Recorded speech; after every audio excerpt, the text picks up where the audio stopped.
Chapter 10:17. Good, I'll cheer for you. Slow down a bit. Wait for Xiaobei and the others to come back. I still have something I need their help with, so it might take a few more days. Li Longji was very satisfied with the things he wanted to know. As he walked out, he suddenly stopped at the door and said to Zhang Xiaobao, Mount Huangshan is a large area. There are low and high, big and small. There are many mountains. It must feel good to jump down from them. Thank you, Your Majesty. Please leave quickly and don't reveal the secret. I understand. They don't have hot air balloons, but they still have hang gliders. I have a way to deal with them. Zhang Xiaobao personally pushed Li Longji out. As Li Longji walked, he turned his head and said, There are still parachutes. Even if I tire them to death, they won't be able to use parachutes as hang gliders. Oh, I forgot. I should have found Cuckoo and told her that parachutes can also be powered. They just need to bring a box of batteries. Zhang Xiaobao pushed Li Longji far away. When he returned to the room, he suddenly thought of this problem. Powered parachutes were very useful in light winds. They didn't need to fly for a few hours. After flying for 10 minutes, they would be able to drop a group of combat personnel behind the enemy. With the combination of the wind direction and terrain, they would be able to execute an unimaginable tactic. Not to mention the enemy who had never seen a paraglider before.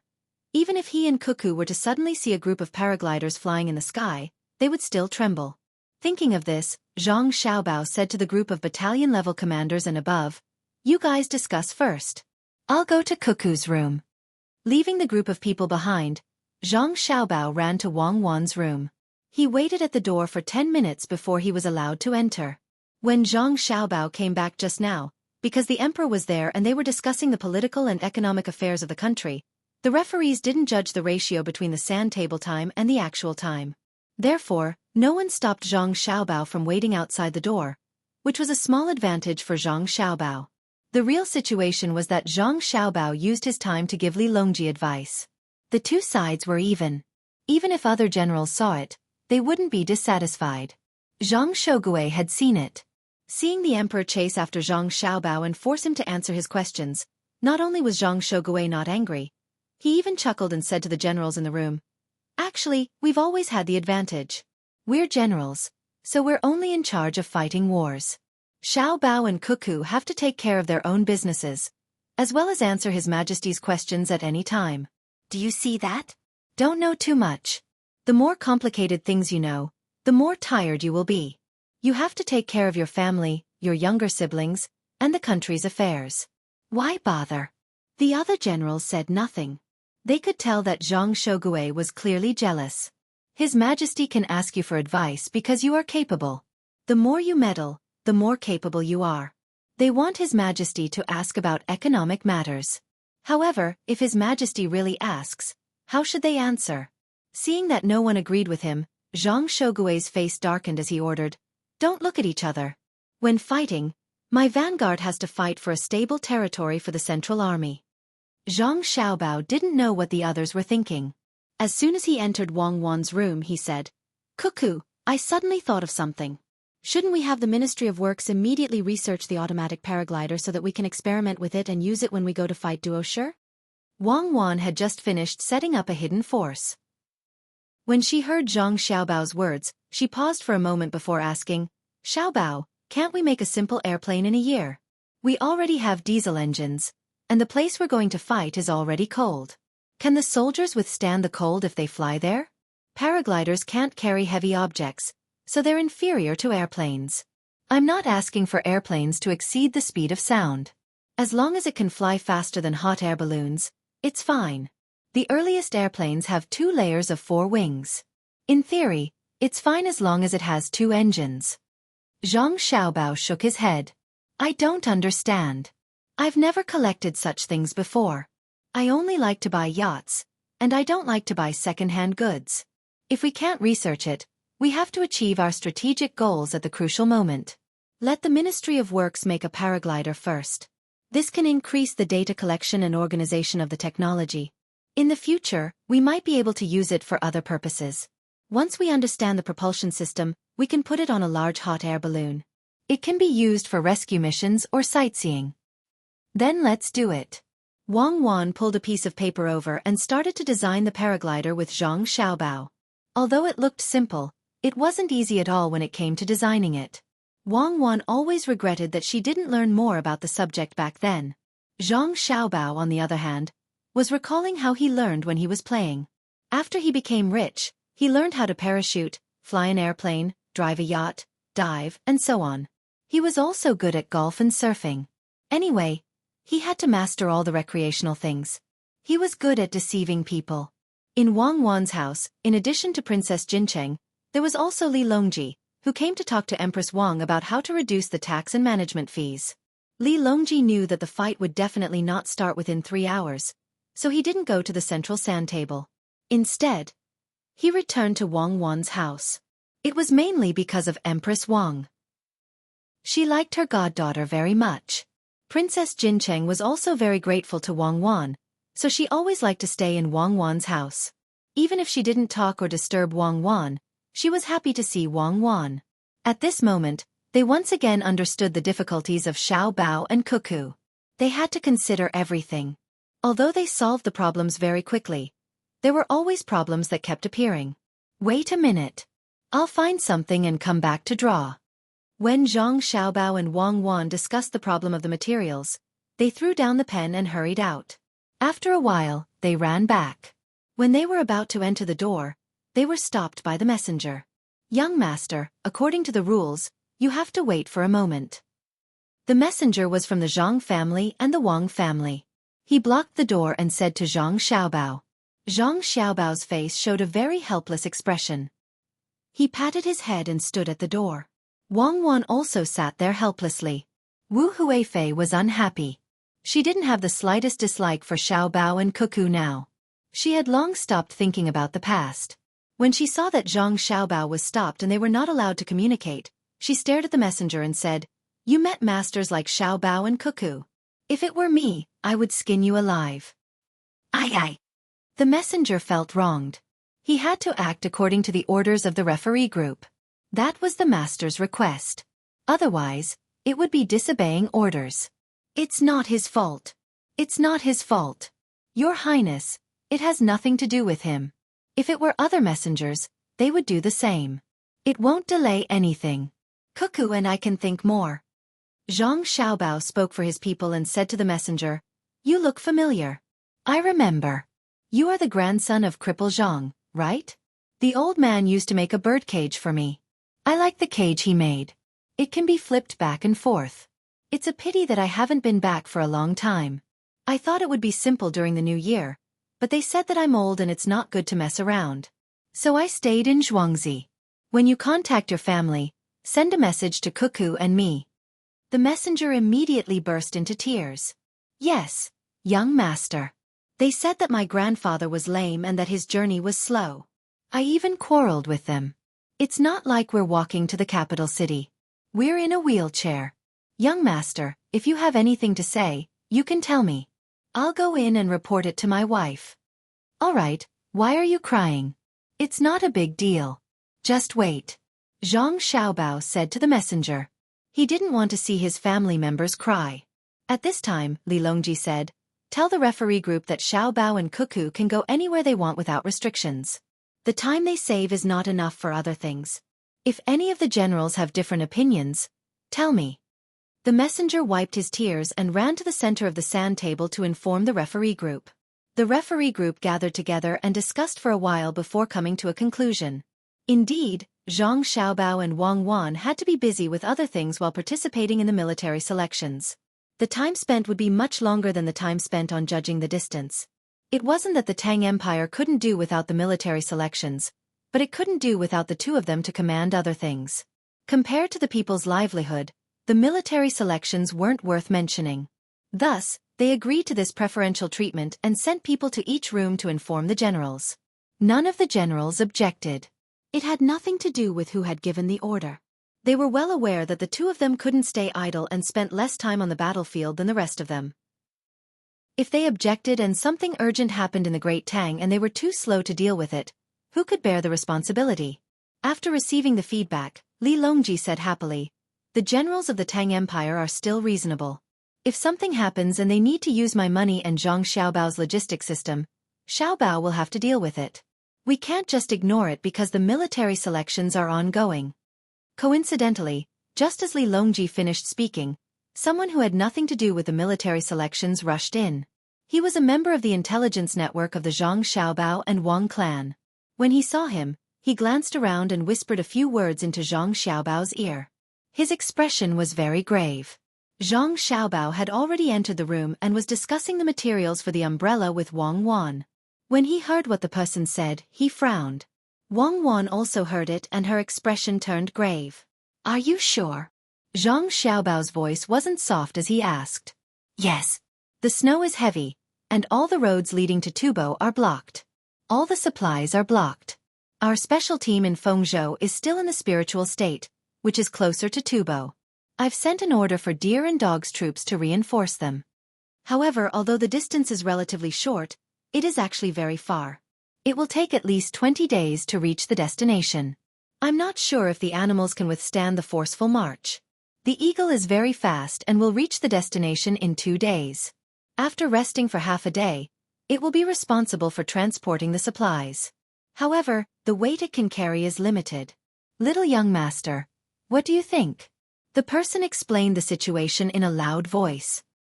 He understood what the little young master meant. He wasn't afraid of being heard and wasn't guarded against others. Ancestor Cheetah couldn't sit still anymore. He stood up and asked, You said that it's snowing over there? Very heavy? Even the roads are blocked? Princess Jincheng also stood up and looked at the person. Yes, it's snowing. We just received news that our people are trying to open up the roads and transport the supplies to Lessa City. The breeding industry in Lessa City has suffered heavy losses. The person answered honestly. Xiaobao, I just had a good year this year. I can't bear such a big loss again. You have to think of a way. Princess Jincheng was anxious. She ran over and looked at Zhang Xiaobao. Zhang Xiaobao didn't directly reply to Princess Jincheng. Instead, he looked at Wang Wan.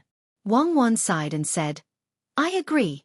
If there are any changes in Tufan, I will make sure that they don't leave anything behind. When everyone was puzzled, Zhang Xiaobao ordered the person who came to pass the news, send a report. Order my family's forces in Tufan to take out all the military reserves and provide emergency support to Lessa City. My family's ski business in Izhou. Mobilize all the forces. Don't let out the sled dogs that are usually used for rescue. Order all the merchants in Pengzhou who have business cooperation with my family. Tell them to bring out the emergency military supplies that we have prepared for Tufan when we sign the contract. Send them to the border and wait for them to receive it. Done. Understood. The person who came hurriedly ran out. Zuzhenchai's eyes widened and he took a deep breath. At this moment, he realized that Xiao Bao and Cuckoo had been keeping a backup plan. This wasn't for disaster relief, but to attack him at any time. No wonder they didn't care about his attitude. It turned out that everything was because of this. He didn't even know how many people they had arranged for Tufan. Princess Jincheng didn't think too much about it. When she heard that Zhang Xiaobao and Wang Wan were willing to take out things to help, her eyes turned red. She pulled Wang Wan's hand and said, Cuckoo, big sister thanks you.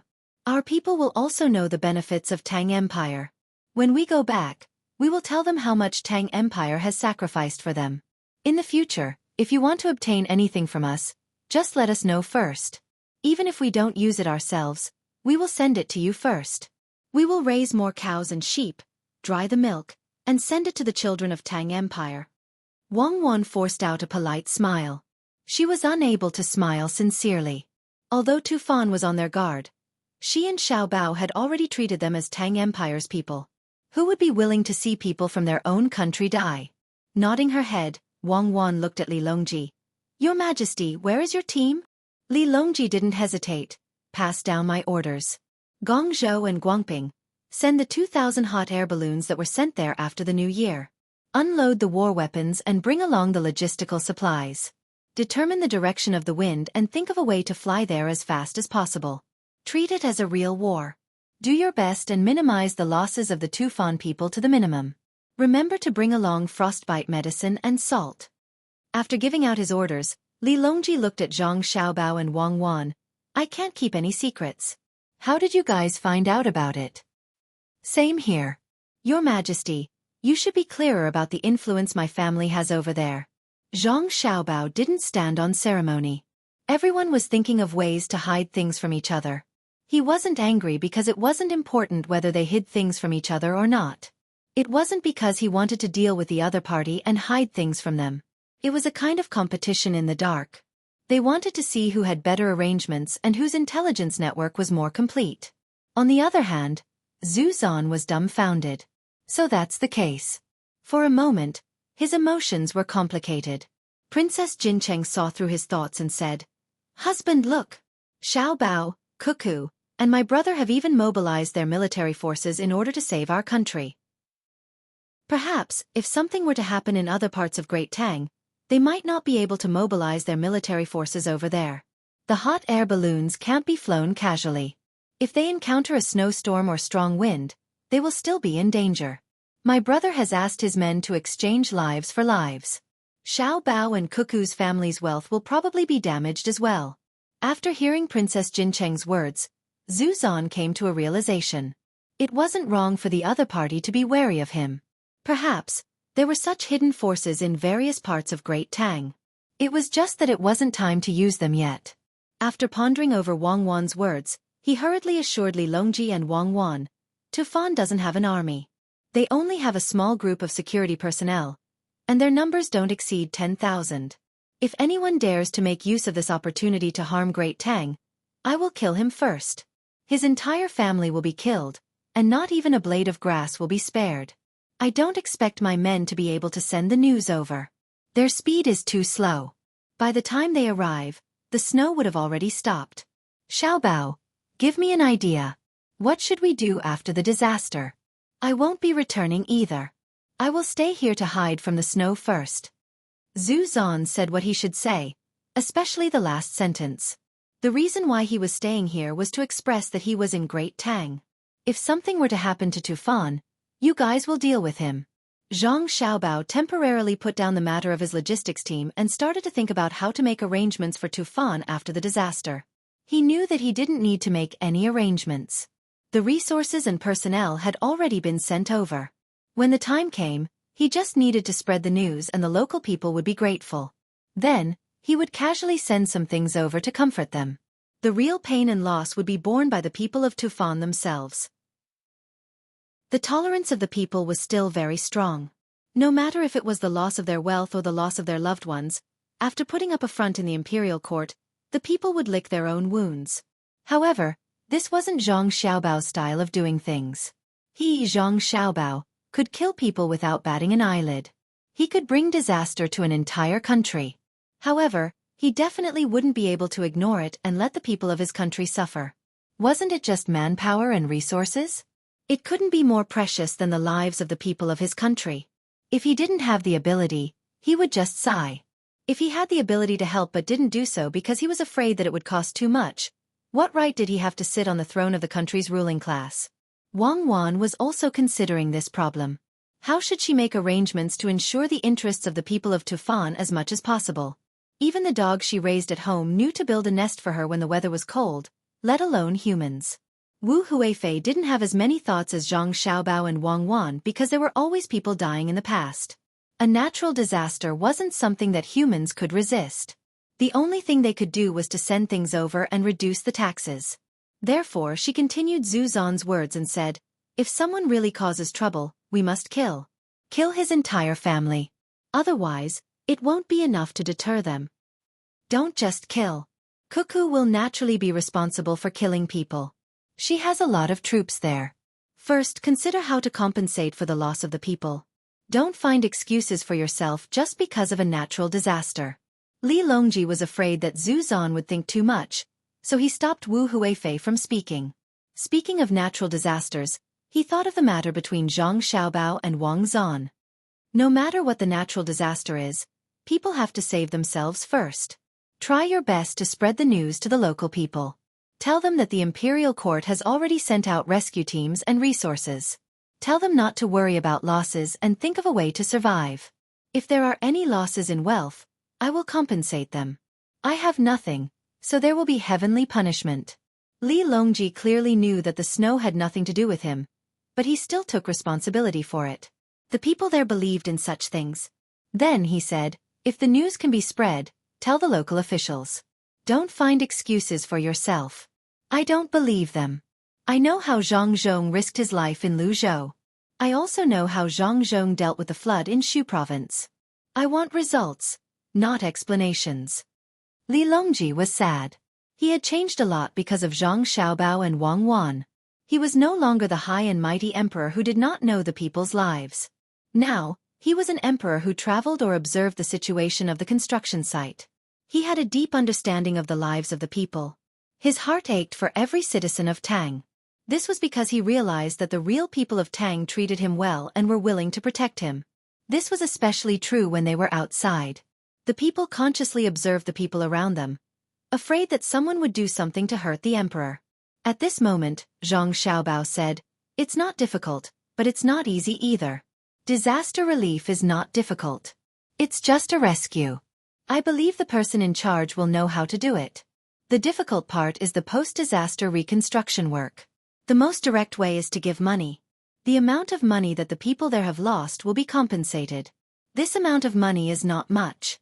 Whether it's Your Majesty's money in the bank or my family's money, it can be easily sent.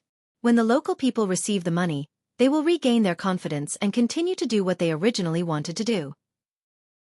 Then give the money, Xiaobao. Use my money. I can't spend it all. This time, Li Longji did not ask Zhang Xiaobao for money. It's necessary to give money, but it depends on how you give it. I'll make preparations. I'll get some seeds for the local people to plant. There's also the road construction. When the Ministry of Works was researching technology, they produced a lot of asphalt. We'll try our best to pave the road. Your Majesty, you'll pay for this. Cuckoo and I will pay for the other part.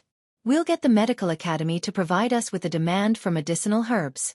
Our family will build a series of medicinal herb plantation bases over there. Especially the special medicinal herbs.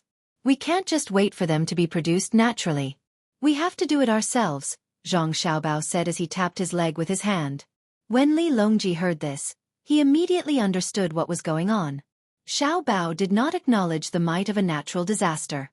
He wanted to make a set of actions during a natural disaster.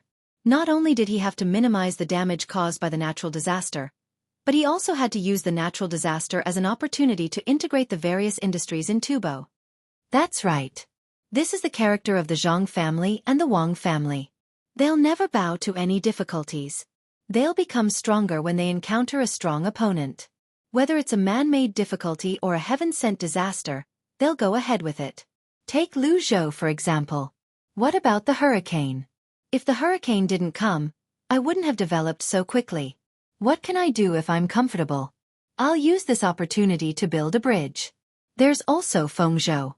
When it was snowing, the transportation ability wasn't that strong. But when it was snowing, the transportation ability on the snowy ground had to be higher than when it was not snowing. Strong. This is true strength. They're so strong that they're arrogant. It's no wonder that the people of Great Tang encountered trouble. When they heard that the people from the Zhang family and the Wang family had come, they immediately became confident and quickly organized themselves to face them bravely. Wu Huifei thought so and couldn't help but say it softly so that Princess Jincheng could hear it. Sister Wu is right. Xiao Bao and Cuckoo represent invincibility, strength, courage, loyalty, and justice. I just don't know what Xiao Bao will do this time. In the past, Tibet suffered from disasters, but I'm used to it. Who lives and who dies is up to fate. At that time, I didn't think about anything else. But after knowing about Xiao Bao and Cuckoo's abilities, I started to think. Why didn't I know how to fight back in the past?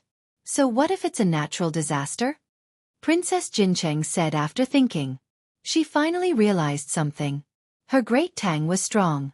Cannons rumbled, seeds were produced, Xiao Bao could control the economy, and Cuckoo could teach military affairs. If it was any other country, this might be the main reason why that country was strong. But in Great Tang, this was definitely not the case. Great Tang was strong because of the spirit and backbone that Xiao Bao and Cuckoo had brought up. It was just like the good horses of Tubo. Horses were horses, but some horses and wolves would be afraid. When 5 or 6 wolves met a horse that dared to resist, They would usually want to eat the horse, and they would have to pay the price with their lives. At most, a horse could kill more than 3 wolves. When the horse fell, the wolf couldn't be happy. Therefore, strength and weakness weren't so obvious. What was obvious was the will of the ruler and whether the group below supported him or not. The current Xinhua and Japan were very sad. The people of these two places were very supportive of the ruler, but the ruler was weak. He thought about this and that. In the end, Xiao Bao and Cuckoo only used a little force to deter them, and they became like this. It was just because of Xiao Bao and Cuckoo's will. If you dare to refuse, I will teach you a lesson. Even if I have to pay a greater price when I teach you a lesson, I still want to tell you this.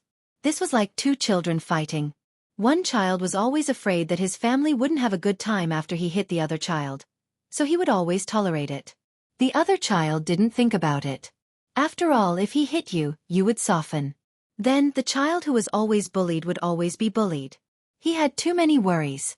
He didn't even know that his family didn't want him to be bullied. But some children would go all out. In the end, the other party was afraid and didn't dare to bully them anymore. This was what Xiao Bao had told her the last time she returned to Great Tang. Peace had always been supported by the will to fight to the death. If you didn't have this thought, you could only be bullied. If a child was bullied, it could be said that it didn't matter. But if a country was bullied like this, it was too sad. Could it be that the ruler would only be satisfied when the people became as weak as the ruler? Thinking of this, Princess Jincheng said loudly, "The power of Great Tang lies in the ruler's love for the people, and also in the ruler's never yielding." Her voice was very loud, giving Li Longji a fright. But after hearing Princess Jincheng's words, he understood why the current Great Tang was different from before. It was because Xiao Bao and Cuckoo didn't allow Great Tang to cower in the face of external matters. It was also because the people of Great Tang felt that they were living a good life and were willing to work for Great Tang. Or it could be said that for their own glory and their current lives, they were willing to pay the price with their lives. Just like the 100 people outside, every single one of them was willing to give their all for Great Tang. All of this came from the will of Xiao Bao and Cuckoo. It was no wonder she couldn't treat them like how she treated others. Even if they didn't kneel or kowtow to her, she wouldn't do anything to them. Other than their abilities, there were also other aspects of them. A person couldn't be without spirit or strength, and this was even more so for a country. We have decided.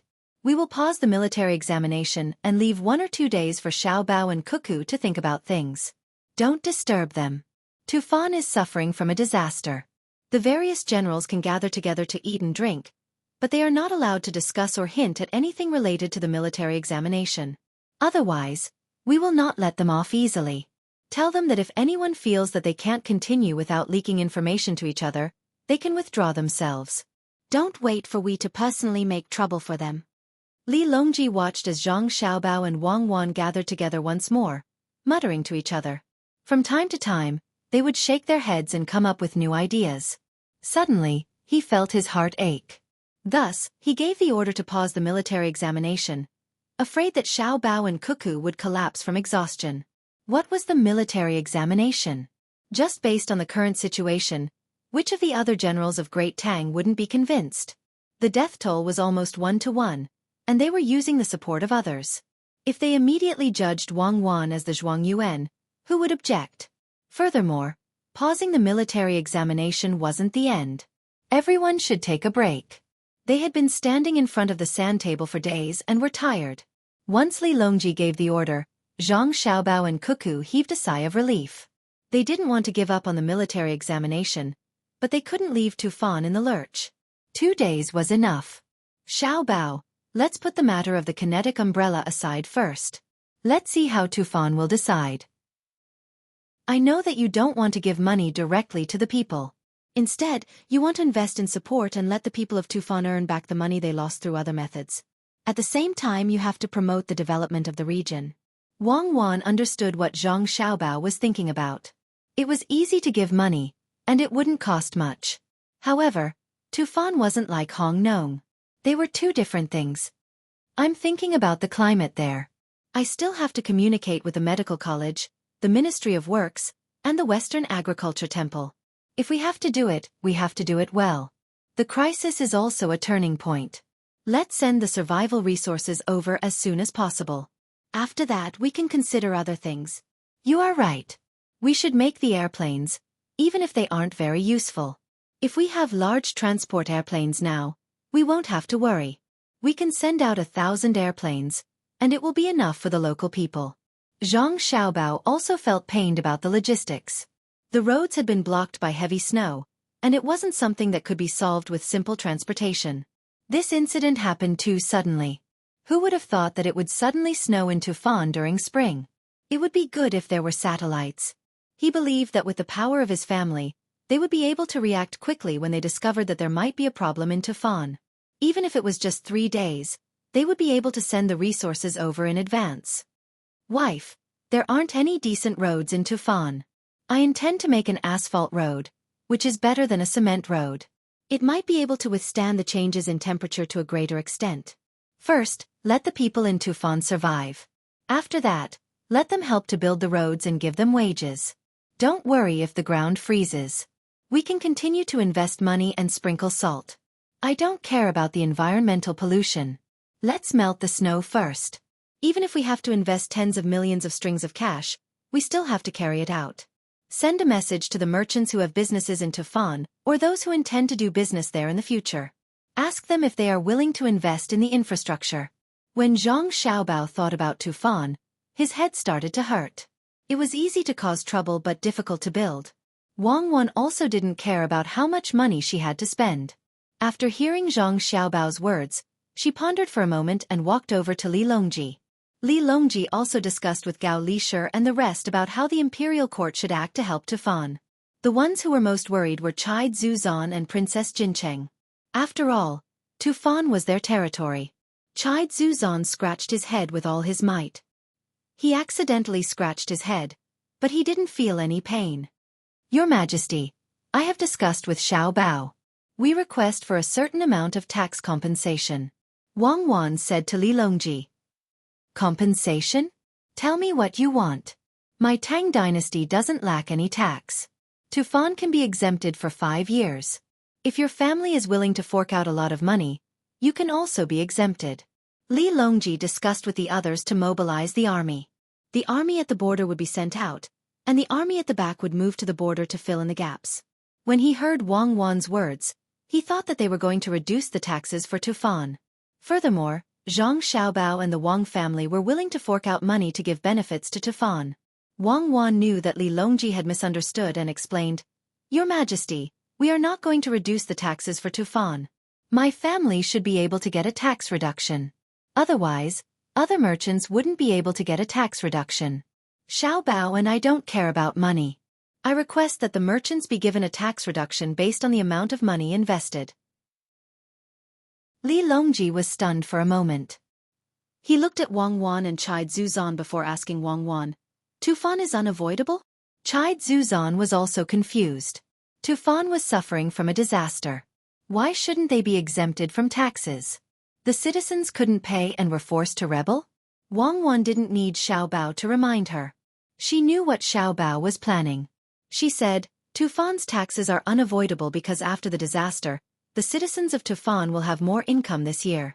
Xiao Bao has decided to invite the merchants from Tang dynasty, who are willing to help to build the infrastructure for Tufan. First, the roads will be opened, and in the future, the logistics will be more convenient. The cost of materials and wages will require a lot of investment. In a short period of time, we won't be able to recover the cost. That's why I requested for a tax reduction based on the amount of money invested. The construction of a country is the process of integrating resources. The revenue of the country depends on the purchasing power and logistics. Of course, technology is also involved. We don't care about the latter. It won't have a direct impact on the current situation, so there's no need to consider it. Li Longji understood. Xiao Bao and Cuckoo were planning to use another method to make up for the loss of the citizens of Tufan. He nodded his head. Before he could say anything, Wu Huifei, who was planning to study hard, spoke first. I know your motive.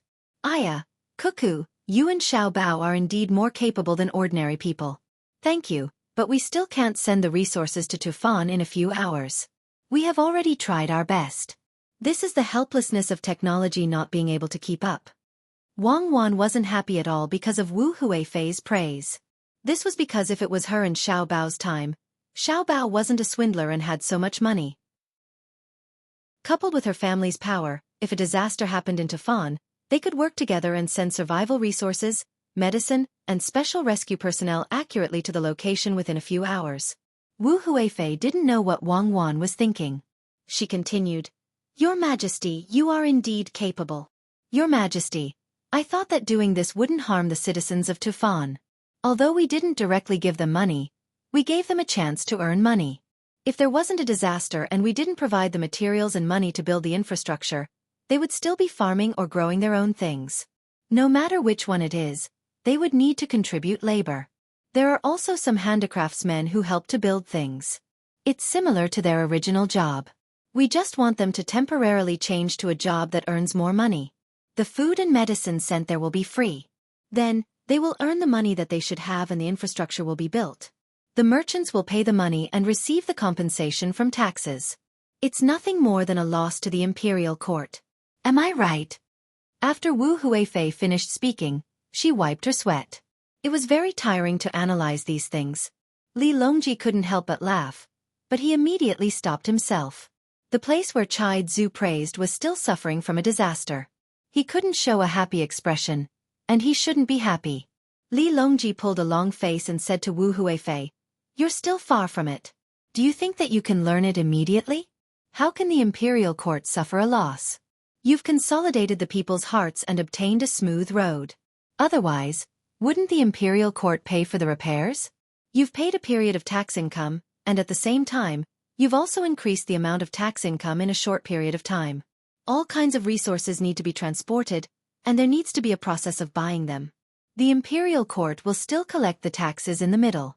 However, in my opinion, Xiao Bao and Xueqi are definitely not so short-sighted. What they want is a direct road from Pengzhou to Lessa City, right?" As Li Longji spoke, he looked at Zhang Xiaobao and asked. Zhang Xiaobao had also been paying attention to this side, and he nodded in agreement. "Let me think about it again. How much profit can an asphalt road bring? Xiaobao, do you have any supplementary plans? For example, seeds that are suitable for the local climate, breeds for animal husbandry, and specialties for the handicraft industry, such as woolen blankets?" Li Longji was much smarter than before. Although he was always in a position of failure, his spirit of learning did not decrease at all. Today, he was able to follow Zhang Xiaobao's train of thought. Zhang Xiaobao continued to nod. "Yes, without a road, it will affect the shelf life of the goods, and it will also affect the return of profits. I want to let Tufan have a better road than before. It will increase the frequency of the production and sales cycle of the goods, and it will make up for the loss of the imperial court's taxes. Moreover, it will also increase the long-term financial income." "See, I didn't say anything wrong this time, right? Xiao Bao, I know that the idea you came up with this time will not be so simple. Let me guess, what other plans do you have?" "The other plans are for Xueqi. The two of you are going to hunt for more food.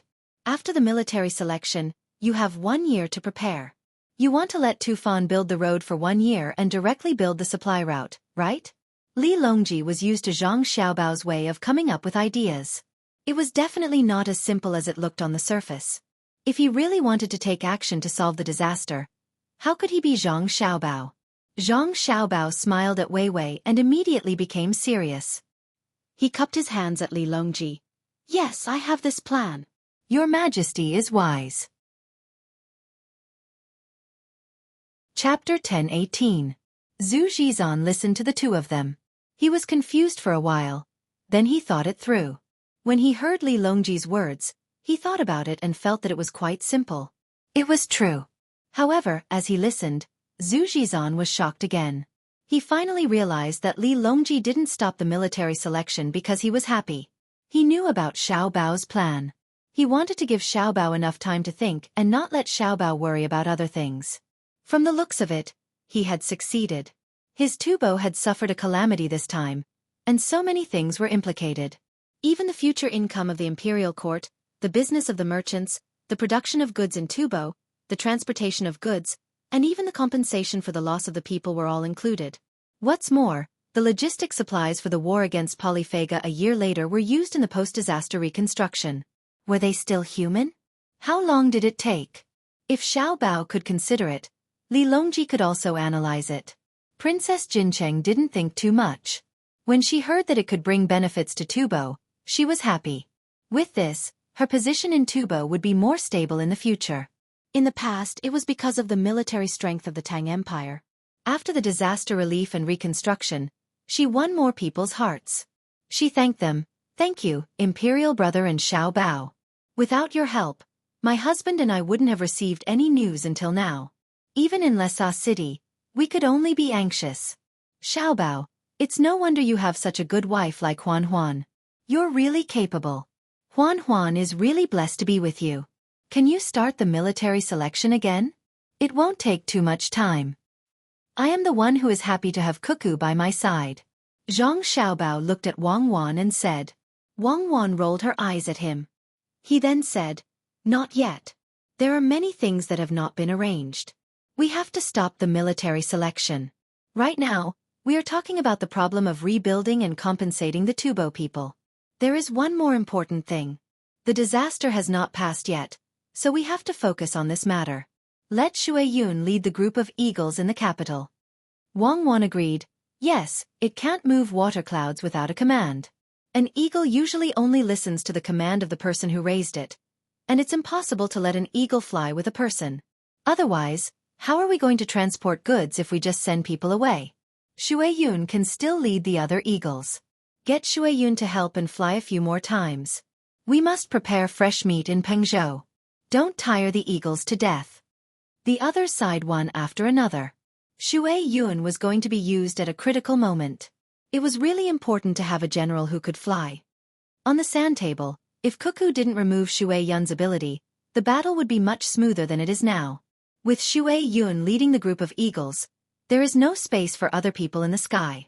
Hot air balloons and gliders, no one can get control of the air. Your Majesty, this concubine suggests that we give Xueyun's children the titles of officials as well. If the children of other people can become officials, why can't Xueyun's children? There is also Hong Luan. Aya, their children should have learned to fly already. They are much later than the other eagles. Empress Wang liked Xueyun the most. In her heart, she had always treated Xueyun as a real general. When she heard Cuckoo mention Xueyun, she helped to get officials. A smile appeared on Li Longji's face again. He nodded and said, That's right. Give it to the officials. Anyone who makes contributions to the Tang Empire should be praised, even if they are beasts. Xueyun's children, I believe they can learn some skills from Xueyun in the future. A year later, they can accompany Xiao Bao and Cuckoo on an expedition. I am starting to worry about the people of Duo Duo. A group of eagles that look like humans in the sky, together with hot air balloons, gliders, and the umbrellas that Xiao Bao and Cuckoo mentioned just now, but the planes that haven't been made yet. On the ground, under the clouds, and in the sky, everything is occupied by the Tang Empire. Fight fiercely for me. After you fight, plunder their things and then... Li Longji stopped here and looked at Zhang Xiaobao again. Well done, Xiaobao. I was almost fooled by you. Have you used up all your tricks? I didn't finish. Foster father. Did I mention this again? Zhang Xiaobao pretended to be confused and asked Gao Lishir. Gao Lishir shook his head. Your Majesty, Xiao Bao didn't mention it. You two are family.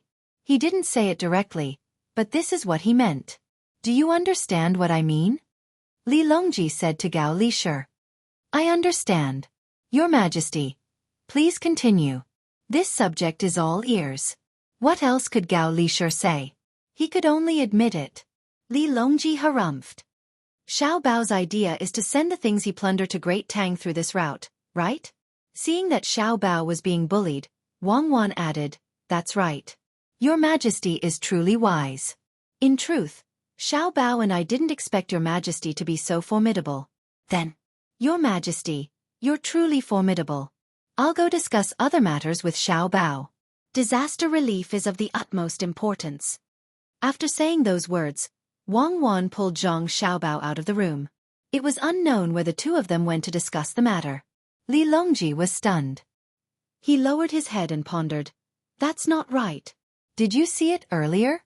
Xiao Bao and Cuckoo discussed for almost half an hour. They must have rejected many of our plans before finally agreeing to the current one.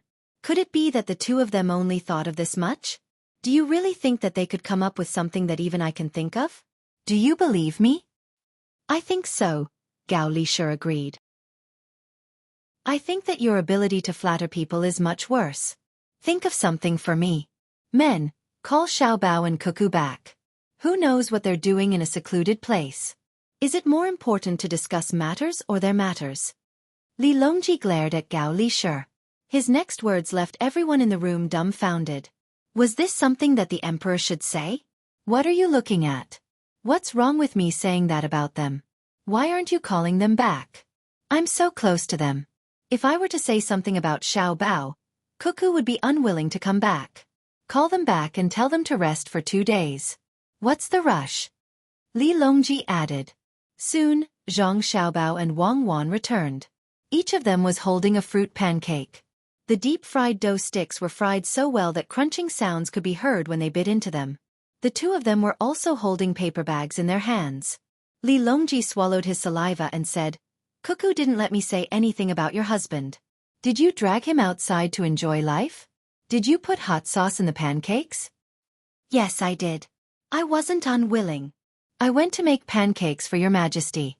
One for each of us. Try it. With Xiaobao's skills, I had someone prepare the ingredients long ago, but I didn't have time.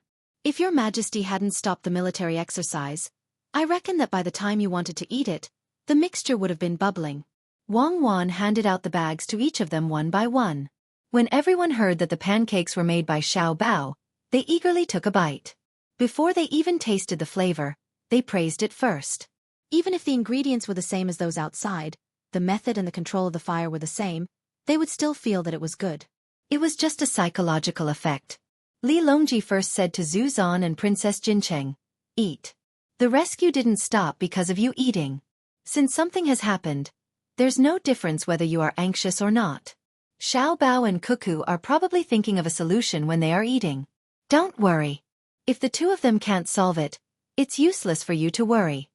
After saying that, Li Longji took a big bite and said, Okay, I haven't eaten Xiaobao's dishes for a few days.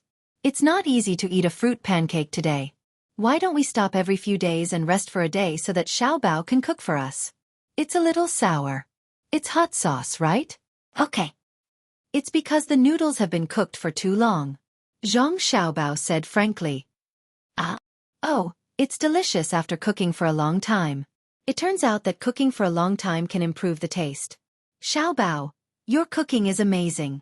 It's only a little sour after cooking for a long time. Li Longji didn't mind and continued to praise. The taste was indeed good. Wang Wan continued. Xiaobao added more sweet sauce, eggs, and coriander to suppress the sour taste. Cooking is the same as national affairs. It has to be considered thoroughly. Once you give an order, you change it again and again. The people can't stand the constant changes. Hence, even though we've come up with a plan for the reconstruction today, Xiaobao and I still have to discuss it later. Otherwise, you're being irresponsible. If you're not responsible for the people, how can they trust you? A qualified leader can't always squander trust.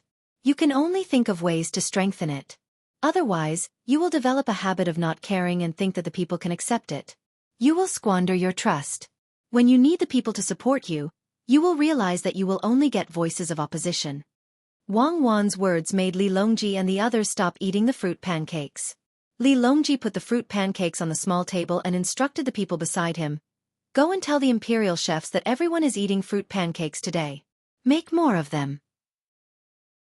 After they are done, send them to the entrance of the hibiscus garden and give them to the passers-by. Tell them that the opening of the hibiscus garden will be delayed because of the snow disaster in Tubo. I have temporarily requisitioned Xiaobao and Cuckoo to deal with this matter. The military election will be temporarily suspended. The time will be counted together. Let them go to the zoo. Zhang Xiaobao and Wang Wan don't have to fork out money. There is also an ice rink. After the military election, I will build a bigger amusement park in Beijing. There will be no entrance fee, and the entertainment inside will be free for a month. There is no need to wait for it to be completed. Start building now. Gather those craftsmen who can't find work and start working.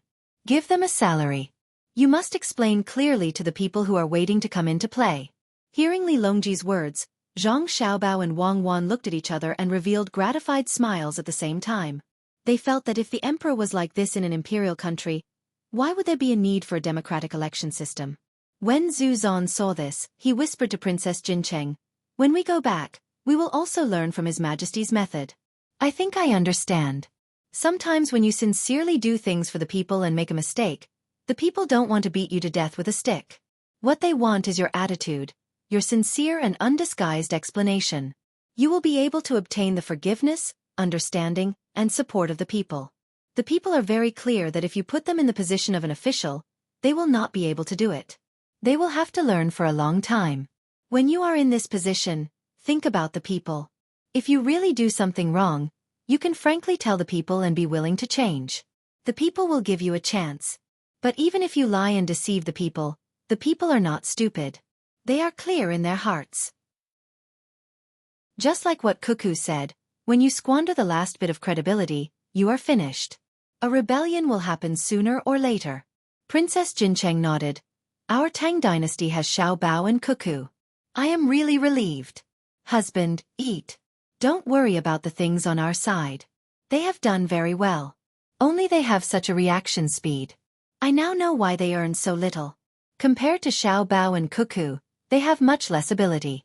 When they have something, they don't immediately use it to make money. They store it in various places. If they don't store it and use it directly, the Tang dynasty's financial income will be far less than their family's wealth. They are another Chong Pingcong.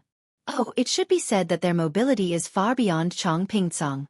Tang dynasty's merchants are afraid of Xiaobao, and it is reasonable to be afraid. But Li Longji heard it. He took a bite of the crepe and slowly swallowed it. He said to the two of them, "What are you whispering about? Tang dynasty's merchants are naturally afraid of Xiaobao. I always use Xiaobao's name to scare them. For example, a few days before the new year, when I showed Xiaobao's name, the prices immediately fell. Also this time, we need the Tang dynasty's merchants to fork out money to repair the roads. I estimate that it will cost at least 100 million strings of coins. Is it easy to repair the roads in Tubo? If it is, the railways will be built first." It was unknown whether Li Longji was proud of himself or deliberately flattering Zhang Xiaobao. In any case, when he spoke, he looked at Zhang Xiaobao, causing Zhang Xiaobao to feel uncomfortable eating. But Li Longji knew that the roads were too difficult to repair. Even if the cement was made, it still couldn't solve the problem. Most of the cement was used for construction, and it was done by Zhengzheng Construction Group. Needless to say, the quality of the cement was like steel. Xiaobao had said before that they cannot use basic necessities to make money. Using such things to make money was the best way to make money. But it was out of the scope. Every extra coin earned would cause more harm to the people. That was why Zhengzheng Construction Group couldn't do that. The real time to make money was when the basic necessities were done. When someone wants to build a garden or a pavilion, the price would not be the same. It would only be slightly higher than the cost. Who asked you to be rich?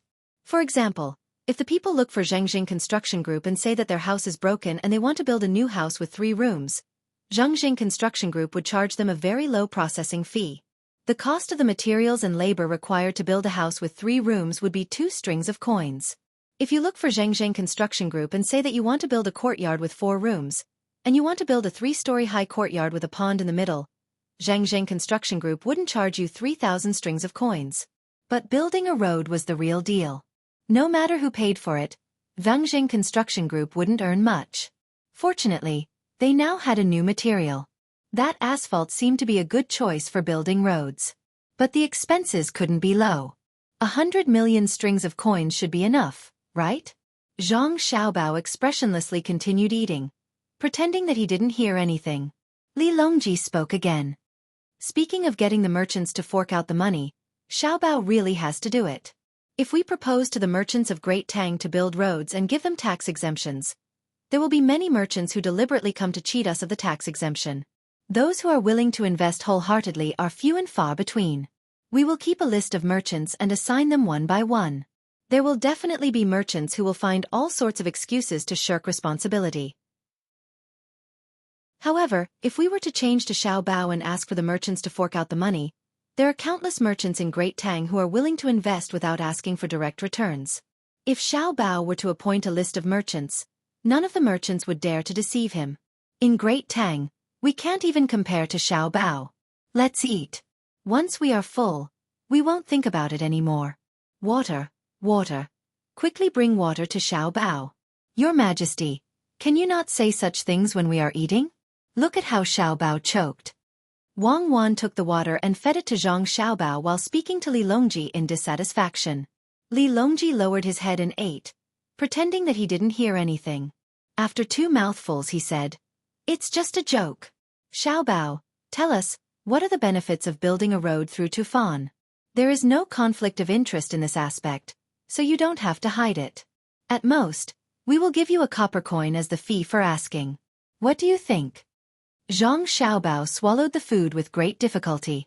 Hearing Li Longji's words, he stopped eating and sat up straight. "All right, but don't spread it. If someone spreads it, the plan will be stopped. I won't waste my energy to set up another trap." Everyone was silent. No one said anything, meaning that they wouldn't spread the news. "Then let me tell you. Actually, the matter of building a road is bound to happen. It's just a matter of time. Tufan is suffering from a snowstorm, and transportation is inconvenient, so I brought it up. There are many benefits to building a road. Your Majesty has mentioned them before, and they are all correct. However, that is not my final request. Otherwise it would be too simple. Building a road is not worth it. There is no other purpose. A road is a road. What I need is an asymmetrical income to recruit workers. Once the road is built, we will continue to build it. Then, there will be a problem. There won't be enough workers in charge of transporting goods, especially when we are plundering. Then what should we do? Our Great Tang has citizens who can go to Tufan and occupy Qinghai Lake. However, our Great Tang has the ability to digest our own labor force. What I want to do is... At this point, Zhang Xiaobao stopped and didn't continue speaking. He wanted to give everyone time to consider. Everyone slowly ate the fruit pancakes while thinking about Zhang Xiaobao's words. It wasn't until they finished eating the fruit pancakes and drank some tea that Gao Lishur thought of it first. "Xiaobao, you want to build a road between Tufan and Qinghai Lake. In the process of transporting the goods, you want to attract labor teams that aren't made up of the Great Tang citizens. As for other countries, their currency can't directly buy things from our Great Tang. When you bring the goods over, they will finish their work and earn money from our Great Tang. Thus, they will be able to buy good things. They will buy them back and use them themselves or sell them. The rarer something is, the more valuable it is. Since they can't buy things from the Great Tang with their own currency, the value of the Great Tang's goods will increase over there. When they are flocking to our Great Tang's goods, you will think of a way to link their country's currency with our Great Tang's currency. Thus, Xiao Bao doesn't have to endure the countless ways to earn money in his heart that can't be used on the citizens of the Great Tang. He can use them to his heart's content in other countries, right?" Li Longji continued Gao Lishur's words and asked. Zhang Xiaobao hadn't finished eating yet. He was taking a bite when no one was talking to him. Wang Wan said for him, "Yes, when the time comes, you will see the real Zhang Xiaobao. Xiaobao has been enduring for a long time. For an ideal, for a promise to me, he has been suppressing his abilities." Chapter 10:19. I've already seen what Xiao Bao did to Xinlua. I reckon that Japan won't be able to withstand it for too long. This is the power of the economy. Wu Huifei became more and more fascinated by this. This is the strength of the entire Great Tang. Without the support of the military, if I play tricks, they'll just attack me. With the support of martial arts, I can use trade to deal with people. Not even a few smart people in the other countries can stop me. Because their rulers are afraid of losing their power and status, they can only let others cut off their flesh piece by piece, sacrificing the interests of the people to slow down their own downfall. It is like drinking poison to quench thirst. After Zhang Xiaobao said this, he pulled Wang Wan up and found a relatively quiet corner to continue discussing disaster relief. The messengers from the family came and went, passing orders to the places around Tufan where the Zhang Xiaobao and Wang family had business dealings. The Great Tang generals were also resting. They gathered together to chat, but no one brought up the matter of the military examination, much less hinting at it. They couldn't afford to lose face. Therefore, they talked about how many chili peppers they could plant this spring, how many new wineries they should open when there was enough food, how many shooting ranges they should build in the northern and western suburbs of the capital, how many shooting ranges they should take time to compete with, and so on. Over at Tubo, the weather is constantly changing. Who knows when it will snow heavily? Otherwise, why would they always invade the border? Pei Guangting drank 2 mouthfuls of wine and felt comfortable. He narrowed his eyes and said. Zhang Shougue raised his bowl and took a sip, then let out a long sigh. There's also the area around Feng Province. It's raining everywhere else, but there's still ice there. In a single year, there might be dozens or even hundreds of hailstorms. It's just like how when there's too much rain in the south, it's like a flood. Why not? Look at Fengzhou. In the past 2 years, there have been reports of problems with the grass used to feed cattle, sheep, horses, and other livestock. Every year, Sanshui County sends large amounts of flowers and plants to the capital. And it's always early winter. Why aren't their flowers and plants afraid of frost? Secretary Yuan Qianyao's voice sounded. He was in charge of the 6 ministries and was seen as a civil servant by the generals. Recently, he had been extremely busy. At the beginning of spring, the local taxes were directly returned to the capital. Soon, he had to follow the documents submitted by the local government and verify them before transferring the money to the local government. There was also the distribution of seeds from the Sanongsi to local areas for trial planting, as well as the proposals submitted by local officials with ideas, changes in the local development model, and so on. As the head of the secretariat, Yuan Qianyao was too busy. He found Zhang Zhong, Wang Bei, Jiang Cin, 1 Minister of Works, 1 Minister of Revenue, and 1 Minister of Agriculture. As for the Ministry of Rights, the Ministry of Personnel, the Ministry of War, the Ministry of Justice, and the Supreme Court, there was no need for them at the moment. Just as he was in the middle of the discussion with the 3 of them, the intelligence agency of the Imperial Court sent over news that the snow in Tubo had caused all the roads to be sealed. There was no need to mention how depressed Yuan Qianyao was. He had finally managed to get Wang Bei and Zhang Zhong to sit together and discuss matters. In the end, they were interrupted. If Wang Bei's temper flared up again, the meeting would not be able to continue. Therefore, Yuan Qianyao had no choice but to rush to the hibiscus garden to discuss the matter of disaster relief. Zhu Zan and Princess Jincheng returned to their parents' home. Something had happened in Tubo, so they had to pretend to be anxious. Wang Bei thought that he could use the Ministry of Revenue, so he also came over. Zhang Zhong missed his son and also came over. Seeing that the 3 of them had gone, Jiang Cin naturally followed. The moment he walked in, he met a group of generals. Hearing Zhang Shougui's words, Yuan Qianyao, who prided himself on being a scholar, immediately refuted. Without waiting for Zhang Shougui to say anything, Wang Bei helped him and said, Sanshui County is different from other places. They have a perfect disaster prevention system. When the frost descends, they will light a fire in advance. The Yamen of Sanshui County will organize the manpower and fork out the money. The money they fork out is specially for disaster relief. The people there are very obedient. If they want to fork out the money, they will do it according to their actual situation. 1 copper coin for you, 5 copper coins for them. Some will fork out more, some will fork out less. They will only use it to prevent disasters. If it was the people of other places, if someone is willing to fork out the money, they will be worried that the Yamen will embezzle the money. Isn't that right, Lord Zhang? Who isn't afraid of your family there? This time, Zhang Zhong did not deny it. He nodded his head lightly and said, That's right. Sanshui County is my home. How can I allow problems to happen there? When the officials of Sanshui County do things, they have to think about the attitude of my family. They have to think about whether the people approve of them. They have to think about whether they are worthy of their official robes. Lord Zhang is right. For example, in my hometown, I will send seeds to them. It doesn't matter if they say that I am abusing my power for personal gain or that I don't forget my hometown. I will still do it. If the local officials don't do their jobs well, I will also take care of them. Jiang Cin was biased towards Zhang Zhong and agreed with him. Wang Bei did not say anything. They were saying that he was not capable enough and did not take care of his family well. Zhang Shougui was unhappy with Yuan Qianyao's words just a moment ago.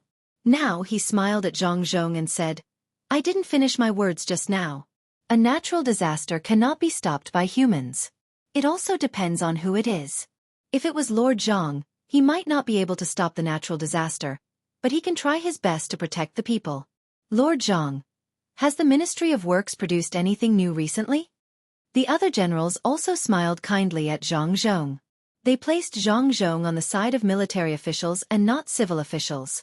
This was all due to the functions of the Ministry of Works and Wang Wan and Zhang Xiaobao. The generals did not treat Zhang Xiaobao as a civil official. Although he was in charge of the economy, he was very aggressive towards external affairs. When the Ministry of Works produced something new, they would definitely consider military applications first. In addition, Wang Wan was in charge of the teaching of the military academy. Thus, they had to show the appropriate closeness. Wang Bei's face became gloomy. His kindness was not rewarded. Zhang Zhong did not care about what Wang Bei was thinking. He thought for a moment and nodded. Yes. Recently, they have been researching a weapon that can be used to fight hailstorms. Hailstorms. When Zhang Zhong said this, even Wang Bei forgot to be angry. When attacking a city, cannons were used. When attacking people, guns were used. How were they going to fight hailstorms? The generals looked at each other. Yu Wanrong, who was in charge of logistics, asked uncertainly, Lord Zhang, are hailstorms ice that fall from the sky? That's right, Zhang Zhong said with certainty. Zhao Hanzhong smiled. Lord Zhang, don't joke around. If hailstorms fall from the sky, don't tell me you're going to make 10,000 machine guns and arrange them into a machine gun formation with different heights and shoot at the sky non-stop? If that's the case, it's better to let the hailstorms fall. If you give me 10,000 machine guns, I'll go to other countries and snatch back things that are worth a few hundred times more than the money lost to hailstorms. The other generals also laughed, thinking that Zhang Zhong was joking with them. Zhang Zhong wanted to explain, but he did not know where to start. He could only say, Xiaobao and Xueqi came up with the idea to use cannons to shoot at the clouds in the sky. The thing inside that is about to turn into ice will turn into rain in advance. Rain is better than hailstorms. Xiaobao and Xueqi said that? More or less. There's an 80% chance that we can shoot it down. Pei Guangting immediately agreed. The other generals nodded. Haha, Zhang Zhong, you're not as good as your son and daughter-in-law. No one believes your words. You're not capable enough. Wang Bei laughed and mocked Zhang Zhong. Zhang Zhong curled his lips in disdain. You also know that they're my son and daughter-in-law? I really don't have any other abilities. I can give birth. My biological children are Xiao Bao, Xiao Hai, and Xiao Bei. Humph. Wang Bei's face darkened again, but no one cared about him. He could not control the generals. Jiang Tsin was with Zhang Xiaobao and Wang Wan. Yuan Qianyao was the head of the secretariat and the prime minister. Zhang Zhong was more understanding of Wang Bei, so he gave him some face sometimes. Wang Bei was sulking, but no one cared about him. Wang Zhongxi, who was still young, went up to Zhang Zhong and asked, Lord Zhang, what do the cannons shoot out? Can it turn the clouds into rain? I'm not sure either. Xiao Bao and Xueqi know. Anyway, it's not gunpowder. The cannons are not made of iron or copper. They said that if the technology reaches a certain level, it can make the sky rain even if there are no clouds. It can make the sky clear even if there are dark clouds. The relevant people in the Ministry of Works are thinking of making it rain first to stop the hailstones. We can talk about other things later. When the technology reaches a certain level, there's nothing that can't be reversed. Zhang Zhong said it very boldly. They could not do it now, but they had to think about it. Wang Zhongxi showed a yearning expression. He was not thinking about the good weather in Tang. That was something that Yuan Qianyao and Jiang Tsin should be looking forward to. Wang Zhongxi was thinking that if there was a sudden downpour on the enemy's march during a war, the enemy would be exhausted to death before they could reach their destination. Yuan Qianyao was thinking about which place was short of water. Whoosh. After a day of rain, where would there be more rain? Whoosh. The weather cleared up, and the grain production increased. If they wanted to eat rice, they could eat rice. If they wanted to eat steamed buns, they could eat steamed buns. They could eat the mandarin duck soup every meal. There were prawns, crabs, mutton, beef, and so on. No, I shouldn't think this way. I'm too unambitious. Let the people eat. I don't have to be so fixated on food. Zhang Zhong, Xiaobao and Cuckoo asked the Ministry of Works to make it, right? Yuan Qianyao thought about the happy days in the future. He realized that if he wanted the people to eat like this, as the Prime Minister, he couldn't dream about eating. Yes, Xiaobao and Cuckoo's request must be made within half a year. Then, they will measure the propelling data of the gunpowder fired into the sky and calculate the limit of the parabola. They also made a request. The cannons can be bigger in the early stages and smaller in the later stages. The firing speed must be fast, and the gun barrel must be able to withstand the temperature and friction. No matter if it is air-cooled or water-cooled, the cannons must be able to withstand 2 minutes of continuous firing. In order to achieve the effect of a machine gun, they named it autocannon. It will be useful after more than a year. If they can't figure it out, it might cause the Tang Empire to lose many outstanding men. Zhang Zhong knew that those who could be selected for the martial arts competition were loyal. Therefore, he explained it to Yuan Qianyao in detail. As Wang Ke listened, his eyes widened. When Zhang Zhong finished, he leaned over and whispered, "Zhang Zhong, do your son and daughter-in-law want to make it into anti-air weapons? I know that there are many man-eating eagles.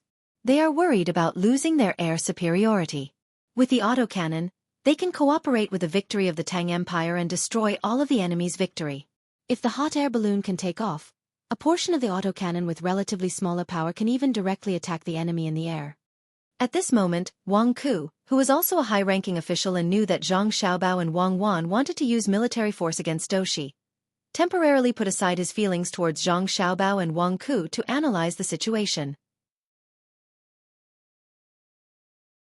Chapter 10:20. Maybe so. Zhang Zhong didn't know what his son and daughter-in-law were planning. He casually responded to Wang Ku and looked around for his son. It had been a long time since they last saw each other. Strangely enough, both the young and the old were not around, and the old one was always looking for a group of idle old men and old women in the capital to find a place to play chess, drink tea, or play gateball. It was right beside the canal in the capital. There was a greenhouse in the winter and a pavilion in the summer. When it was slightly cold in the spring and autumn, they had to use a cloth curtain to cover half of the area. They didn't dare to say it and had to arrange for people to protect them. They also had to provide them with various entertainment tools and food expenses. The old men and women who came along to play were all very happy. The group grew bigger and bigger. Some of the wealthier families wanted to fork out some money, but the 4 elders in his family wouldn't let them. The things that they took out were all good things. After all, they had good grandchildren. When he returned home, other than his in-laws, he was the only one left. There were many people in the inner courtyard, but he always felt lonely.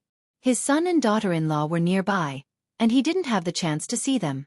Since he was resting today, he came over to take a look. Zhang Zhong was looking for his son, and Yuan Qianyao was also looking for the emperor.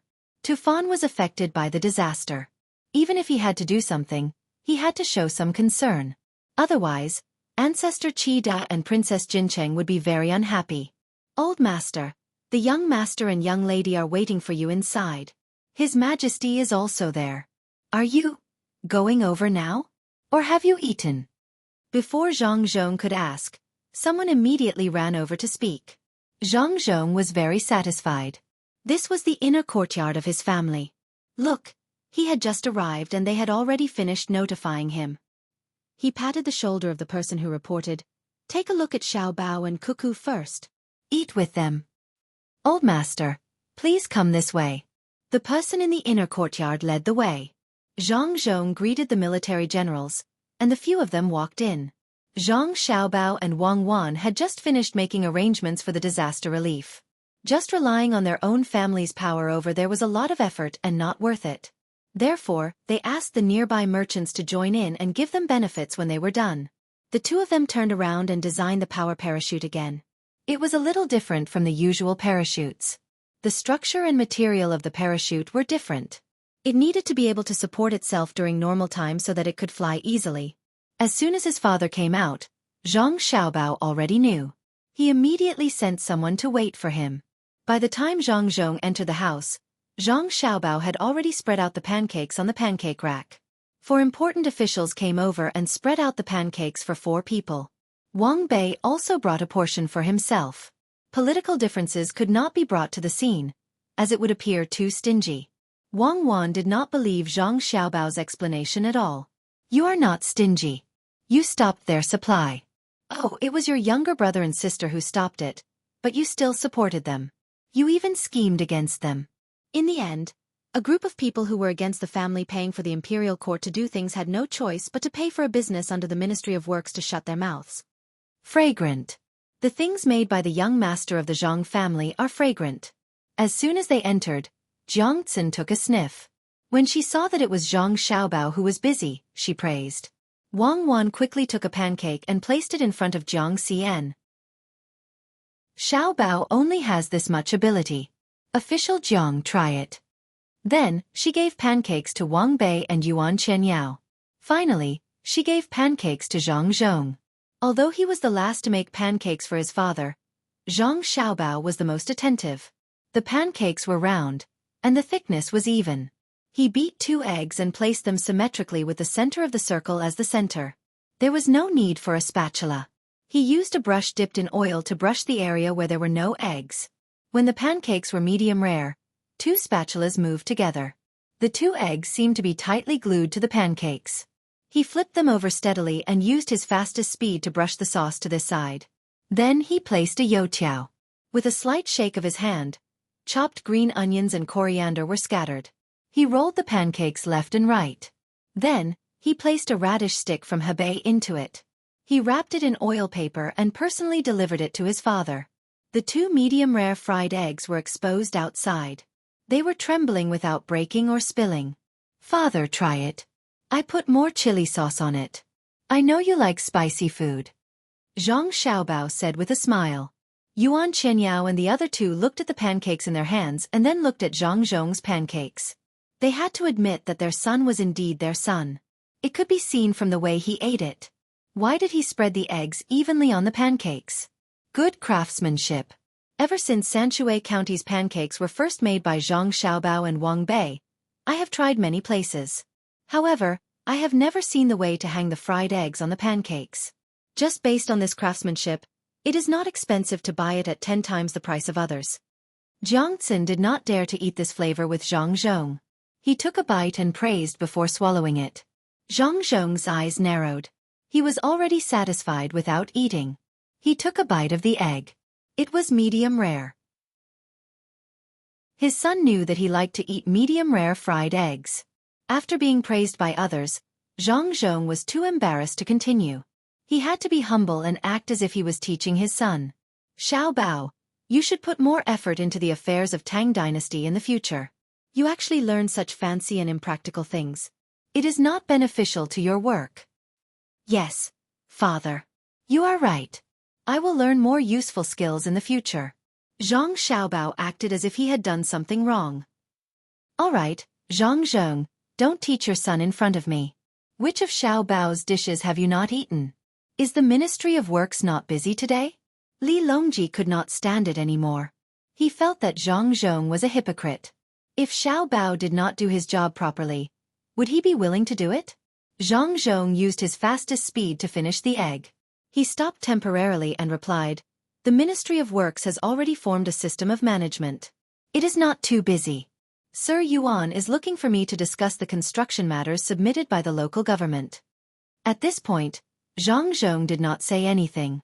He looked at Yuan Qianyao and his hands did not stop moving. He had to eat quickly. The taste would be bad if it turned cold. Yuan Qianyao was just about to take a bite of the pancake when he saw the emperor looking over. He stopped helplessly. That's right.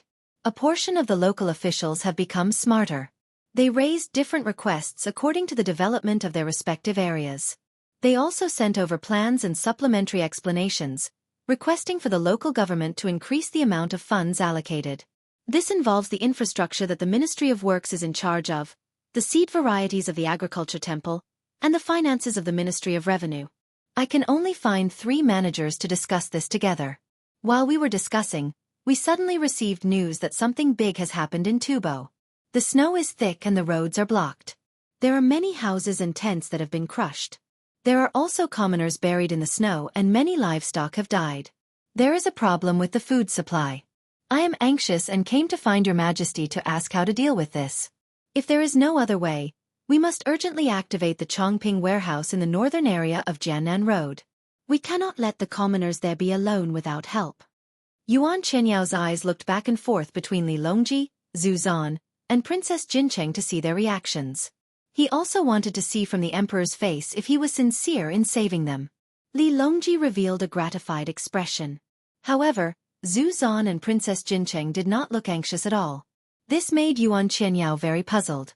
You guys are not anxious when there is a disaster? Zhu Zan knew what Yuan Qianyao meant and was unhappy. It was all thanks to Xiao Bao and Cuckoo, as well as His Majesty. Otherwise, how many people would have died if the officials came to save them? Li Longji looked at Zhang Xiaobao and said to Yuan Qianyao, "We already know about this matter. Xiaobao has already made arrangements 2 hours ago. There is no need to activate the Chongping warehouse. I have also sent people there to help at all costs." Yuan Qianyao suddenly understood. The information was already in his hands. How could Zhang Xiaobao not know about it? "It's over, I said the wrong thing. I should have been more proactive. Then, I will go back and continue working." Yuan Qianyao wanted to leave. "No need. It is the same everywhere. Just do it here. I will also listen." Li Longji asked him to stay and said, "Eat first. It will not taste good when it is cold." "Yes." Yuan Qianyao replied and sat on the chair that someone brought over. He lowered his head and ate. He was really hungry. Even if he was not hungry, he still wanted to eat Zhang Xiaobao's food. It tasted good, but it was not easy to eat Zhang Xiaobao's food. His status was there. Zhang Zhong sat beside his son. Zhang Xiaobao quickly placed the jar of chili sauce over and let his father brush it with every bite. Zhang Zhong was not like other people who ate Zhang Xiaobao's food. He felt that it was right for his son to cook for his father. It was very convenient. He would let Zhang Xiaobao brush some chili sauce and let Wang Wan stuff some chopped green onions and coriander into his father's mouth. "Father, what are most of the plans that were sent up?" Zhang Xiaobao served his father and asked about the situation of the local officials. Zhang Zhong was eating when he heard his son's question. He stopped and said, "Some say they want to build roads, some say they want to build bridges, and some even want to set up a large trade market specifically for the wholesale of handicrafts. There are also railways. Various places are busy building them. In places where the railways do not directly pass through, the officials are anxious and want the imperial court to give them money. There are also railway tracks. They are willing to provide their own labor. There are also railroad ties. Some of the plans are not bad. They are detailed and in line with the local development. Some are just joining in the fun. If you want money, why are you building roads and relay stations beside the Yangtze River? If you have the money, you can build the docks. There is also Pengli Lake. I don't know what the local officials want to do. They want the imperial court to give them money to transport sand and rocks in the middle of the lake and build an island with manpower. They want to build a commodity distribution center on the island. The merchants who come and go will travel by ship. They say that it will show the noble status of the merchants.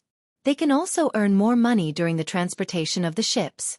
They want the imperial court to give them 4 million strings of cash. It will be completed within 2 years. By then, they can generate 1 million strings of cash annually. At this point, Zhang Zhong gestured for his son to brush the chili sauce. He took a big bite and chewed. He continued, "If they tell others about this plan, others might agree. But if I, your father, saw it and agreed, I would be a fool. What does my son do? Someone is actually playing tricks on me. I will directly tell Yuan Qianyao that I do not agree." "Yes, yes, father.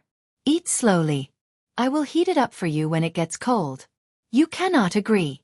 Why build an island in the lake? 4 million strings of cash to build an island? If you throw in 4 million strings of cash, you won't even see a reef, let alone an island. The water in the lake goes in and out continuously. If a ship of rocks falls, they will be immediately moved to another place. If they really build an island in the middle, the lake will be ruined. Pengli Lake, right? That is Poyang Lake, Jiangzhou. The place where Xiaobei and the others are going. Recently, there have been many incidents there.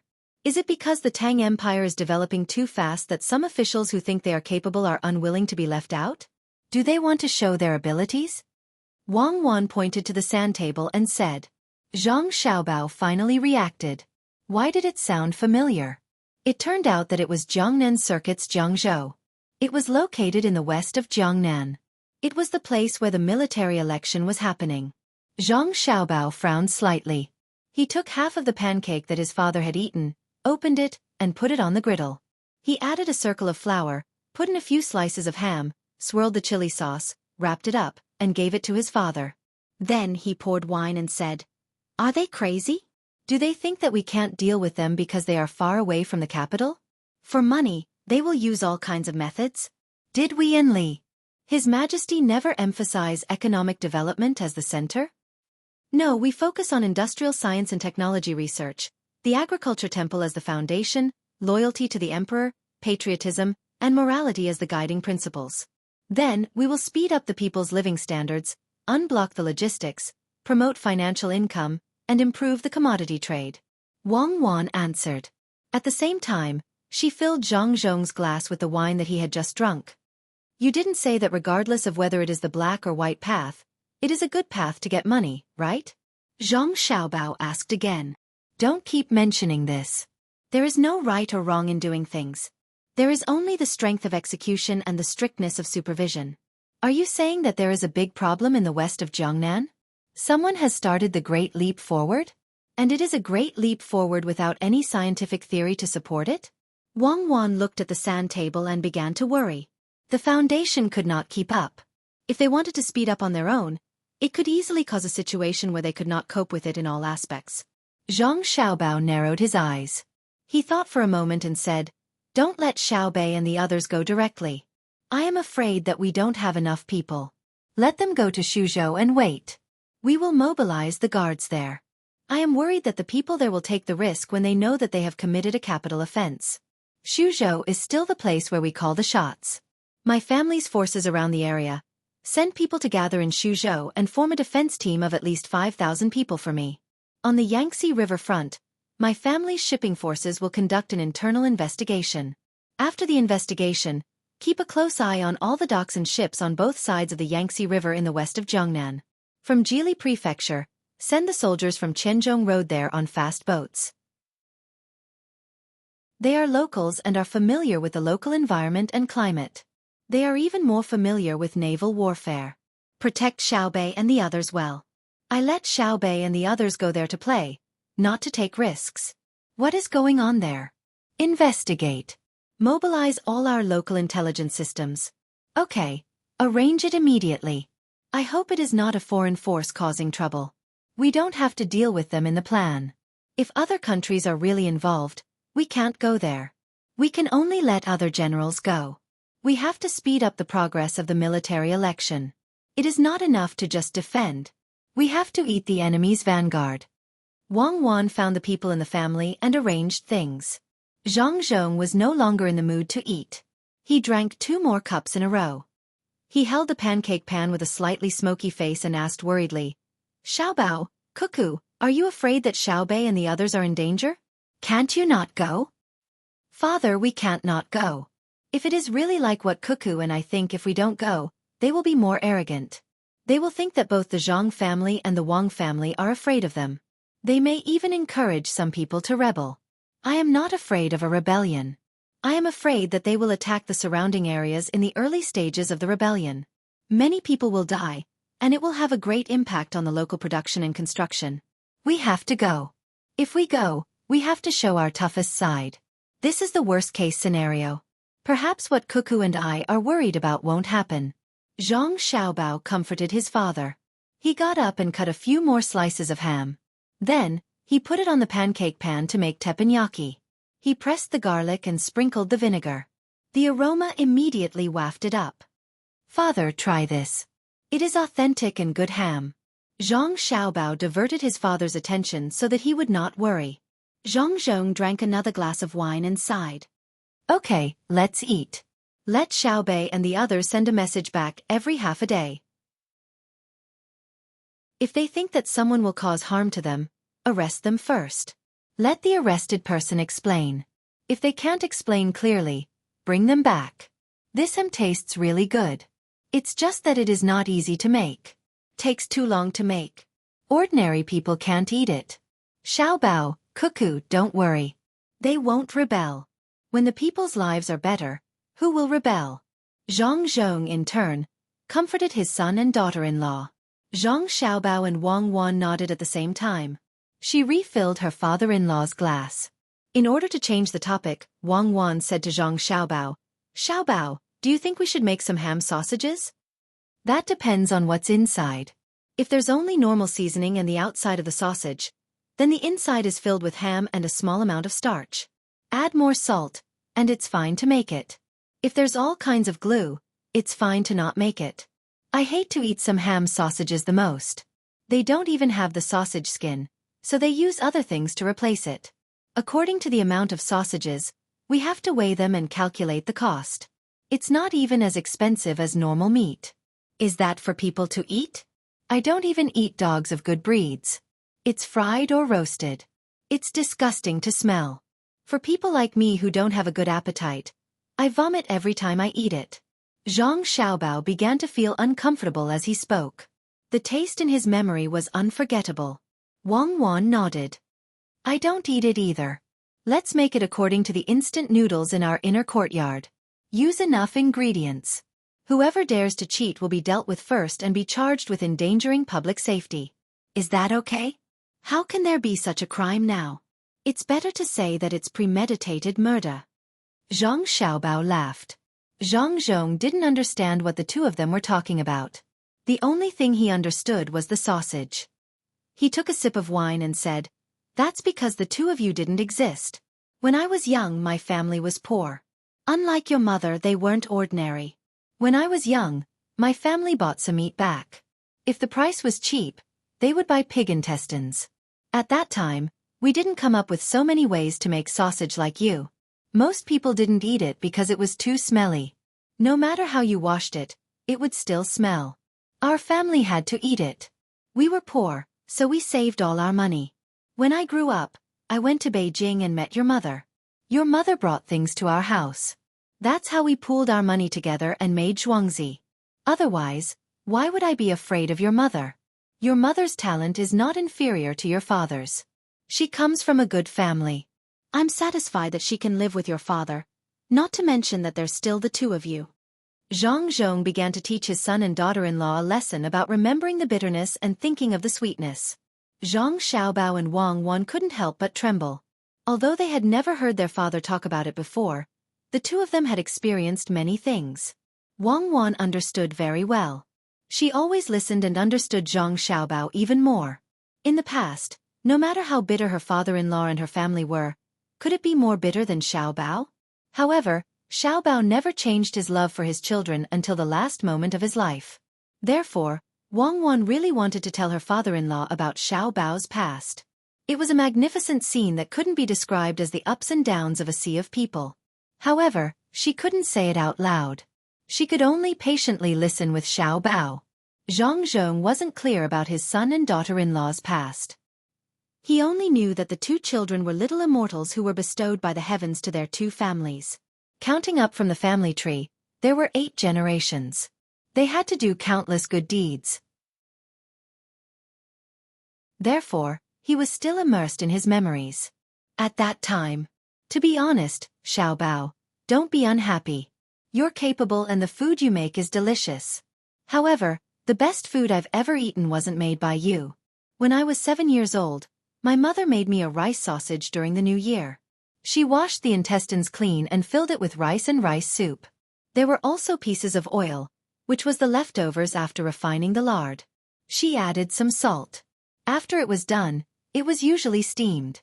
However, my father said that it wasn't easy for a child to eat it once. He used wood shavings to smoke it until the intestine was cooked. Even now, I still remember the taste. It was so fragrant. I asked my mother to cut it into thin slices. One slice could be eaten for half a day. After taking a bite, I kept chewing it in my mouth. Therefore, you've also realized that I made this kind of food for you every year. No matter how much seasoning Xiaobao made, I didn't use it. When I first found out that the food you made was delicious, I was worried that you wouldn't want to eat the intestines I made. Later on, when I saw that you enjoyed it so much, I was still very puzzled. When you were a year older, through my observation of the food you eat, I learned that sometimes you have high requirements for the food you eat. Sometimes you want the best. Sometimes you have very low requirements. You too can eat a complete bowl of corn and a little salted vegetables. Pour the wine. Zhang Zhong drank the wine as he spoke. He pushed the cup forward. Wang Wan immediately filled it up. She also poured a cup for Zhang Xiaobao and gave him a look. Zhang Xiaobao understood that Wang Wan wanted him to drink with his father. Even if he drank too much, he wanted his father to relax. As for his father's words, he would pick the good ones to remember and forget the bad ones. Since they were drinking wine, he didn't stop them. He raised his cup and said, "Father, Cuckoo and I have already enjoyed wealth. You see what Cuckoo and I make. No matter what ingredients we bring, we know the best way to cook them. But we also know the meaning of life. Just like the rice intestines you mentioned just now, it's delicious because it was made by my grandmother. It contains more than just taste.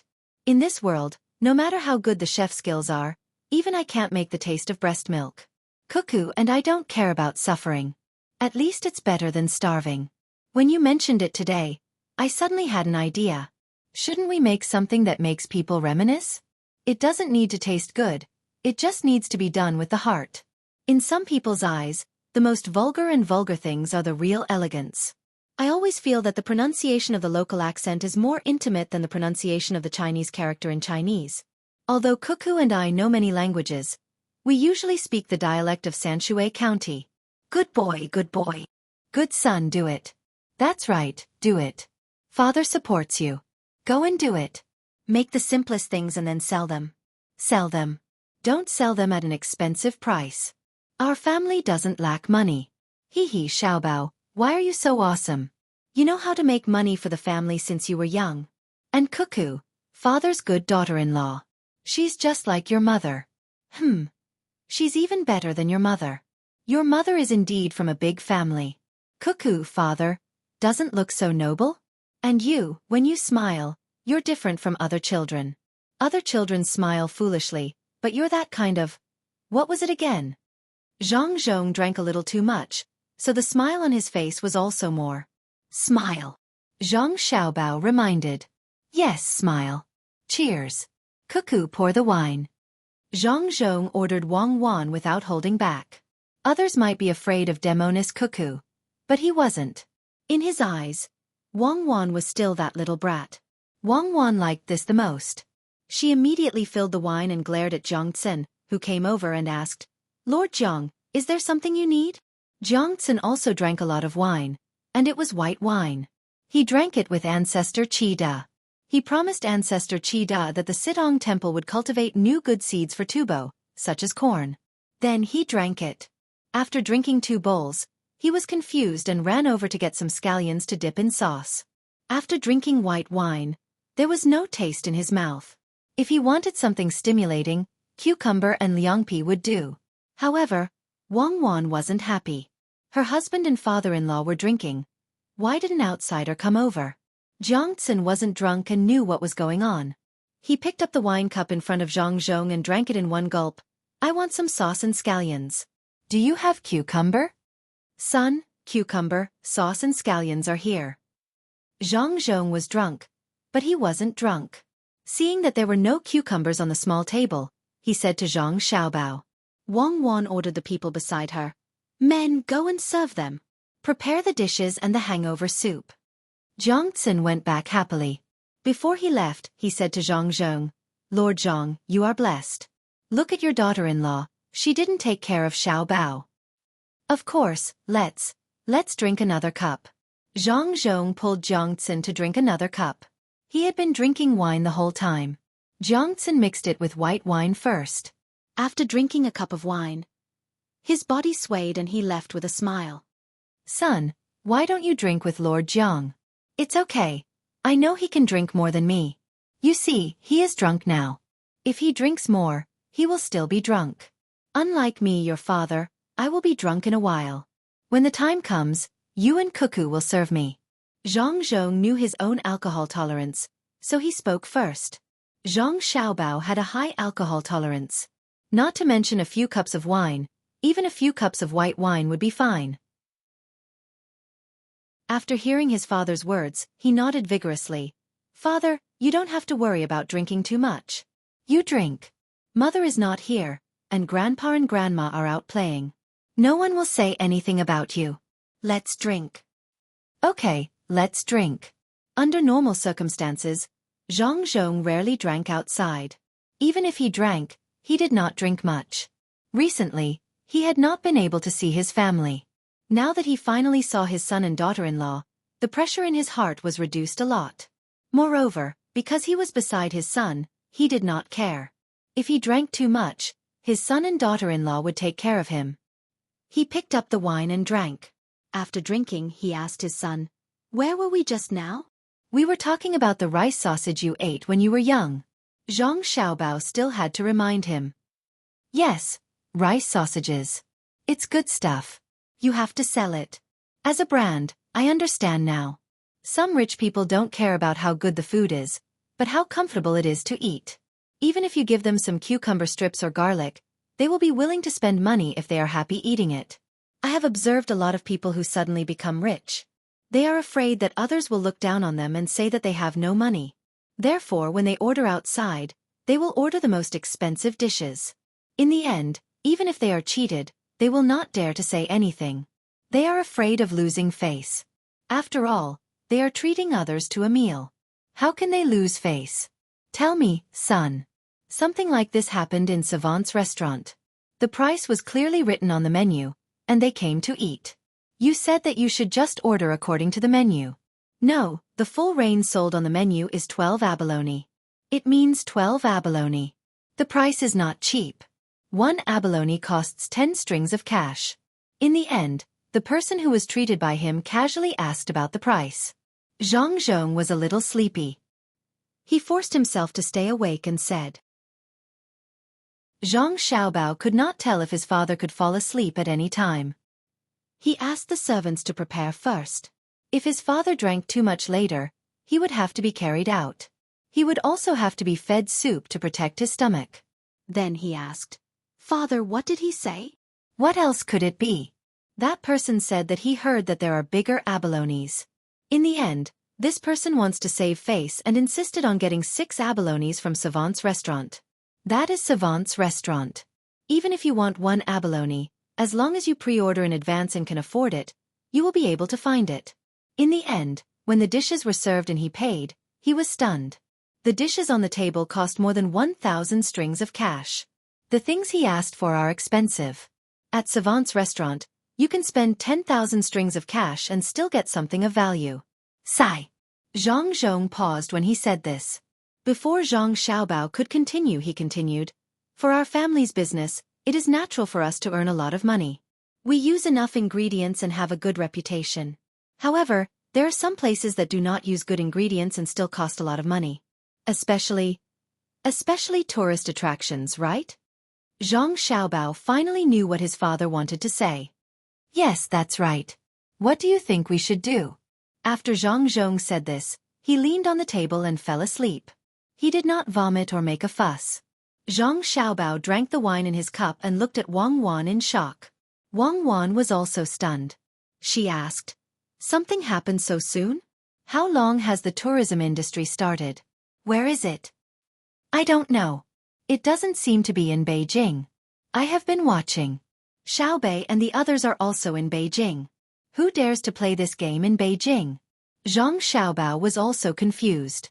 After pondering for a while, Zhang Xiaobao filled the wine and brought it to Jiang Xian. He interrupted the conversation between Jiang Tsen and Princess Jincheng and asked, "Lord Jiang, I'd like to ask you something. Do you know which part of the Great Tang is the worst place to travel? Is it the place where people get cheated?"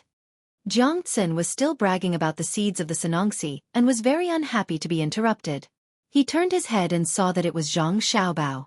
He became sober again. He rubbed his face vigorously with his hands and said, "Yes, there really is. The people sent by the Sea Agriculture Temple to that place replied to me. They said that Jiangzhou was originally very close to Suzhou, and there was also an iron chain bridge that you guys built there. Then they collected money. There were all kinds of ways to collect money. Crossing the bridge required money. Getting off the bridge required people to pull the cart. If you did not take the cart, you were not allowed to take that road. The other roads were very difficult to travel. If you took the cart, it would be expensive. Your family also wants to open a tourism place there? No, your family has a place in Xuzhou.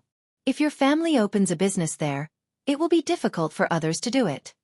Jiang Xin was confused. After talking to Zhang Xiaobao, he raised his cup to Zhu Zan, Qi Da.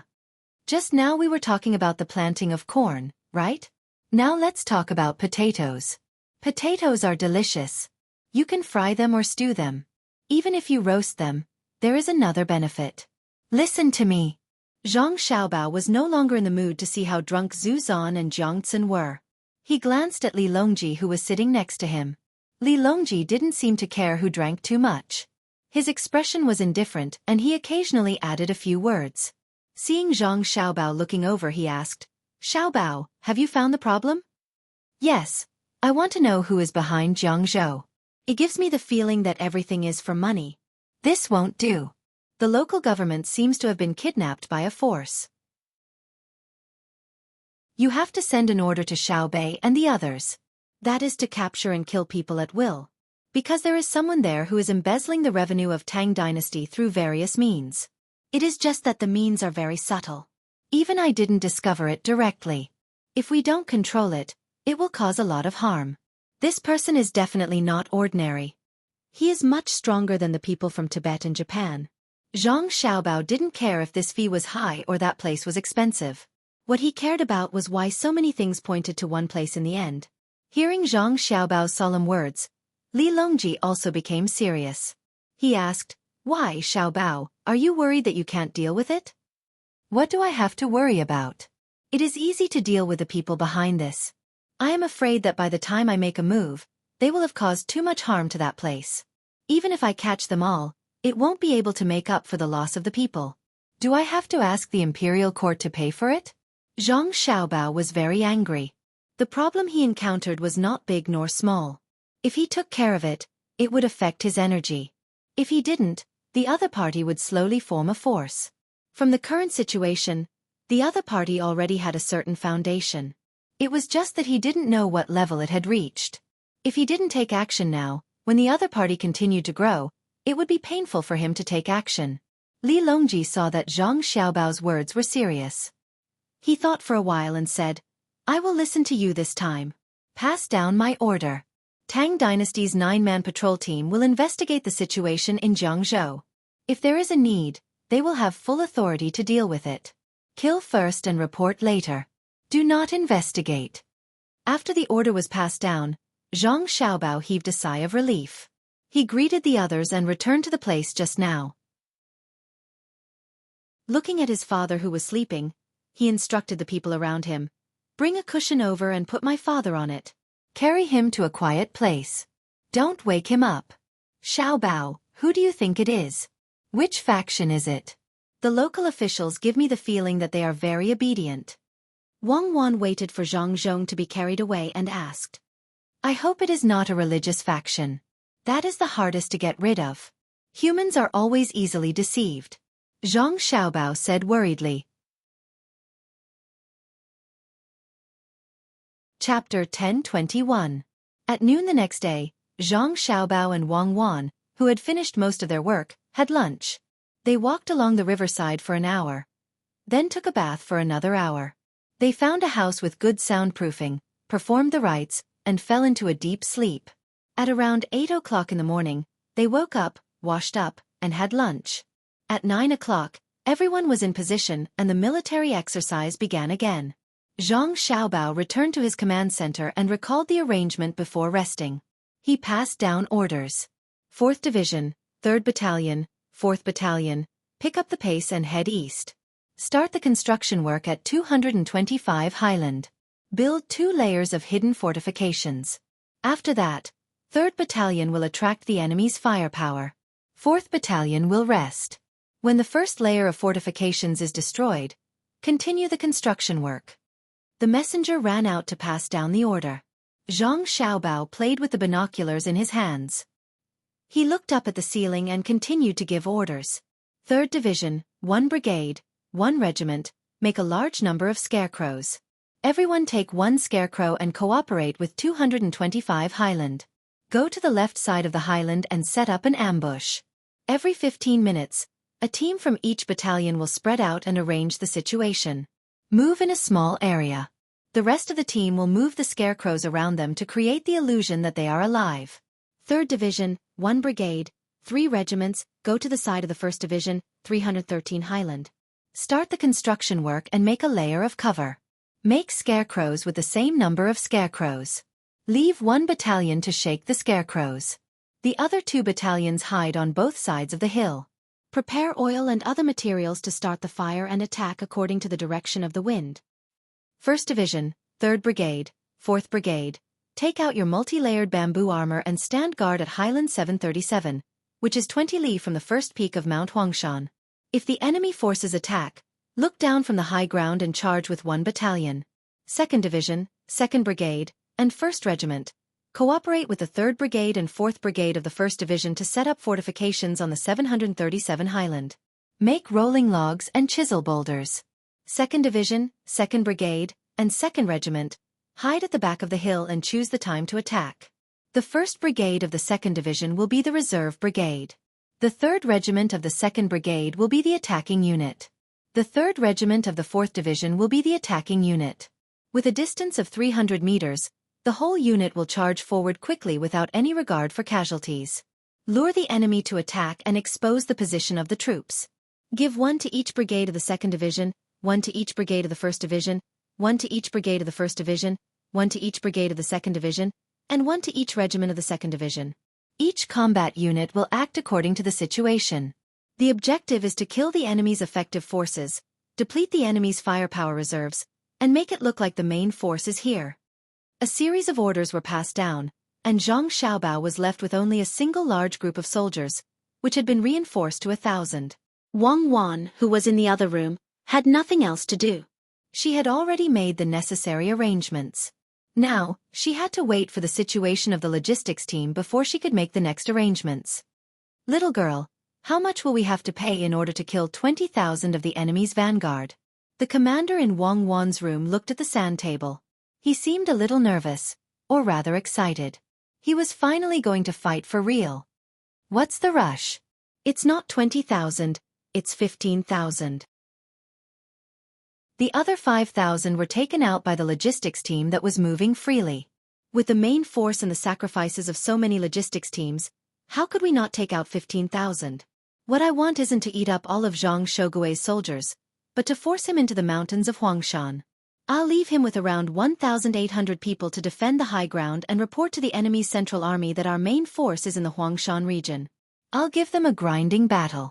The commanders of our army on the other side of the forest fire area will definitely understand my intentions and constantly harass the enemy's central army. When the time comes, I'll have Huzi lead 20,000 of you through the forest fire area to the port of Hangzhou. We'll constantly throw in small groups of soldiers to prevent the enemy from comfortably entering the port to resupply. Let's see how they'll defeat me. After transporting soldiers for such a long distance, the vanguard didn't first defend the shore, but instead wanted to launch a surprise attack on me. Do they really think I'm made of clay? Wang Wan coldly laughed. At this moment, Zhang Shogui was truly regretting his decision. He especially admired the general who had set up the forest fire. The setting of the forest fire had been too crucial.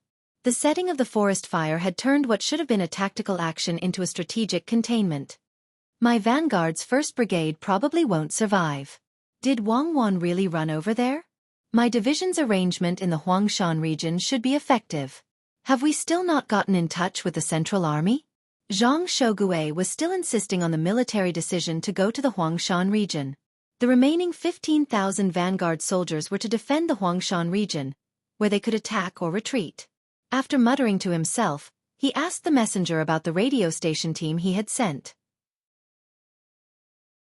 Reporting, because the distance is too far, communications have not yet been restored. We also did not discover the enemy's 1st Battalion tailing us. We only killed 22 people. The messenger reported. Order Zhao Hanzhong to pick up the pace. I don't believe that the enemy won't put up any defenses here. Have Zhao Hanzhong force his way through and quickly find out what the enemy's unit at the foot of the Huangshan region is. If the enemy is defending, let them attack the same way they did during the sword meet at Mount Hua. I don't want to have a small group of enemy troops constantly eyeing me. Zhang Xueqi gave another order, and his request was very specific. Zhao Hanzhong, who was leading the 5,000 vanguard troops as the vanguard commander, looked at the sand table upon receiving the order. Our army will form 3 horizontal lines. Each line will be 1 li apart. Advance quickly. Wind direction. Wind direction, due west. Level 4 to 5. The messenger reported the wind direction. Good wind. Find a high ground suitable for taking off. My vanguard's 30 gliders will all. No, send out 15 to scout the ground. Zhao Hanzhong was just about to say send out all of them when he suddenly remembered the hot air balloon team. They had taken off together and died tragically. Before they could even see the enemy, they had been blown down. According to Zhao Hanzhong's request, the referees found a place suitable for taking off. 15 small models of gliders were set up. Half a day later, Zhao Hanzhong received news that the enemy troops had hidden themselves and occupied high ground. They had even thrown down a few grenades, killing more than 10 people. Report the enemy's depth and number of people. Zhao Hanzhong asked the messenger about the gliders controlled by 15 people. It was impossible for him to arrange for 15 people to actually take off, so he had to rely on the referees. Report, the enemy's number is unknown. Rough estimate is around 50,000. If our army takes a detour to Mount Huangshan, we can avoid the enemy's troops on the high ground. If our army wants to take the shortest distance, we will face them head-on and form a siege. The messenger reported. How many? Zhao Hanzhong was so frightened that he almost fell to the ground. There are 50,000 enemy troops at the foot of Mount Huangshan. Main force, send a telegram to the main camp. We've discovered the enemy's main force. 2 high ground, 1 small hill, 1 plain, and 1 depression are at the center of the 3 points. The enemy's 50,000 troops are defending. 50,000? Unless Wang Wan is an idiot, she wouldn't send 50,000 troops to 3 points. And that 1 high ground isn't a high ground. That hill is more than 100 meters high. She might have thousands or even tens of thousands of people there. Isn't she afraid that I'll flatten that hill? Even if Zhang Xueqi was beaten to death, he wouldn't believe that Wang Wan would send 50,000 troops to 2 high ground and 1 depression. If Wang Wan really made such arrangements, then with her level, she wasn't suited to teach others military lessons. Even if the commanders in her family studied for another 80 years, they still wouldn't be able to reach their current level. Report back. Ask General Zhao if he would arrange such a defense when he clearly knows that the enemy has scouting methods. From now on, General Zhao's troops will act as they see fit. My troops will slowly approach. Zhang Xueqi was very dissatisfied with Zhao Hanzhong's action of sending a message without using his brain. Zhao Hanzhong received the order. After thinking about it, he felt that it made sense. The main force was there. Even if Wang Wan wasn't there, the 50,000 main force was definitely from the first batch of academy students. How could the first batch of people that Wang Wan brought out be so few? How could she expose her military strength so clearly? Fuck, it's fake, it's all fake. Let's not care about the other 2 highlands for now. Go and destroy that small hill for me. Scouts, rush up there. Use 20 gliders and fly up there for me to see. My 2nd brigade, occupy that small hill for me first. Zhao Hanzhong cursed and gave the order. 20 gliders took off. A regiment of 1,500 people, pushing a few cannons, moved towards the small hill. The scouts also followed. Not long after, the aerial scouts returned with news that they had discovered the numbers of 2 battalions. The estimated number of people was 1,000. They also determined that some of them were fake. 2 battalions, 1,000 people? That's the configuration of a regular army. It's not Zhang Xiaobao's logistics troops. He always likes to have 700 people in a battalion. Could it really be a regular army? There are even fake people? Scouts, rush up. Gliders, continue to investigate. Zhao Hanzhong judged based on the numbers and numbers. He felt that he understood Zhang Xiaobao better and was willing to create an independent battalion. For example, The 8 battalions of Fan Metro cavalry that he had given to Wang Wan actually had 1,000 people in each battalion. Report, our scouts have heard gunshots. No one has returned after half an hour. The messenger ran in and reported loudly. At the same time, he put a few models that represented smoke on the sand table. General Zhao, our 20 gliders have disappeared. Smoke billowed on both sides of the high ground. They are being carried by the wind and are floating towards our army. Oh my God, they are playing this again. Is it because if my aerial troops fly a little lower, they will use smoke? According to this, my 20 gliders are gone? Zhao Hanzhong was very depressed. He thought that the other party's method was too despicable. Of course, he didn't know that even if Zhang Xiaobao and Wang Wan's aerial troops wanted to fight, the ground troops would still use smoke. Even if the smoke couldn't make the aircraft come down, it would make the aircraft unable to aim and guide. The ground troops would use smoke and all kinds of burning debris to make the aircraft attack the personnel. They could only use their eyes to estimate the approximate position of the enemy and then manually lock on. If there was a country that didn't have such technology or even surface-to-air missiles, then they could only wait to be beaten. When a group of tanks moved, when the aircraft looked down from the sky, it was a sea of smoke. The radar's heat reaction light spots were everywhere. Since it was useful at that time, how could Wang Wan not use it now? Even if the aircraft flew high and couldn't be smoked, the aircraft wouldn't be able to see the situation below clearly. Orders, the artillery troops will cover. 2nd Regiment will charge. I'm really convinced. After fighting for so long, it has become like this again. Zhao Hanzhong felt very sullen. Before coming, he had thought of countless battle tactics and strategies. In his mind, he could simulate how the other party would suffer and how great the losses would be. In the end, when they really met, what air and ground cooperation, what special forces attack, what mobile firepower net coverage, and so on, they couldn't be used. The other party dug a trench, released smoke, guarded the small hill, and the teams on both sides of the hill cooperated with each other. The only thing he could do was to advance with artillery fire, and the attacking team followed. 1st Regiment, attack the team on the left of the hill. 3rd Regiment, attack the team on the right. Don't get close. Be careful of the smoke. Zhao Hanzhong was qualified to be able to guess the other party's shameless methods.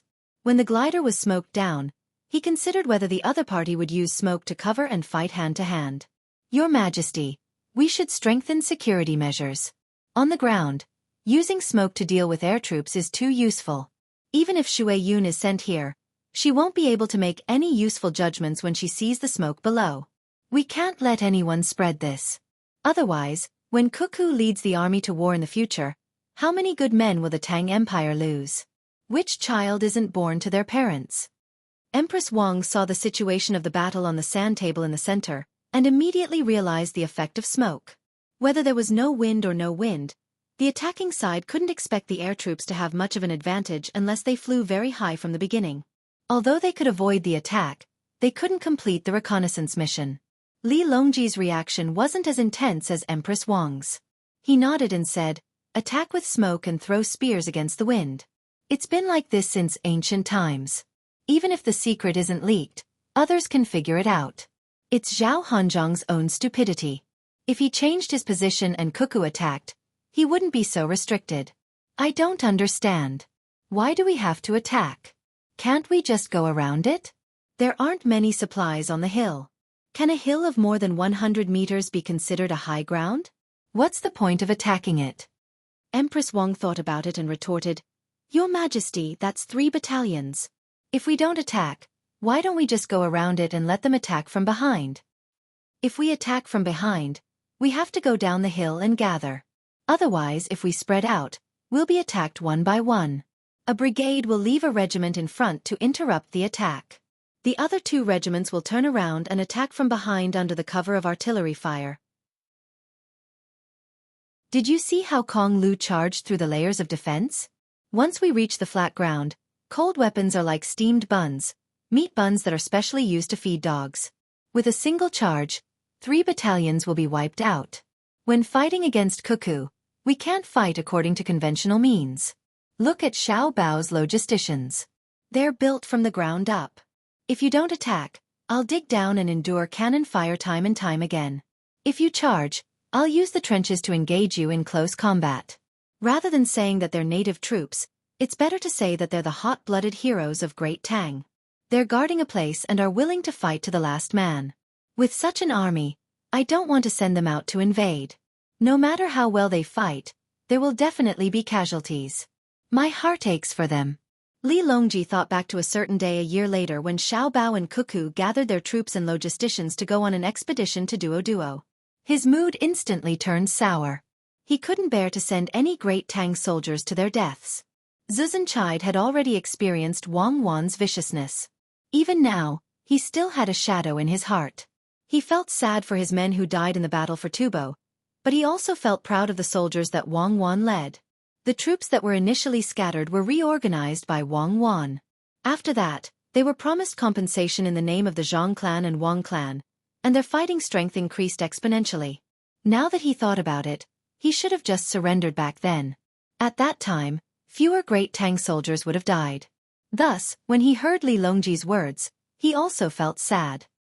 He persuaded, "Your Majesty, for the happiness of more people in Great Tang, we must fight.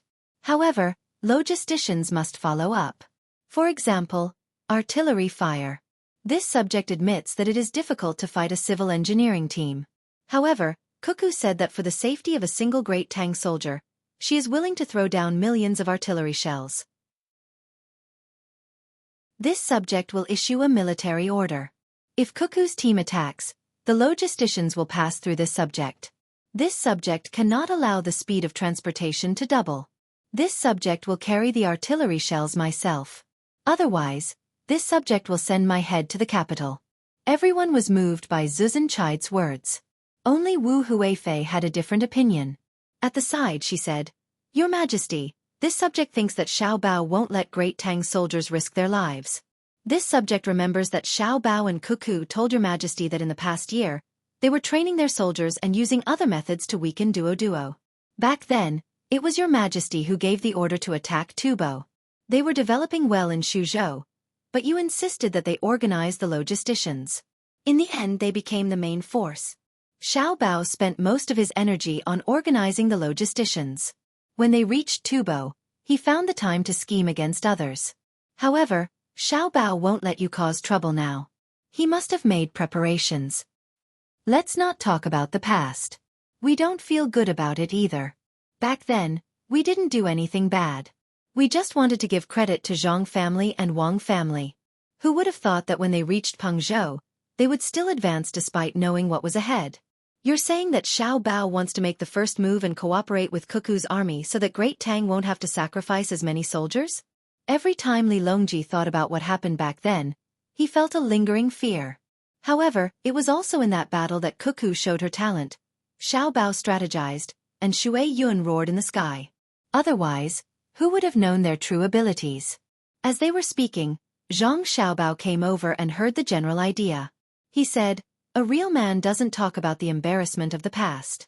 What we're talking about now is bragging and not mentioning a single word about being beaten and bullied. May I ask, are we allowed to use special weapons?" Chapter 10:22. What weapon? The others asked in unison. It's. Many diseases are contagious, and people die. The process from contagion to death is relatively long. For example, it might take a few months to a year and a half. We natives have specially sampled a group of people like this. We also have some insects with diseases on them. We'll use them on the battlefield. As Zhang Xiaobao spoke, Li Longji and the others shuddered from time to time. Before Zhang Xiaobao could finish, Li Longji interrupted him. "Xiaobao, it's too late for you to say this now. You didn't mention it in the beginning. I know your methods, and they're ruthless.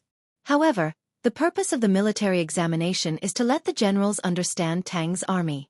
Your infectious diseases and poisonous insects won't be of any help to Tang. Whether our enemies use these methods or not, we need military doctors. The medical academy is also researching ways to cure various diseases. Didn't you say that our medical academy will be able to solve the diseases immediately if you bring them out? If that's the case, they won't be of much help to Tang's army. Tang can't raise a group of sick people to attack other countries." Empress Wang nodded. Wu Huifei's eyes lit up. She liked to play tricks. After listening to Zhang Xiaobao and the emperor, she interjected. Little treasure, are you saying that we can let the medical school's people advance with the army and capture other people for research? It's just like the medical team that Lu Zhou sent out to treat the people on the other islands. However, the medical personnel on the island didn't deliberately use poison. During the treatment process, they lacked protective measures. Even if it's a minor illness, they can still perform major surgery. Zhang Xiaobao nodded with a determined gaze. He knew how cruel it was to do it, but he still had to do it. Is there a specific way to cure the injuries? Cheetah asked. He wanted to say that it was against the harmony of heaven, but he changed his words in the end. Zhang Xiaobao understood what he meant. He replied, yes, it's against the harmony of heaven, but there's a way. There's not much difference between a doctor and an assassin. For example, Xueqi and I, we feel that we've earned every extra day we live. We don't care about the heavenly punishment. Using others to study the laws and treatment methods of diseases can be used on the people of the Great Tang. I brought up this matter today so that your majesty and the others can be mentally prepared. Many years later, you might be cursed incessantly. How can we care about what will happen many years later? Many years later, when the common people of the Great Tang learn of what we have done for them, I believe that we will be passed down as a deity who protects their safety and health, ha. And you and Xueqi, don't keep looking at the sand table. If you don't like it, I'll kick you out. When Li Longji heard Zhang Xiaobao's words, he didn't even think about it and said indifferently. Zhang Xiaobao retracted his gaze from the sand table. Actually, he couldn't see anything. The sand table was so big, and the model was so small.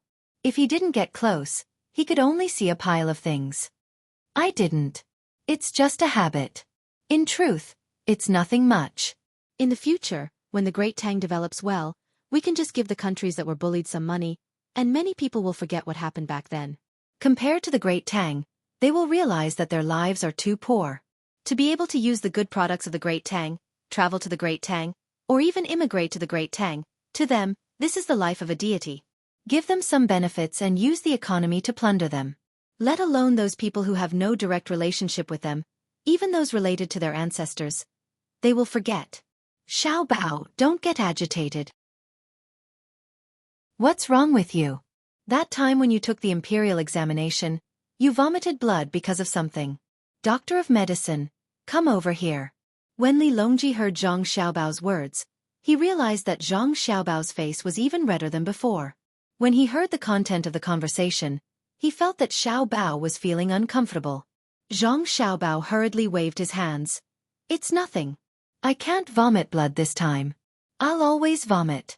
Right now, Xueqi and I are bullying others. Haha, thank the heavens. This is why we have to do more things that go against the heavens. Actually, I just thought of something. Don't touch me, I already said that I'm fine. Zhang Xiaobao had many things that he couldn't tell others. The only person he could confide in was Wang Wan. After comforting himself, he recovered his emotions and shook off the doctor's hand that came over to take his pulse. The doctor was very dedicated. Even if he couldn't take Zhang Xiaobao's pulse, he didn't force him. He stared at Zhang Xiaobao, looking at his complexion and breathing rhythm. He didn't dare to be negligent. If something really happened to Zhang Xiaobao, the emperor wouldn't need to do anything. The emperor would just throw him out on the streets and say that he didn't do his best. In this short period of time, Wang Wan had already heard the news. She hurriedly ran over and looked at Zhang Xiaobao, asking, "Who provoked you again?" "No one. They said that the military doctors followed the army to fight. In addition to treating their own people, they also used other people to study the virus. As they talked, I became happy and thought of a new weapon." Zhang Xiaobao reached out and pulled Wang Wan to sit on his lap as he explained. Wang Wan didn't break free. When she heard Zhang Xiaobao's words, she understood what the other party thought of. She followed up, "You thought of a biological weapon? It's more difficult to collect poisonous gas than oxygen. It's not easy to take protective measures, but we can use incendiary bombs." Good idea. Let people study it as soon as possible. When we go to war, we can destroy all the trenches and bunkers. If they're really benevolent and righteous, how can they fight a war? You came over just to talk about this? You're so free that you're chatting with people instead of commanding. Let's see what you're going to do if you can't complete your tactical objectives. Feel. Let Dr. Ho feel your pulse. Wang Wan took Zhang Xiaobao's hand and handed it to the doctor surnamed Ho. She knew that he had reached the position of doctor. It was impossible not to pay attention to him. When they wanted to establish the Tang Academy of Sciences, they had to get him in. The doctor first felt Zhang Xiaobao's left hand, then his right hand. After feeling it, he said to everyone, "It's nothing. It seems that he was a little tired yesterday or in the last few hours. There's no need to get medicine. When it's time to eat, it's fine to have more meat." The doctor said it calmly. Wang Wan blushed and jumped down from Zhang Xiaobao's lap. She pulled a chair and sat there without saying anything. Zhang Xiaobao asked in surprise, "You can even tell? Isn't it too fake?" "How is it fake? Look at your pulse." "Stop talking. You're amazing. I'll eat crabs for dinner." Zhang Xiaobao didn't let the doctor continue. "Crabs won't do. It's cold. Besides, it's spring. Where are you going to find crabs? The crabs that were frozen last autumn don't taste good. If you want to eat seafood, you can eat sea fish or mutton. If there are cows, you can eat beef. Ordinary people can't eat it. You won't be lacking in beef." The doctor still had a serious look on his face as he discussed with Zhang Xiaobao about food and nutrition. Zhu Zan reminded him kindly, "Xiaobao, when Madam and I came over, we brought the yaks from our place. They're still alive. Along the way they lost weight. Many of them died. We sold them to the restaurants that passed by. After we arrived in the capital, we've raised them for a few days. They should be fine. Let me tell you those yaks. Let's talk about the main thing. I know that your yaks are good. I believe that Xiaobao's body is also very good. Xiaobao, Cuckoo, how do you use the biological weapons and incendiary bombs that you mentioned?" Li Longji saw that the topic had changed and quickly corrected it. He was very interested in war weapons. He was always afraid that others would use advanced weapons to attack the Tang Empire. He felt that with every step forward in the research of weapons, the gap between the Tang Empire and the Tang Empire would shrink. Zhang Xiaobao and Wang Wan began to explain the functions and effects of the two weapons. Zhang Xiaobao wasn't as professional as Wang Wan. Wang Wan had a very thorough understanding of the weapons.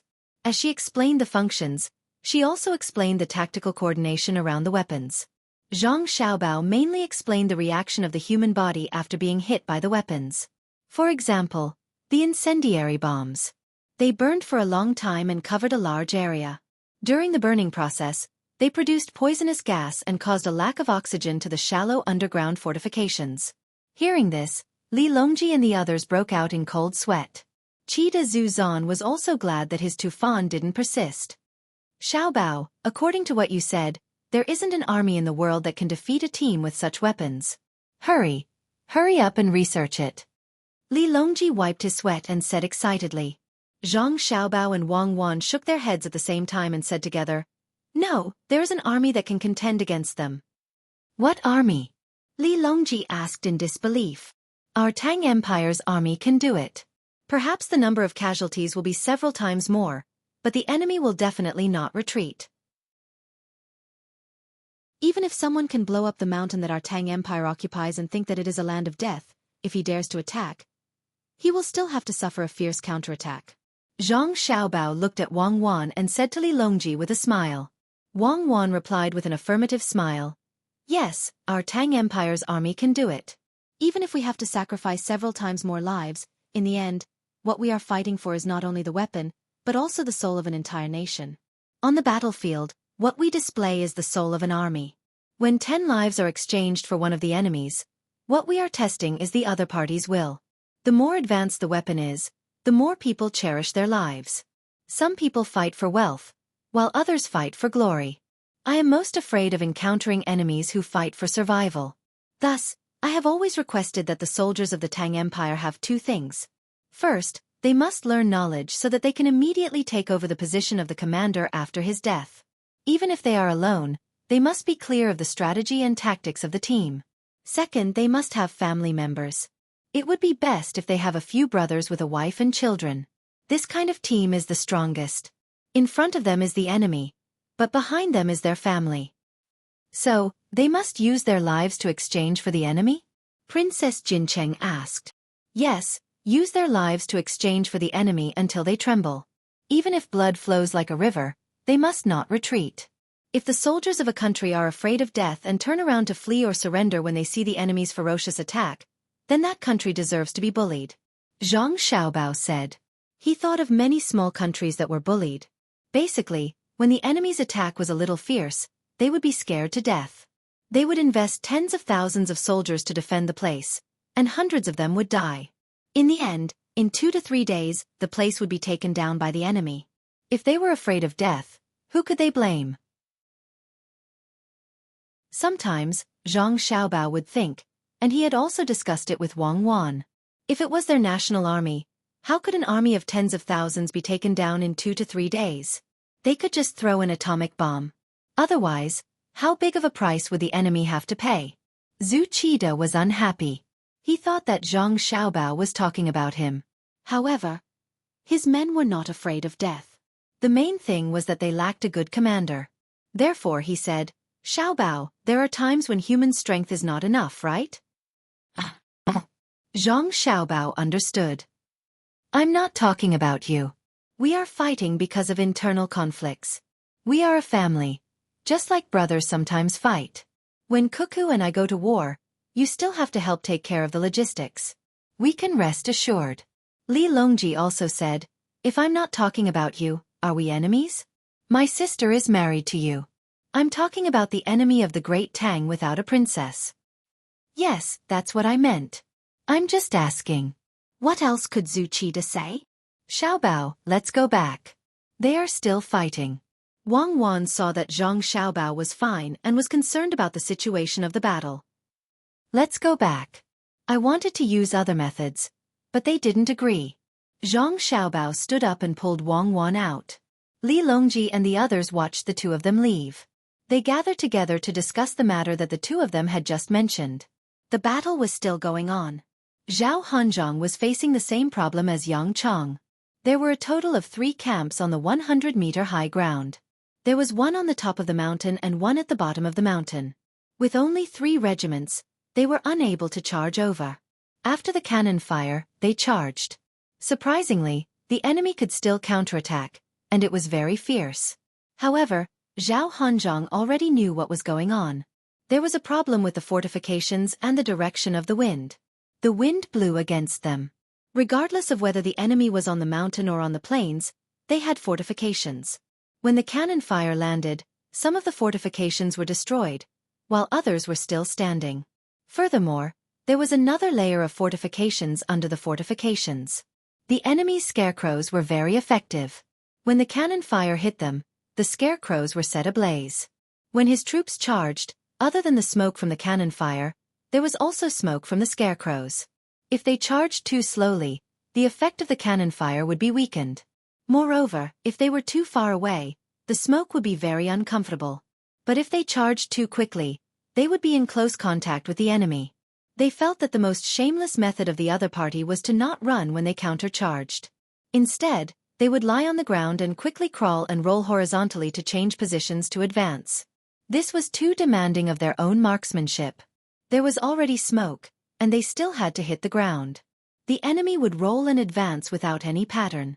They could only rely on confusion. When they came into contact with the enemy, it would be a bayonet against a broadsword or a spear. This was no joke. Yes, if they crawled forward, they would be less affected by the smoke. The natives are becoming more and more difficult to deal with. Zhao Hanzhong scratched his head in front of the sand table. Of course, he was just saying this out of anger. He didn't believe that the natives were so smart. Reporting, our troops attacking the mountain have been shot down again. The enemy used rolling logs. The messenger reported to Zhao Hanzhong. Rolling logs? Are there any nails on the logs? Zhao Hanzhong asked. Reporting, no, there are no nails. However, there are streaks in the middle of the logs. There are things that cause smoke. Wherever the logs roll, there is smoke. The messenger replied. Zhao Hanzhong nodded. Understood. When he looked at the sand table again, he suddenly slapped his head and said to himself, why was I so stupid? So what if I shot down the mountain? I'm not even defending. There are still troops behind me. Can't I just charge over? What can they do to me? Men, pass down my order. Gather 3 regiments of troops and advance with the cannon fire. Charge directly from the north of Highland 113. How can 3 regiments not be able to deal with your battalion? Zhao Hanzhong finally understood and gave the order. Chapter 1023. Once Zhao Hanzhong changed his strategy, the results were immediately apparent. Of the 3 battalions of the 3rd Regiment, 1 battalion was directly facing Zhao Hanzhong's charge, while the other 2 battalions were on the other side of the hill. The battalions on the hill were hit by a wave of cannon fire and were forced to retreat into their fortifications. When they reappeared, Zhao Hanzhong's troops had already left the range of the hill. The other battalion had been waiting to engage in positional warfare. When they saw the enemy retreat, they waited for the next wave of attacks. However, after waiting for a while, they did not see the enemy attack again. Only the rumbling of cannons could be heard. For a moment, they did not know what was going on. This bastard has learned to be smart. Motherfucker, they're all coming for me? I think there are at least 3 regiments. Is there a need to use cannon fire to advance? Order all the troops to hide. After the cannon fire, retreat immediately. We're not going to fight anymore. Go up the hill and meet up with the 1st Battalion. Sun Quan looked at the sand table and cursed as he gave the order. His battalion was facing the charge of Zhao Hanzhong's 3 regiments. When he retreated to the hill and met up with the 1st Battalion, there were only about 160 people left out of the original 500. He also went to the room of the 1st Battalion's commander and stared at him speechlessly. Brother, this battle is not going to be easy. The tiger finally knows how to climb a tree. 3 regiments against 1 battalion, and I've been judged to be injured. Sun Quan said to the commander and regiment commander of the 1st Battalion, Fan Zhu. Fan Zhu nodded. My troops can't do anything. The range of the long-range weapons is not enough when we're on high ground. If I bring people down, we'll be facing a rain of bullets. Then he relaxed his eyebrows and said, but it's not a big deal. Let's see how many people the 3rd Battalion can come back. Their losses are not as great as yours. If we gather our troops again, we should have at least 600 to 700 people. My losses are not small either.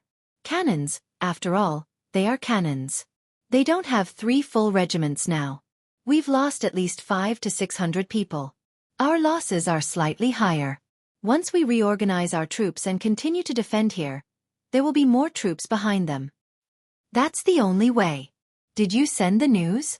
Sun Quan did not insist on beating the enemy into a pulp. The enemy's guns and cannons were not for decoration. Yes, Fan Zhu replied. The 3 battalions of the 3rd Regiment of the 1st Brigade of the 3rd Division began to regroup.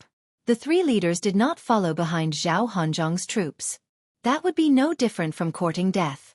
They were not worried that the enemy would turn around and attack from the other side of the hill to seize the high ground. At this moment, Zhao Hanzhong was also not very happy. He had made a mistake in commanding the troops in the previous battle. Instead of losing 500 or 600 men, they had lost more than 1,000 men.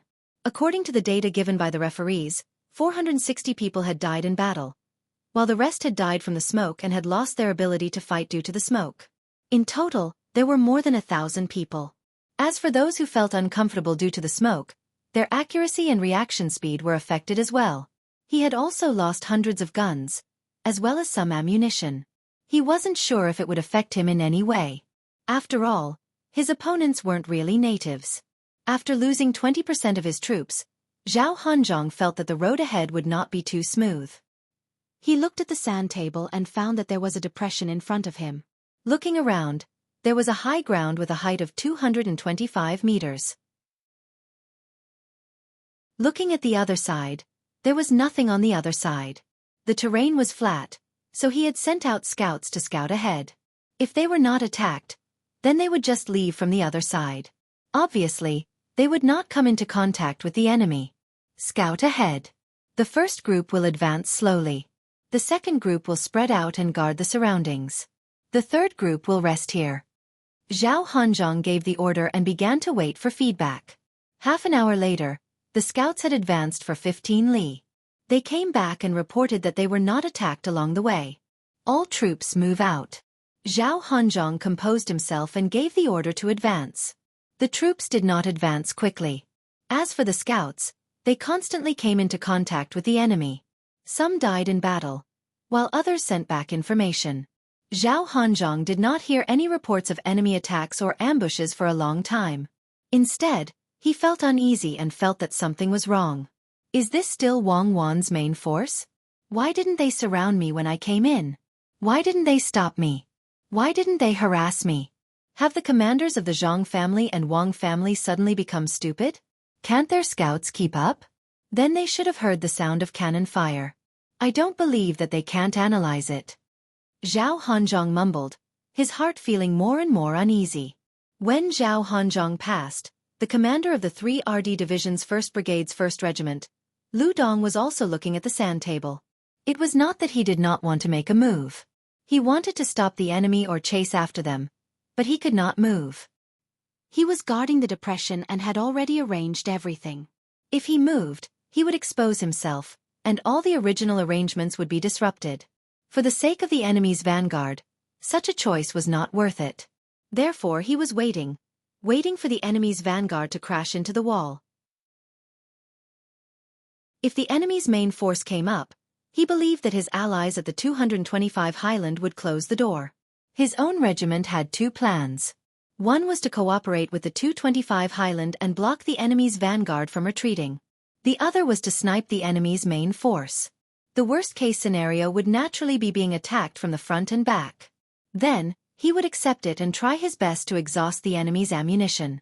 The commanders of the 3rd and 4th Independent Battalions of the 4th Division at the 225 Highland also knew that the enemy's vanguard had entered, but they did not attack. They seized the time to repair the fortifications. The commander of the 3rd Independent Battalion, Lu Zhu, ordered his men to repair the fortifications. When he found the 4th Independent Battalion's headquarters, he said to his colleague Lu Yun, "One of you go there." "You saw it? Do you want to fight?" Lu Yun asked. Lu Zhu waved his hand. "No, I'll wait for him to go there.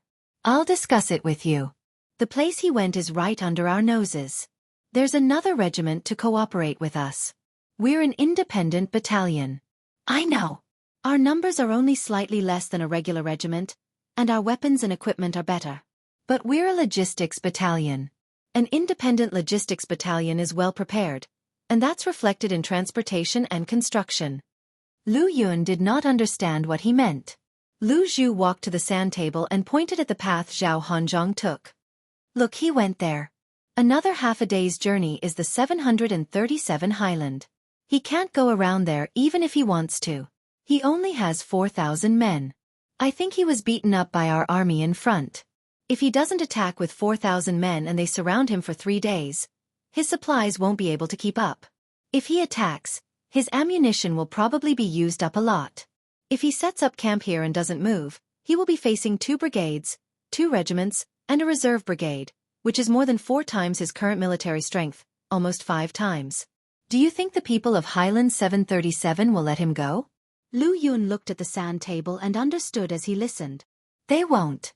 If the enemy really dares to set up camp, the 737 Highland will organize a night battle with scarecrows and use smoke to cover the attack. They'll use the tactic of injuring 1,000 of the enemy and sacrificing 800 of their own to force the enemy to attack or retreat. They'll also defend and wait for reinforcements. Then we. While talking, LV Yun considered. Suddenly, his eyes brightened. He patted Lu Zhu's shoulder happily and said, "Yes, that's right. We can't let him retreat easily, and we can't let him wait for the reinforcements. Let's go down. We don't have to stay on the mountain anymore." "That's right. We're an independent battalion.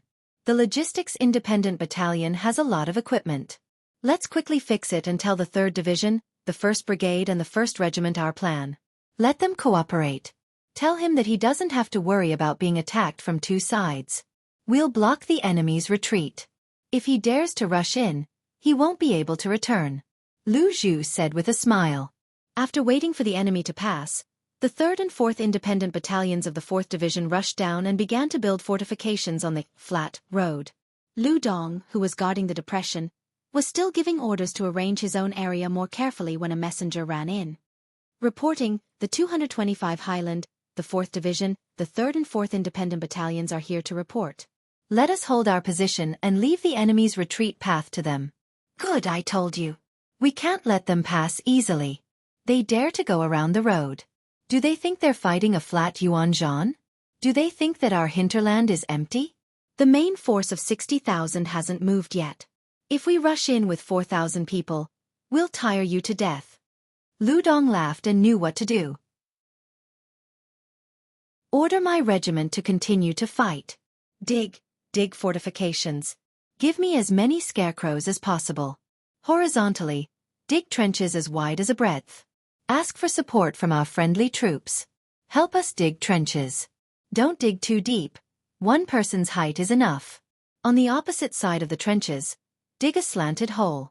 Hide people inside and wait for the enemy to push the cannon cart over the hole. Rush out and kill them or wait for the enemy to fall into the hole. Insert a scarecrow every 3 meters in the trenches. Only a little bit of the head with a hat is exposed. Stagger the position of the holes. The distance between the trenches is 50 meters. Within 50 meters, place them irregularly. After Lu Dong finished giving orders, his whole body relaxed. He didn't expect to be able to defeat the enemy. As long as he could consume more of the enemy's ammunition, it would be fine. When the guns and cannons ran out of ammunition, it was better to use fire sticks. The fire sticks could be made longer, but the bayonets on the guns were only that long. Moreover, bullets weren't too terrible. The speed was fast, but they had to hit the target. There weren't so many machine guns. If they used rifles, wouldn't I be able to dodge? If I suddenly lay down, roll and get up again, walk around the zigzag route, and lay down again, could it be that they were all sharpshooters? Lu Dong's request was sent out by the scouts. Soon, he received a response. The 3rd Regiment of the 2nd Brigade of the 4th Division, which took the initiative to attack, came. It was arranged by Zhang Xiaobao to quickly charge forward in groups, every 300 meters, to expose the enemy's position. The regiment commander, Su Gu, also wanted to follow the order. But before he could move, the enemy's vanguard came in first. He thought about it. If he still followed the young master's order and rushed in, he would definitely be scolded by the young master. Su Gu could think of the scolding words. Are you stupid? You just entered when I told you to. Don't you know how to observe the situation? You're the regiment commander, not the group commander. Don't you have a brain? I've arranged everything. Do I still need you? You can just find an obedient dog. So Su Gu made his own judgment. He didn't rush forward. He gathered the troops of a regiment and walked quietly along the edge of the ambush. He collected the things to start the fire. He planned to take advantage of the enemy's vanguard to go to the front and throw the things to the ground before the enemy's middle army came. He planned to let the enemy's middle army make a choice.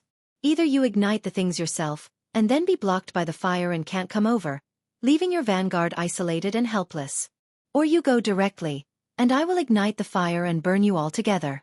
Just as they moved to the depression, each soldier carried a large bundle of firewood, wooden sticks, hay, and dried grass. When the time came, they would be able to burn it and it would even emit smoke. Before he could continue to move forward, he received a request from Lu Dong of the 1st Brigade of the 3rd Division. He considered which side was more important and finally decided to help. Su Gu? Why are you here? Lu Dong was surprised to see Su Gu. Didn't you sacrifice yourself? You sacrificed yourself? Did you give me the time to sacrifice myself? You see how fast the enemy's vanguard is. They almost met me.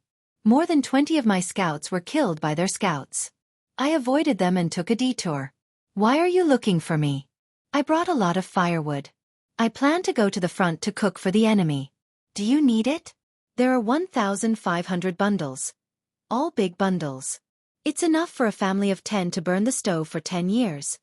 Su Gu and the other 3 people stood in Lu Dong's room. In addition to him, there were 3 battalion commanders.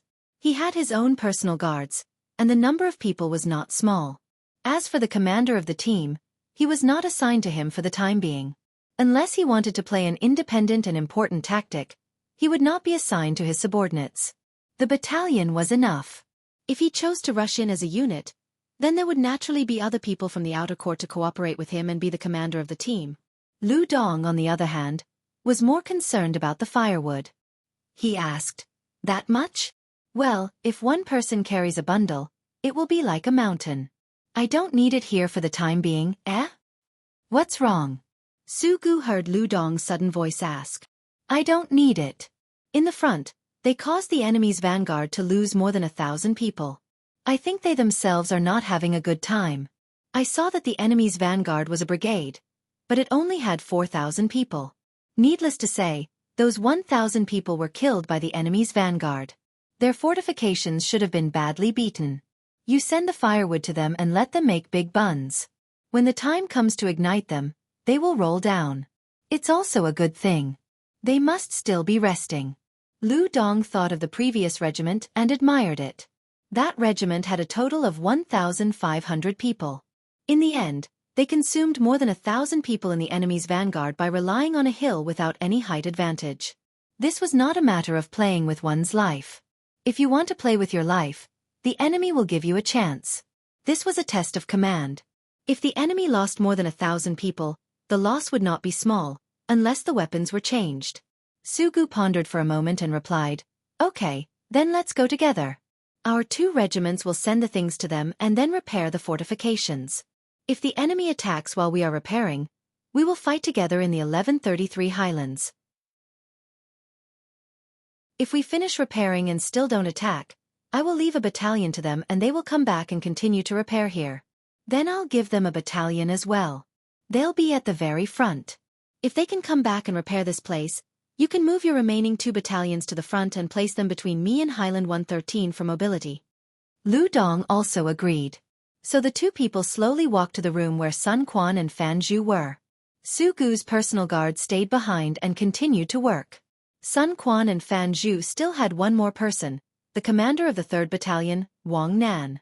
Wang Nan was also injured by the referee. Wang Nan was very angry. Why did he have to be injured? When he commanded, his energy was affected. He commanded for an hour and then had to rest for an hour. Wasn't this cheating? At the critical moment, he had to rest for an hour, and when he got up, the battle would be over. The 3 people were together thinking about how to deal with the enemy's main force. When they thought of the overwhelming artillery, the 3 people felt a headache. If you give me an artillery battalion, I want to see which one of their main forces dares to open fire first. I will destroy the artillery position. Isn't it just bullying us because we don't have artillery? Wang Nan complained, his hand touching his head from time to time. The messenger said that his head was injured by shrapnel, and there was a big cut. He always felt uncomfortable in his head. Okay, we're just fighting cold weapons against hot weapons. If it is hot weapons against hot weapons, will the Imperial Court's generals dare to come and fight with us? Xueqi directly passed the military selection and became the top scorer. Since we are playing this game, we can't lose face for the main family, right? Sun Quan explained. When he spoke, he faintly revealed a trace of pride, which meant that he had the ability to fight an asymmetrical war with them and force them to not have the slightest advantage. Fan Zhu also said, That's right. If we really used hot weapons against hot weapons, I could have left his entire regiment on the mountain. But since we have chosen this road, we have to go down it. I think that after the battle we, the people on the periphery, will be allowed to enter the inner courtyard. The main family doesn't only look at combat ability. If your ability is not good, you can be trained. If you really can't, you can also be arranged to do other things. The main family has always emphasized that there is no bad inner courtyard, only unsuitable positions. What the main family really looks at is our spirit and breadth of mind, as well as the choice between life and death and brotherhood. If the main family is satisfied, we can enter the inner courtyard and be like Xiaobei and the others. We are them. The other 2 nodded. They thought of the education that Xiao Bao and Xueqi had given Xiaobei's 9 younger brothers and sisters. Their philosophy was that there were no stupid children, only unsuitable education. If that's the case, we will work harder and work in the inner courtyard in the future. I have to change my surname. Should it be Zhang or Wang? Or continue to be Sun? Sun Quan began to think about what to do with his surname. He felt that he had done well by cooperating with the 2 battalions and defeating more than 500 of the enemy's people while losing more than 800 people. He could enter the inner courtyard. Let's not think about that for now. I am just thinking about how to defend when the enemy's main force comes. If someone can give me some support, I will be satisfied even if it is a large group or a small group. Fan Zhu felt that the manpower was not enough. Although it was said that he could be sacrificed, he felt uncomfortable in his heart. I don't have a large group or a small group. I can give you a battalion and more than 1,500 bundles of firewood. At this time, Xueqi appeared at the door of the three people's room and said seriously, Xueqi, I asked you to rush to the front. Where are you hiding? You have a group. Come in and have a seat. Are you here to visit with a group? Ha ha ha. And Lu Regiment Commander, you are not guarding the low-lying land at the back. You also formed a group to travel? When Fan Zhu saw the two people, he was very happy. He didn't believe that the two people would come empty-handed, so he quickly moved a chair. Wang Nan and Sun Quan also got up to greet them and hugged Xueqi. The other party came at the right time. They were good brothers.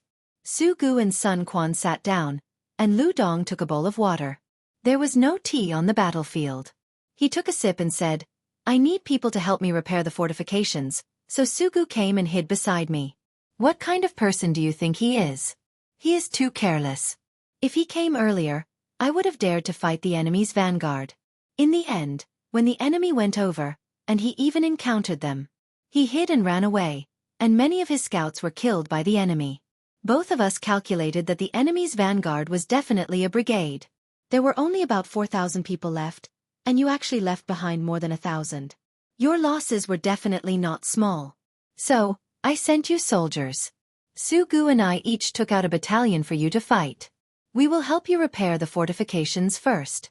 Later, we will continue to defend there. When your whole army is dead, we will become the front. 1,000? So many?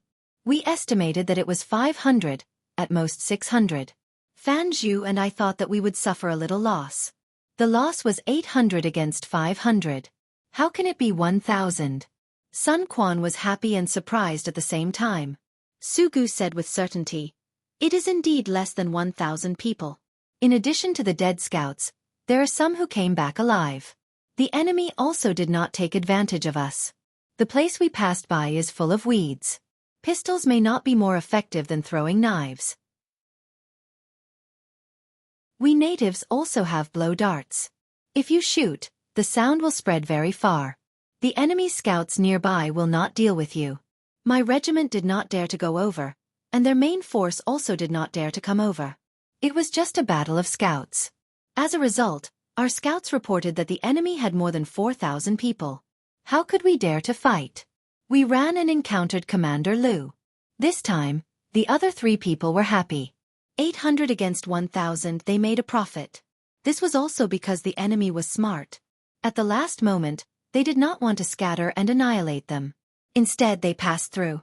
Otherwise, they could have left behind another 1,000 people. The 5 people chatted for a while, mainly to exchange information and analysis.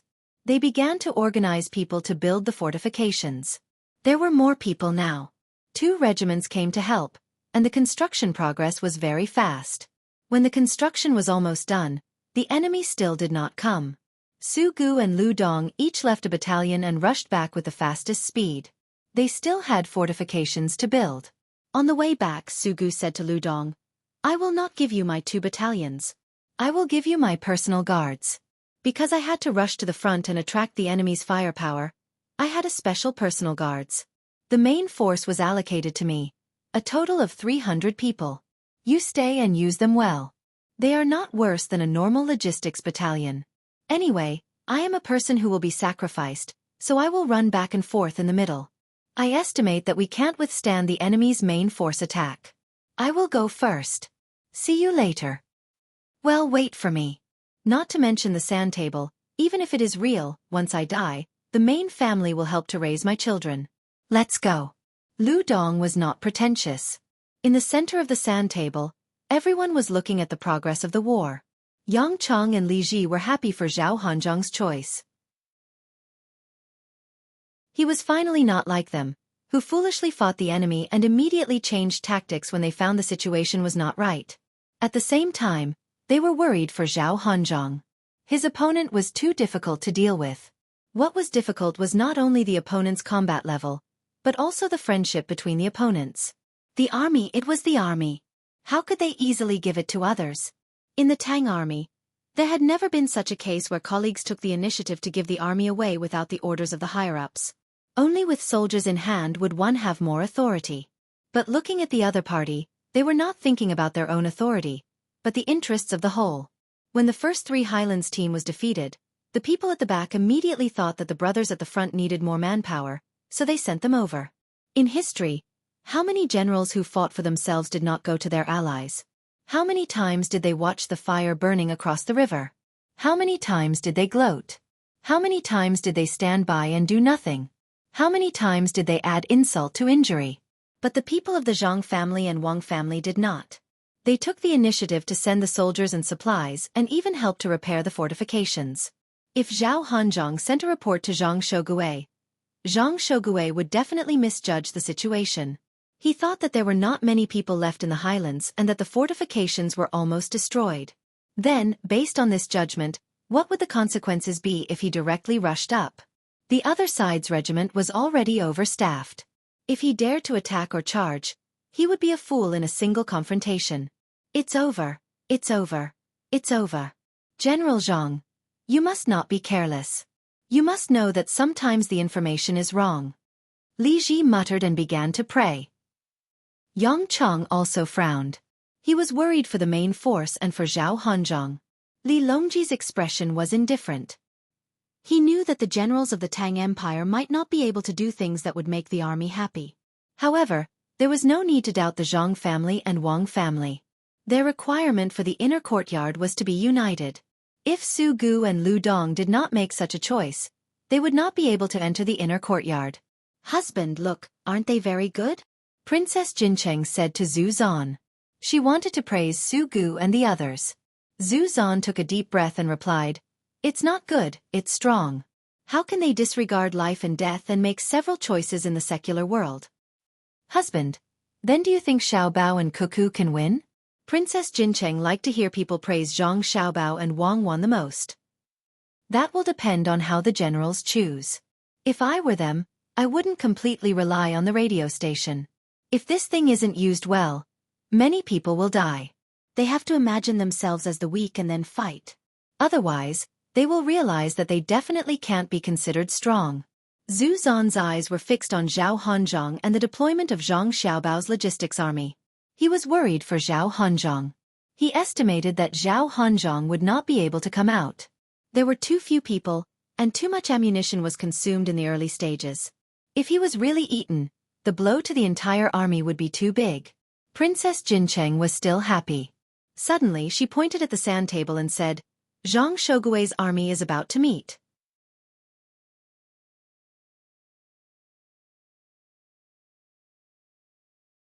Chapter 1024.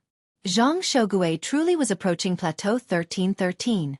He had first received a report from Zhao Hanzhong saying that Plateau 1313 had already been broken through and that there weren't many soldiers left. When the main force arrived, they would be able to push through. At the same time, he had also received news that Zhao Hanzhong had discovered people on Plateau 225 from his position, and that there was also an ambush in the nearby low-lying areas. In addition, he had engaged in a scout battle with an unknown number, but the enemy had already left. He had also given a guarantee that he would be like a sharp knife, firmly thrust into the enemy's heart so that no matter what the enemy did, it would be impossible for them to succeed. When he first received this news, Zhang Shogui had been happy for a few moments, thinking that victory was at hand. Just as he was planning to quickly advance, he suddenly hesitated. Measure wind direction and speed. Glider team, take off and scout Plateau 1313. Zhang Shogui resisted the urge to give the order to advance, instead having the troops slow down and the scouts move out. The messenger quickly returned, reporting, "The fortifications on Plateau 1313 are in disarray, most of them destroyed. From the air, we can faintly see wounded lying on the ground, groaning. When my scouts flew over, they were not attacked." Over. Zhang Shogui softly cursed at Zhao Hanzhong. So close. Zhao Hanzhong, you tricked me to death." Turning his head to the officers in the room, he asked, "Did you see anything? My guess is that the other side should have some means to counterattack. Therefore, They first pretended to be weak and waited for our army to rush up and catch us off guard. According to General Zhao's information, the other side should have a battalion or 1.5 battalions of soldiers at the top of the mountain. However, the number of wounded soldiers is less than 100, so the rest are definitely lying in ambush. Our army should be opening up a path with cannons and taking Plateau 1313 in one go. This is called beating them at their own game. A general voiced his analysis and waited for Zhang Xueqi's approval. But Zhang Xueqi didn't look him in the eye. Beat my ass. Do you think the enemy's commanders are idiots? They just suffered a round of attacks, so how could they not understand the power of cannons? If they dare to set up such a formation, they probably aren't really weak, but they have an even bigger backup plan. If our army is charging straight up and the enemy really does have a backup plan, then tell me, how are we going to calculate our losses? The general who had spoken just now did not say anything, but he was unwilling to accept it. Since they did not know, why did they say that his idea was wrong? Zhang Xueqi continued. I was worried that this was a trap. Zhao Hanzhong truly charged too quickly. He didn't clear out the soldiers along the way, so he believed that with his advanced weapons, he wanted to charge straight into the enemy's main force and determine which army they belonged to. If the other party was Wang Wan's main force, would he be able to gain any advantage by rushing over? If it wasn't, I would have risked my life to keep his brigade. That's not good. At this point, Zhang Xueqi shivered and said to the messenger, Send a report to General Zhao at the vanguard. Order him to quickly retreat and join up with our army. There is no time to be lost. Our army is to set up camp and guard the surroundings. Do not move recklessly. Zhang Xueqi's army of more than 10,000 immediately began to set up camp, and various defensive fortifications were set up. The officers carried out Zhang Xueqi's orders, and this time, no one objected. This was because they recalled something.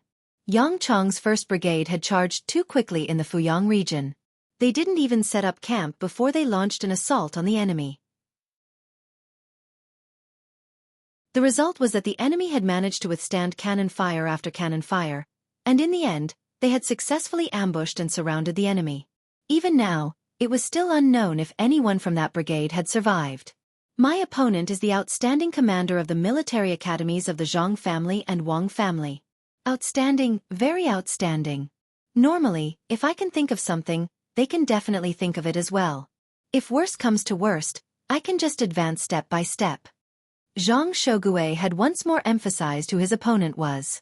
At this crucial moment, he had actually changed his disposition as a commander, no longer constantly searching for opportunistic opportunities to inflict massive damage on the enemy.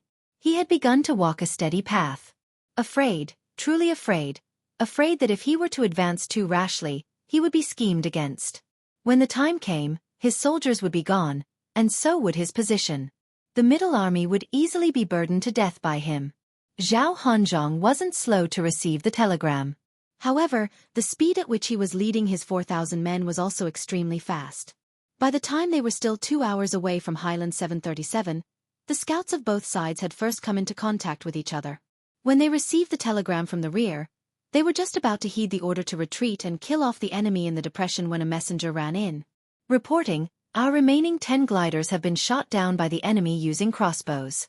One person managed to survive, but he was heavily injured. Reporting back, 2 enemy regiments have appeared behind us and to our left. They are advancing extremely quickly and will soon cut off our path of retreat. Reporting, the enemy has appeared behind us and is advancing extremely quickly. The majority of our scouts have been shot down by the enemy. The returning scouts report that the enemy has already cut off our path of retreat.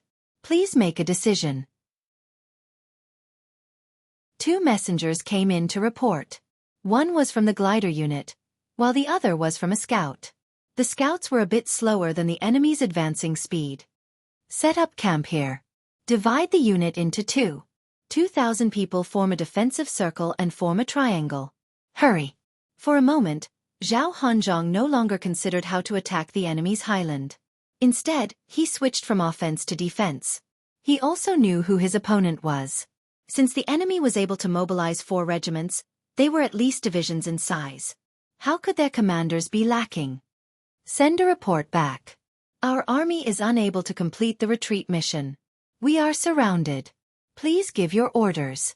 Zhao Hanzhong couldn't think of a better plan. He wanted to say that they would defend and wait for reinforcements, but he was afraid that they would implicate their own troops. He wanted to say that they would break out of the encirclement, but he was also worried that they would disrupt the deployment of their rear. When Zhang Shogui received Zhao Hanzhong's report, he felt like his head was about to explode. He looked at Highland 1103 on the sand table and said, "They want to force me to attack or go around to rescue the vanguard." Tell me again, what should we do? The officers also realized that something was wrong.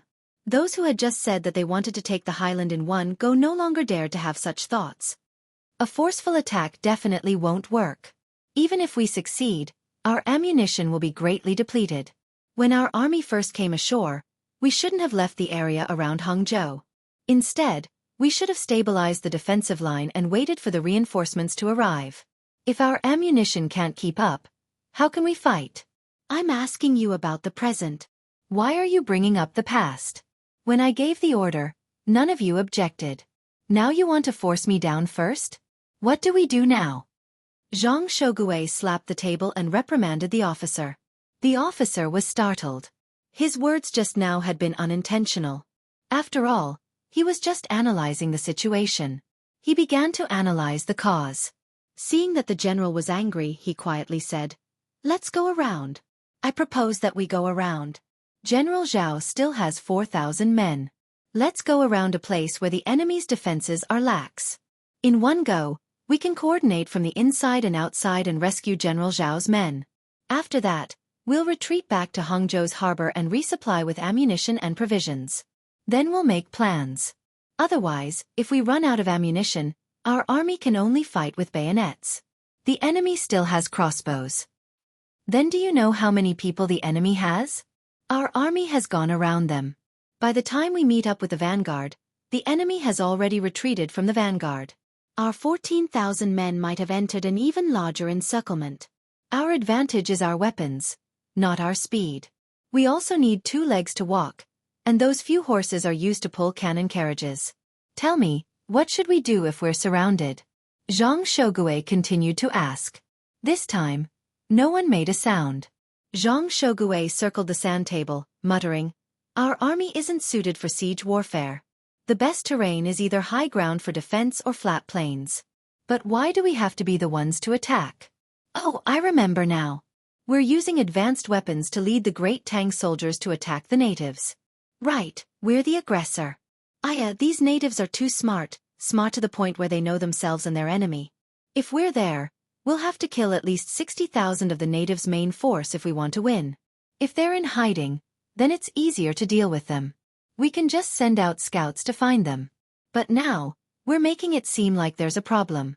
We must have miscalculated somewhere. Calm down and think carefully." While Zhang Shogui circled the sand table, the other generals returned to their own matters. After a full 30 minutes, Zhang Shogui suddenly stopped, clapped his hands together and laughed. I know where the problem lies. Our army should have gathered together and linked up the supply lines. Then, we should have deployed the main force to find the enemy's main force. If we found that they were defending the mountain, we should first surround it. Then we should wait for the artillery to arrive and bombard them, first cutting off their supply lines and then destroying their fighting strength. If they organize other forces to counterattack, our army can take advantage of the terrain and fight a defensive battle. In this way, we'll turn a battle of command and soldiers into a battle of weapons and supplies. Even if the supplies are the same and we have the advantage in weapons, right, that's what we should do." After thinking things through, Zhang Shogui was elated. He ordered the messenger, "Send a report to the vanguard. Have them defend for now, build fortifications, conserve ammunition, and deal with all changes by sticking to the status quo. If the enemy dares to engage in a battle of annihilation, give them a vicious beating. As for supplies, have them think of their own methods. Gather materials from the ground. Feed the horses to the people, and the horses. Kill them. As for the wild vegetables, birds, and beasts, tell them to hold on. Tell them that every day they can hold on will increase the pressure on the enemy. Our army will quickly contact the Central Army and have them come as quickly as possible. Right now, we just need to rely on perseverance and fight for time. Go." Once the messenger left, Zhang Shogui said to another, "Our army will expand the defensive perimeter. Kill the horses and gather all sorts of food in the surrounding areas. We have to be quick. The more we gather, the more confident we'll be. After the messenger left, Zhang Shogui sat down, his eyes on the sand table. His hand lightly tapped against his leg as he began to hum a tune that only he could understand, his head swaying back and forth with Wei Wei. Haha, I know. The army in front of me definitely isn't led by Wang Wan. Otherwise, why would she leave behind so many supplies for me? If she was leading this army, she would definitely scorch the earth and clear the fields. She would kill all the beasts in the surroundings, pluck all the fruits from the trees, and burn all the grass in the mountains. She wouldn't even leave behind the bark of the trees. At most, I would be able to dig up some roots that weren't burned to death. After analyzing the situation, Zhang Shogui felt that the more he thought about it, the more reasonable it made sense. He felt both a little regret and a little relief that he had not encountered Wang Wan's army. He said to the messenger, "Have the transfer team pick up the pace. Find a way to contact the middle army and tell them that Wang Wan's main force is not on the Yellow Mountain line. However, there are at least 30,000 enemy soldiers on the Yellow Mountain line. I hope that the middle army can pick up the pace and work with my army to wipe out the enemy on the Yellow Mountain." Zhang Shogui's army stabilized. They did not provide reinforcements, nor did they attack, and they certainly did not retreat. They acted as if they were the ones being attacked, and began to fight a defensive battle. In the center of the sand table, Li Longji had just closed his eyes. When he opened them, he saw that Zhang Shogui's army had stopped and that Zhao Hanzhong's army had been surrounded. After asking the people who were paying attention to the situation, he nodded and said, "Zhao Hanzhong's army has already been dealt with. They charged too quickly, so it's too difficult for them to get back to the rear. Unless they also gather all their weapons, then they can escape with a small portion of their army. But if they escape like this, on the actual battlefield, they will definitely be punished and beheaded. So why is Zhang Shogui not daring to advance?" It turns out that a powerful opponent can also make a person mature. It actually made a person who likes to attack and launch surprise attacks learn how to defend. Just defend and see how Xiao Bao and Cuckoo respond. "Your Majesty, this concubine believes that if Zhang Shogui really does not move, Xiao Bao and Cuckoo will be able to quickly eat up his army." "Your Majesty, look at the weapons on both sides." Empress Wang could see that Cuckoo had a chance of winning from the situation and happily told Li Longji this. Li Longji said nothing, waiting for Empress Wang to continue.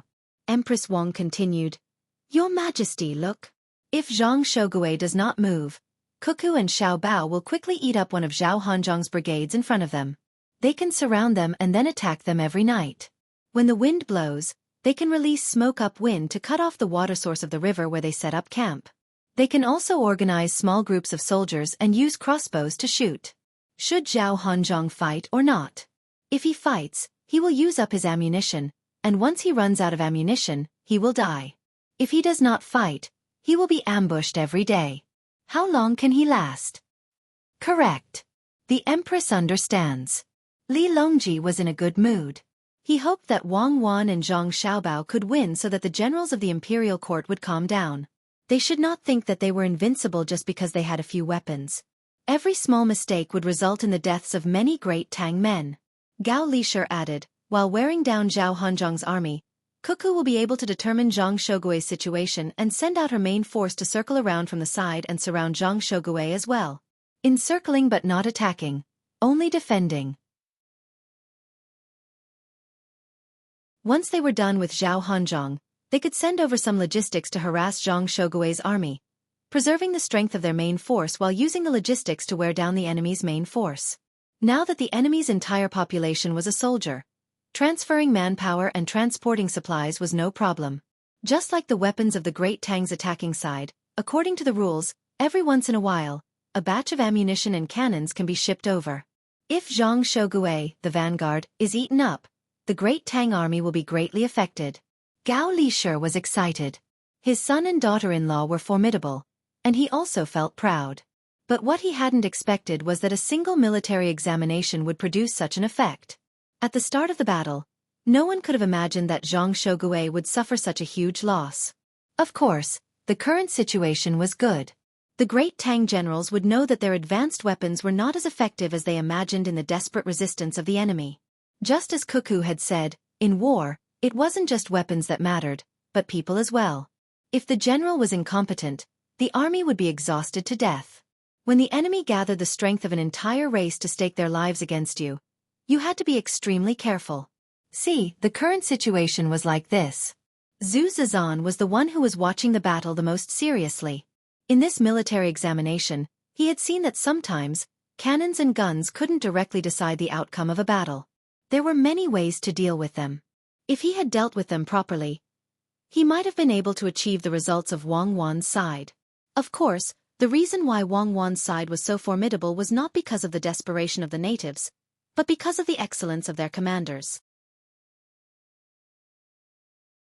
If the commanders of every regiment, every battalion, and even the commanders of every squad could display their own abilities, they would be able to slowly obtain the results they deserved, gathering small victories to create a great victory. On the battlefield, opportunities change too quickly. Don't underestimate the strength of every single soldier, Zhu Zizan concluded. Then she whispered to Princess Jincheng, Nu, don't you think I was very embarrassed at that time? When I was on Mount Hua, I saw the power of the cannon and the advantage of the hot air balloon flying in the sky. I was directly scared. But look at Xueqi. She and Xiao Bao weren't afraid. Their military academy commanders weren't afraid either. In a situation where their weapons were inferior, they thought of all sorts of methods and didn't back down. Husband, there's no need to be so upset. Others were also afraid. The Turks and the tribal leaders of the northern Hebei province were all scared stiff. In the end, our great Tang was able to so easily take back the land. The weapons were man-made under the command of Xiao Bao and Xueqi, so they naturally knew the strengths and weaknesses of the weapons. How could they be afraid? Also, before the military examination, how much effort did they spend to gather intelligence on the enemy commanders? They already did everything they could. When they realized that the weapons weren't good, they tried everything. If you want to blame someone, you can only blame the generals of our great Tang imperial court for being too arrogant. Princess Jincheng consoled Zhu Zizan. Yes, if you want to blame someone, blame Zhang Shogui. Why did the vanguard charge so quickly?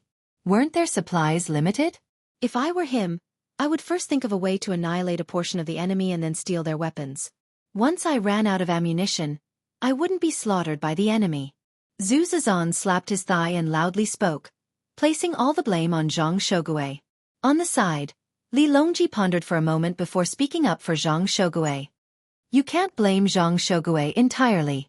He believed that Huan would set up an array and wait for them, and then he would directly engage in a direct battle. Going to Mount Huangshan was also not wrong.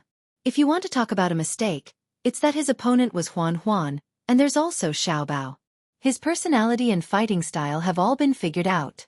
In truth, the battle had already begun a long time ago. It was just that the generals didn't realize it. They even spent other people's money, went to other people's restaurants to eat, and bought other people's things.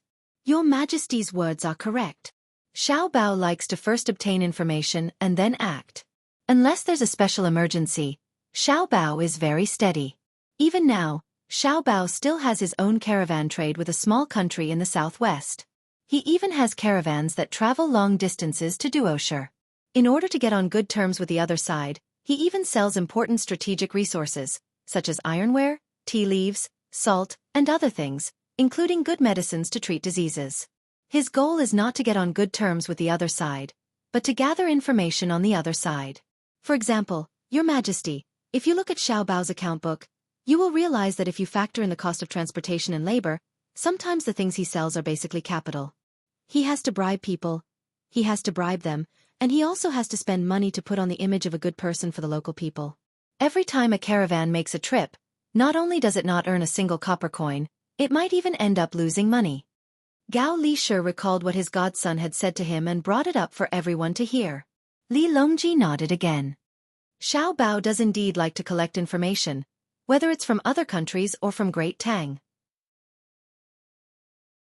As long as it's information, even if it's just a little bit that doesn't seem to be a problem, he will get it. Let's see how much information his logistics team can get this time. As he spoke, Li Longji's eyes once again looked at the sand table. Everyone else also looked at the sand table. In Wang Wan's room, Zhang Xiaobao also watched from the side. He did not return to his own place. He had already arranged everything that needed to be arranged. When the battle really started, he would wait for the news from the front line to come back and then analyze it. Then, he would send the order back and let his people do what they needed to do. He estimated that most of his people in the front line would be dead by now. It was his fault for not having a good communication system. Thus, when the battle started, what really mattered was the ability of the commanders of the various basic units on his side. Zhang Xiaobao himself was responsible for the major tactical and strategic arrangements. But because they weren't too far away and the enemy wouldn't be able to intercept all the messengers, Zhang Xiaobao was able to take a little longer to receive the information from the front line. Cuckoo, Highland 113 is still there, but Zhang Xueqi has actually stopped there to build fortifications. It seems like he doesn't plan to attack. Shouldn't you move your main force a little? My logistics team has many soldiers, but they can't surround Zhang Xueqi. After receiving the latest news, Zhang Xiaobao pointed at an area in front of the sand table where Zhang Xueqi's forces were located. Let's wait a little longer. Once we've worn down Zhao Hanzhong enough, we'll have some free hands to deal with Zhang Xueqi. This Zhang Xueqi can be considered quite formidable. I originally planned to send him into the mountains of Huangshan so that he could spread the information. That way, we could launch a defensive counterattack strategy.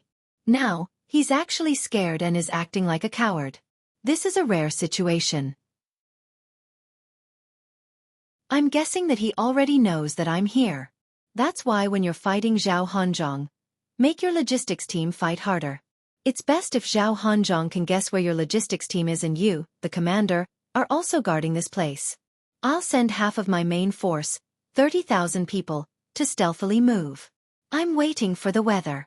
In Huangshan, there's usually a lot of fog, but it's not coming out. Who threw the dice? What a scam.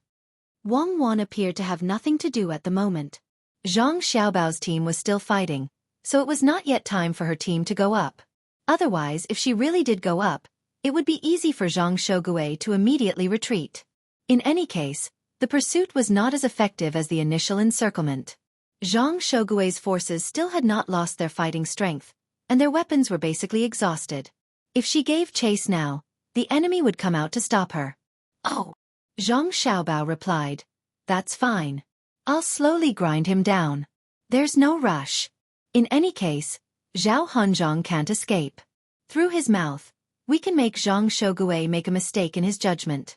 This will give Zhang Xueqi some confidence so that he won't run too fast. Don't you think he's a fool?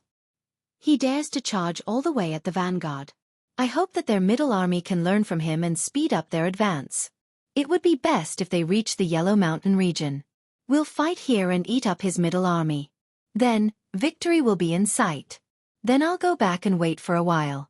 If Xiaobei and the others send a message, you should receive it first. There's no need to rush to send it to me. I'll fight until I find a safe distance and meet up with Zhao Hanzhong. I'll scare him to death, haha. As he spoke, Zhang Xiaobao ran out to make arrangements. He no longer needed to wait outside the door. This could be considered a privilege, and he could make up for the time he had spent giving Li Longji advice. Xiaobei's group, which his older brother and sister were worried about, had already arrived at Kaifeng. They were buying local goods, and if they were lucky enough, they could sell them in Jiangzhou and make a fortune. If they left Kaifeng, they would continue to travel along the waterway, following the Bian River to the Huai River and then into the canal. This way, they wouldn't have to go too far. The fleet was temporarily docked at Kaifeng's harbor. This place had always been well developed in terms of water transport. Besides Xiaobei's ship, there were also other ships coming and going. Most of them were cargo ships, but there were relatively few passenger ships. There were also small fishing boats moving back and forth on the river, occasionally casting a net. Sometimes, they would stop as a small merchant ship, leaning against the shore where the current was less turbulent and waiting for someone to call them. Kaifeng could be considered a large city. To the west was Luoyang, and a little further down was Chenlu. Besides trade, it was also strategically important, so it naturally had to have a garrison on guard at all times. It wasn't to guard against enemies from other countries, but to guard against rebellions within the Great Tang. Through this place, they would need to know what was going on. Because of his older brother's worries, when Xiaobei arrived at Kaifeng, the garrison there was very nervous and immediately protected Xiaobei and the others. There's no need to be like this. Right now, it's Kaifeng. You guys go about your own business. I want to see the fishing boat. It's really fun. It can even stop and entertain the people on the shore. Xiaobei did not disembark. He stood on the deck of the ship. This place was much larger than other places, so he could make some barbecue or hot soup. Xiaobei had 11 children, and his mouth had not been idle the entire time. If he were to weigh himself, he would have gained 2 caddies. Kaifeng's garrison used other ships to surround Xiaobei's flagship. No other ships were allowed to approach. The local commander was surnamed Hu, called Hu Xiao. He was very worried that something might have happened to the Zhang and Wang families' ancestors in his territory. Let alone someone plotting against them. Even if they fell ill in the heavy rain 2 days ago, he would not be able to explain it to the world. So, Hu Xiao took a few people and boarded Xiaobei's ship. They closely followed Xiaobei's footsteps. Only Xiaobei liked to run around, so he took Panner with him. General Hu, you don't need to worry. I brought a lot of people. To be honest, when you came up, the people I brought had to be on guard against you. It's not that they don't trust you, but they must treat everyone as a threat. Put them back. Let the people by your side go back. You stay here by yourself. Wow, look at that little boat, that little fishing boat. They actually caught a big shrimp. Aya, it's 2 inches long. I want it. Quickly go buy it.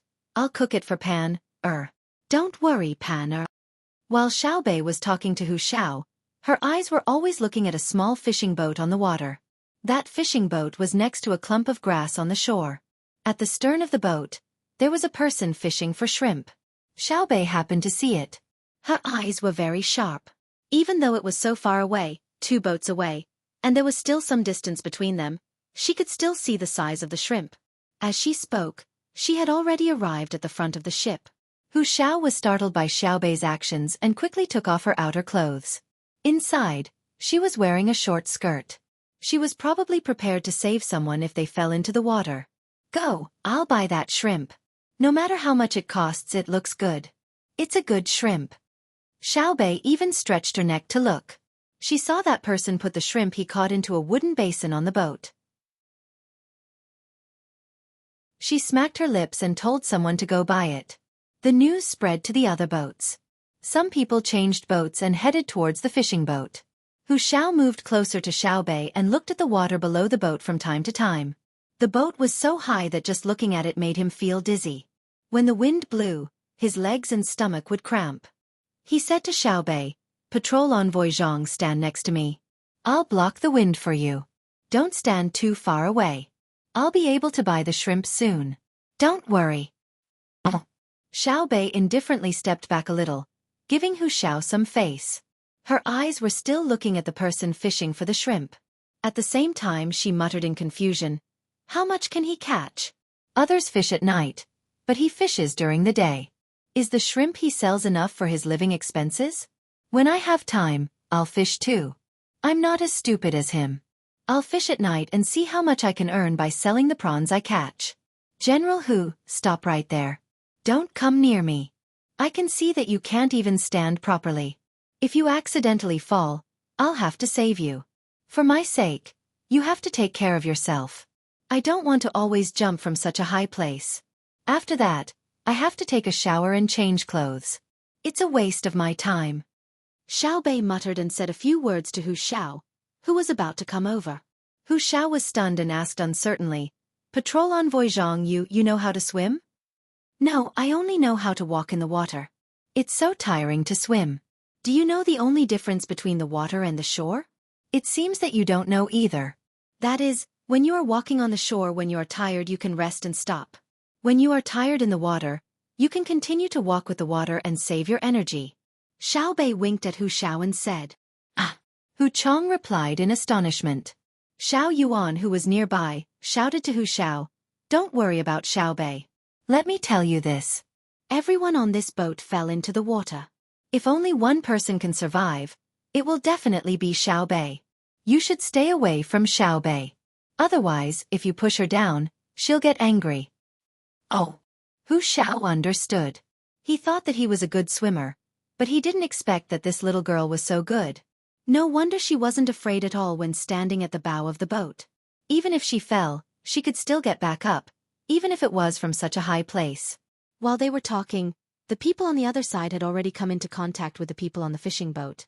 However, from this side, it seemed that things weren't going well.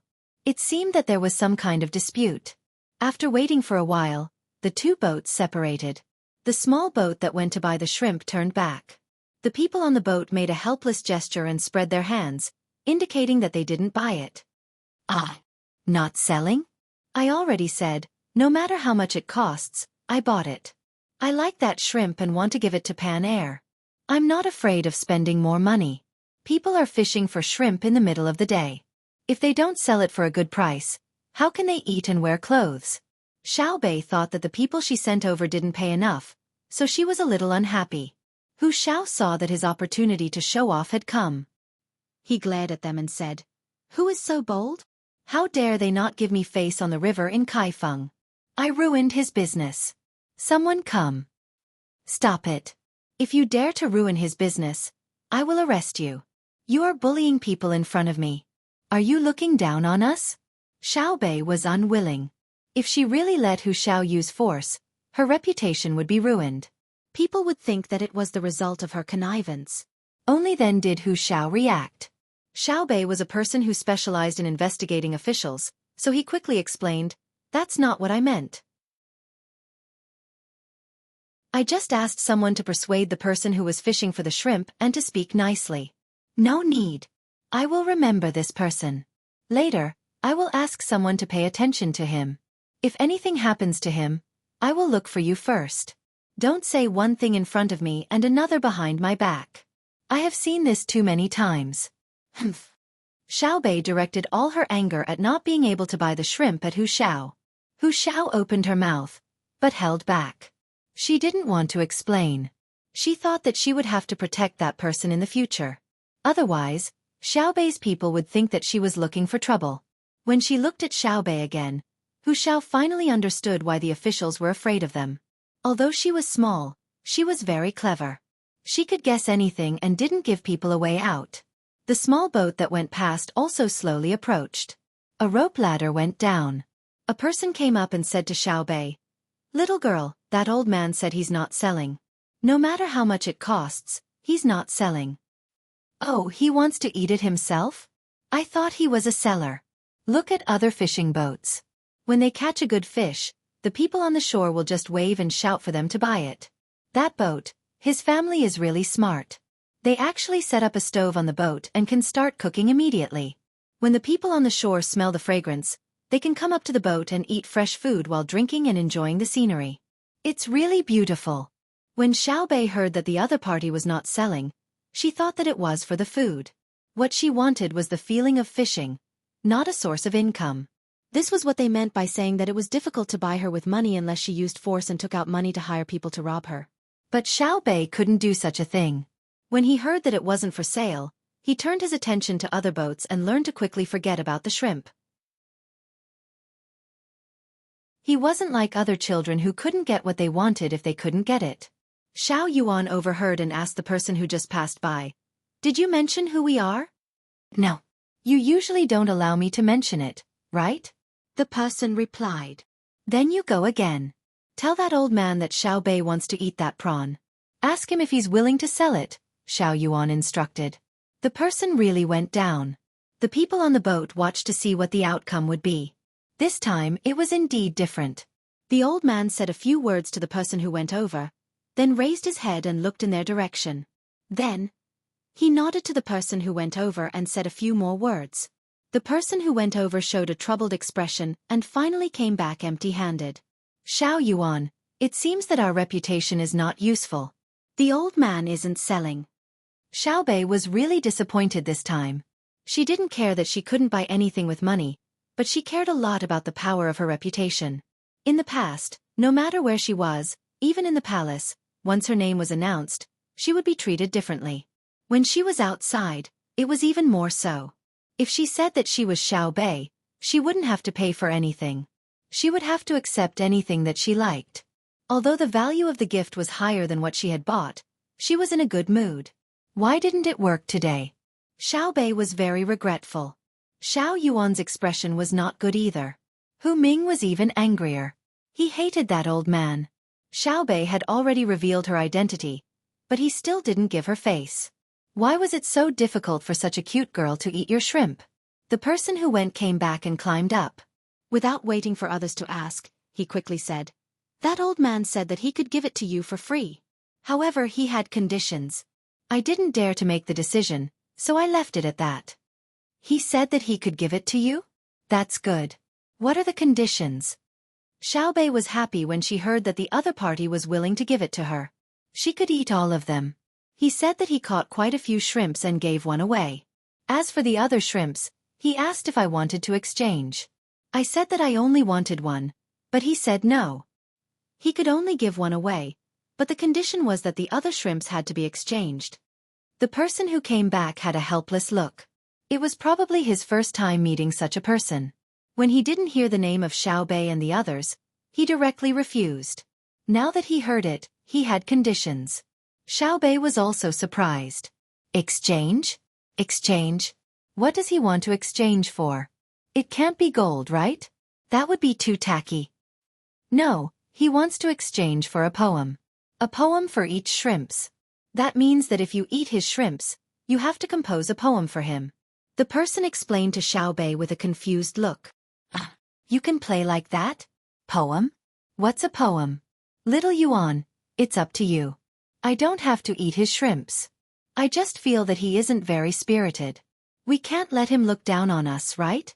When Xiaobei heard that it was a poem, his eyes immediately froze. He could only ask Little Yuan for advice. Little Yuan didn't care, but she wasn't happy. She said, "You can give him the poem, but his price is too high." "What kind of shrimps are worth a poem? Is my poem that worthless? Go down and bargain with him. A poem costs 10 shrimps. If you can recite 3 shrimps, it'll be considered a success. Go on." The person went down again. Thankfully, the person running the errands was usually trained. Otherwise, he would have fallen down after a few rounds and had to be rescued. Patrolling Inspector Zhang. "I have an idea. What do you think?" Hu Qiao felt uncomfortable when he heard that. That old man was a bully. Hence, he said to Xiaobei. "What's the idea?" Xiaobei turned his head and asked. "Isn't it just a poem? We can spend money to buy a poem. With a shout, a poem, regardless of whether it's good or bad, we can buy it for 10 copper coins. This old man just wants to show how different he is. He doesn't need money to appear elegant. Let's not give him the chance and use the poem we bought to deal with him. In that case, on the surface, it looks like he is exchanging the poem. But in fact, won't it still smell like money? Right. We can eat the shrimps and humiliate the old man. What do you think?" Hu Qiao said his idea with a look as though he wanted to claim credit. Xiaobei immediately turned his head back and didn't look at Hu Qiao. He acted as though he was very angry. Little Yuan said by the side, "Then why don't I just let my inner courtyard find a group of people and let each of them sing a poem? I don't need to give the inner courtyard any benefits. Wouldn't it be cheaper if we calculate according to the cost? The old grandpa isn't doing it for the poem. He just wants to play with us. He probably wants to see what we look like. He has never seen us before, but has always heard of us. Now that there's a chance, he wants to meet us. It's not like we can't meet him, right, Xiaobei?" At this moment, Little Yuan understood. After some consideration, he felt that his poem wasn't for sale. He felt a lot better. "That's right. Wait for him to come over. I'll discuss with him and say if singing a song will work. I reckon it will work." Xiaobei went along with Little Yuan's words and said. Hu Qiao was touched and helpless when he heard that. He sighed and said, "Xiaobei, Little Yuan, the both of you are too kind. It's easy for you to be bullied and cheated." That's right, that's right. I'm that kind. Sometimes, I wonder why I'm so kind. Later on I figured it out. It's because I have a benevolent heart. Xiaobei puffed out her chest and patted her chest with her small hand. Little Yuan and the inner courtyard members of the nearby Zhang Wang family turned their heads at the same time. They didn't look at Xiaobei. They knew very well whether she was kind or not. They also felt sorry for Hu Qiao. Little Yuan wanted to tell Hu Qiao that he hadn't seen Xiaobei when she was ruthless. If she attacked someone, It would mean that he was too kind or a fool if he could see the slightest bit of kindness in her. While they were talking, the old man's boat approached. There was also a person who was in charge of rowing the boat. The old man didn't request for anyone to go down to fetch him. He casually climbed up and was in good health. The moment he appeared, he stopped and sized them up. When he saw Xiaobei and company, he smiled. "You've grown so big? Good, good. How many years has it been? Sigh. Eat some prawns."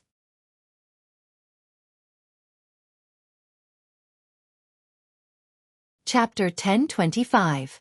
Xiaobei and the others came over to see what the old man looked like. They didn't expect him to have such a personality, but when they heard the old man's words, they all looked at each other. Xiaobei walked forward and pulled on the old man's arm. He asked curiously, "Grandpa, do you know us?" I don't know you. "I've heard of you, but I've never seen you before. I've seen Xiaobao once, and I've also seen your sister Cuckoo once, far away. At that time, the two of them were as cute as you." The old man's eyes were red. As he spoke, it seemed like he was reminiscing. Is that so? I look as good as my brother and sister? Xiaobei heard the praise and twisted his body in embarrassment. Yes, yes, cute. Our family's Xiaobei is the cutest. If anyone says otherwise, this old man will fight them to the death. Do you want to eat shrimp? Come, come, look. I've been fishing for 3 days. I caught them in the cool grass during the day. I've been raising them. Finally, you're here. As the old man spoke, he patted Xiaobei's head. Then he took the wooden basin that someone brought up and pushed it in front of Xiaobei. Xiaobei wasn't stupid. When he heard the old man's words, he felt like something was wrong. Just now, he said he wasn't selling, and now he said he wanted to exchange it for a poem. Why did his attitude suddenly change? So he said, "Grandpa, should we eat first, or write a poem first?" Let's make a deal. I don't know how to write, so Xiao Yuan will write. Xiao Yuan will do it alone, so it'll count as everyone's share. I can only tell you stories and sing songs. Let's agree on how many shrimp for a poem? The old man's eyes narrowed as he smiled. He nodded and said, "Any amount is fine. Let's eat first and talk while eating. Compose a poem and tell a story. This is His Majesty's Princess Pan-er, right?" The old man saw Pan-er again. Pan-er had been brought up by Xiaobei and was no longer afraid of strangers. In the past, she always liked to hide behind people and poke her head out to look at people. Now, she stood there openly and looked up curiously at the new old man. Xiaobei didn't know why, but when he saw this old man, he felt very close. He didn't need anyone to protect or search him, and he knew that this old man had no ill intentions. It was very mysterious. So, he took the initiative to pull on the old man's clothes and lead him to the place where the tableware was placed. The old man followed, and he even had to match Xiaobei's pace. When they arrived, Xiaobei introduced them. "Grandpa, this is Jun-er, Uncle Emperor's son. He's the youngest and was born on the same day as Pan-er. Jun-er, come say hello." Xiaobei said to Li Jun. Li Jun looked at the old man. Wei Wei bowed and said, "Jun-er greets the elder." Okay, but you can't do that. This is Lil Wang, Lil Bei, and Lil Hai. Come over here and try the prawns." The old man was holding the basin in his hand, so he couldn't help but bend over and turn to look at Lil Hai. The group of children gathered around the tableware. Hu Xiao looked very nervous. He looked at the prawns in the basin and thought that they were poisonous. He glanced at the old man from time to time and then looked back at the prawns. He deliberately let the old man see his attitude. Seeing the old man pretending not to know, he said, "This official is Hu Xiao, a military officer in Kaifeng. May I ask where you are from?" "Oh, hello, General. This old man should be considered as a citizen of the capital. I didn't stay in the capital before. At that time, the emperor was not the emperor. Now, this old man has no home. Wherever the main family goes, I will follow. Wherever is good, that is where my home is. A few days ago, Kaifeng was my home. Now that I'm on the ship, this ship is my home. Okay, Xiaobei?" The old man didn't seem to care about Hu Zhao's identity at all. He was very calm and asked Xiaobei who was next to him. Xiaobei nodded. "Okay, our ship is very big. There is a vacant house. Grandpa, if you want to live there, You can live there. But what about your ship? And the person who rowed the ship for you? Carry him to the big ship? It takes up too much space. My family has a special boat. It doesn't matter. Let him go back and tell the master that I am accompanying our family's little ancestor, Xiao Bei and Xiao Hai. The master will naturally be relieved when he hears this. The old man waved his hand casually, but his eyes swept over the deck. He seemed to be looking for someone, but he didn't see anyone. He looked a little regretful. When he turned back and saw Xiao Bei and Xiao Hai, he became happy again. Xiao Bei gave a look to the person next to him. That person immediately went to inform the person who rowed the ship for the old man. Of course, they also had to send someone to secretly follow the old man. Otherwise they would be too unqualified. Eat. The old man showed a kind smile on his face and pointed to the big prawns in the basin. They are all alive. It's not easy to fish for prawns. You have to find the right place to fish for prawns. Some prawns don't have any meat in spring. They are all shells. Some have more meat. In fact, my fishing ability is the best. I am not worse than your brother Xiao Bao. Let's go, I will fish for you to eat. As long as there is a river, no matter how clever the fish is, I will catch it for you, okay?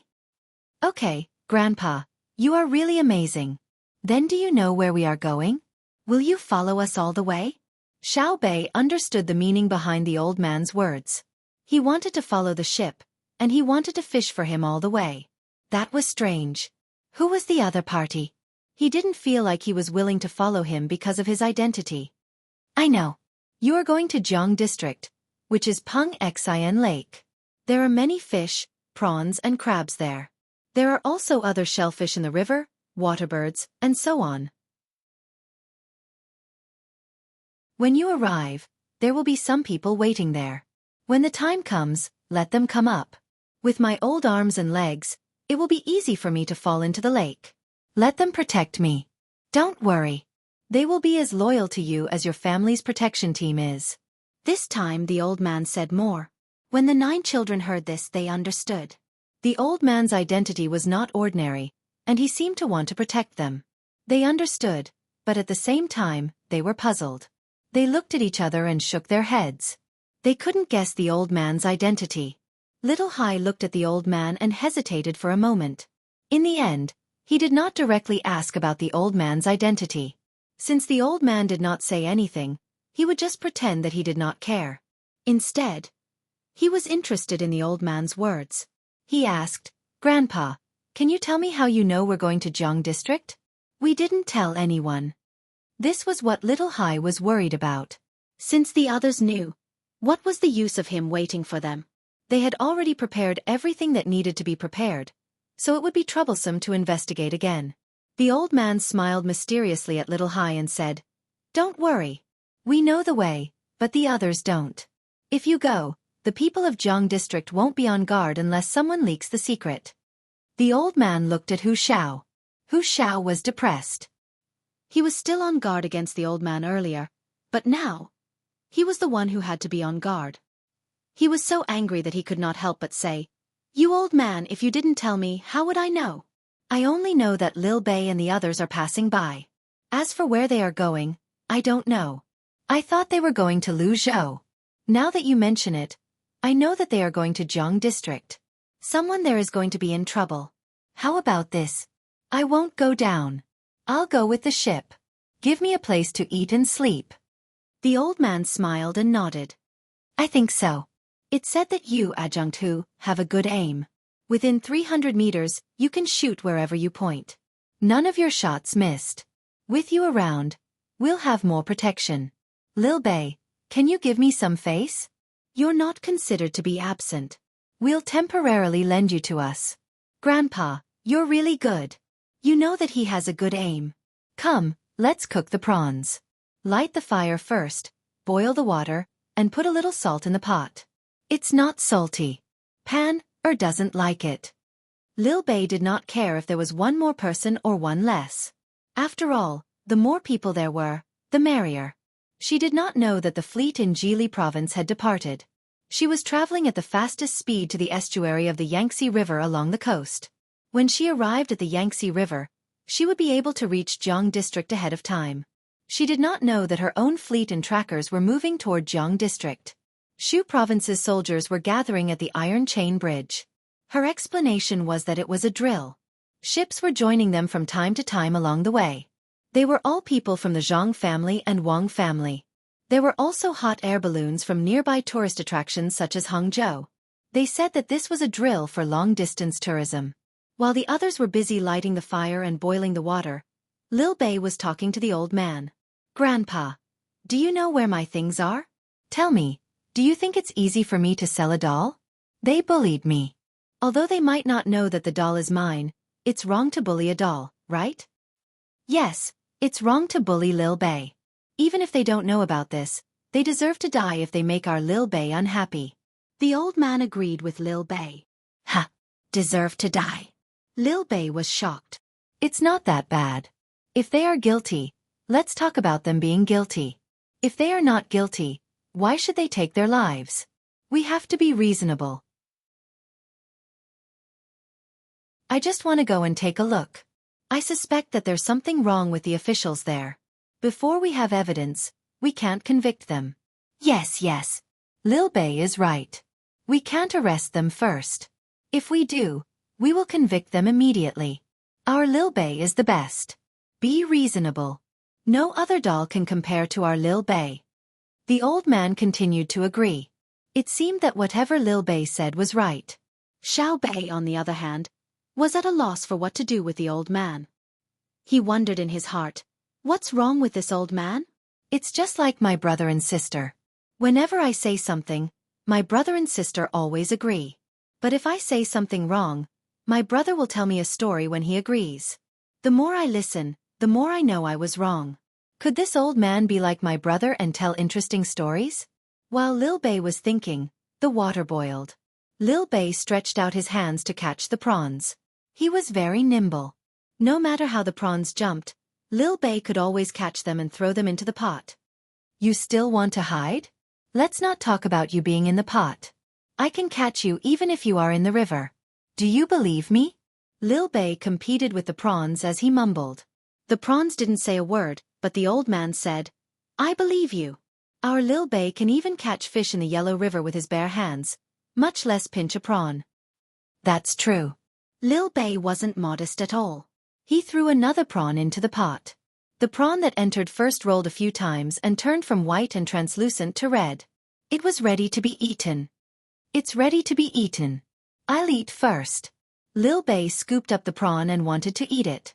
Hu Xiao hurriedly said, "Patroller Zhang, I like to eat prawns too. Can you let me eat first? I've been waiting for a long time." The old man said unhappily, "I'll eat first." Just as Lil Bei was about to say something, a voice came from behind. "Lil Bei, since it's a gift from your grandpa Wang, you can eat it." Lil Bei paused and turned his head. He shouted in surprise, "Mom, why are you here? Didn't you say that the spring winds are too strong? Do you know an old grandpa? Then I'll eat first." The old man stood up and stared unblinkingly at Lil Bei's mother, who was the Jiang Wang clan. The Jiang Wang clan's eyes also reddened. She also stood there and stared at them. After a while, Lil Bei's voice rang out. "Mom, this old grandpa used to be our neighbor? We don't have him in the village, right?" The Jiang Wang clan finally regained her senses. She quickly walked over to the old man and asked softly, "Uncle Sang, why are you here?" "My dad." Good. Everyone in the family is fine. I didn't want to disturb you, but I heard from Master that His Majesty told Master that someone was bullying our Lil Bei. Master panicked and told me to bring the family's guards and rush over to help kill them. I was afraid that you wouldn't see me, so I waited here. If you didn't see me, I would follow behind and catch some prawns to pass the time. Who knew that I was fated with Lil Bei? She saw me and caught some prawns. Chow. Look at your complexion. Here. Let me touch you. Good. You're pregnant again. The family is going to be lively. When are you going to go back and take a look? It's been so many years. Woo. As the old man spoke, he reached out and grabbed Wang Qiaoer's hand. He placed his finger on her wrist and began to cry again. Wang Qiaoer also cried. She nodded as she cried. Lil Bei was stunned. He thought for a while and finally understood. He asked, "Mom, it's your family, right? Isn't that the same family that my family would send a generous gift to every year? No wonder you let me catch prawns. When I see old Grandpa Wang, I feel good." "Then why do you call Grandpa Wang Uncle Sang?" The old man let go of his hand and patted Lil Bei's head. He said, "Because Grandpa used to take your mom to catch fish. Then we would find something by the river and fill a basket with fish." "I see. I understand. Then I'll call you Grandpa Prawn in the future." "No, it doesn't sound nice. I'll call you Grandpa Fishing." "Grandpa Fishing. Have you eaten the food I sent you?"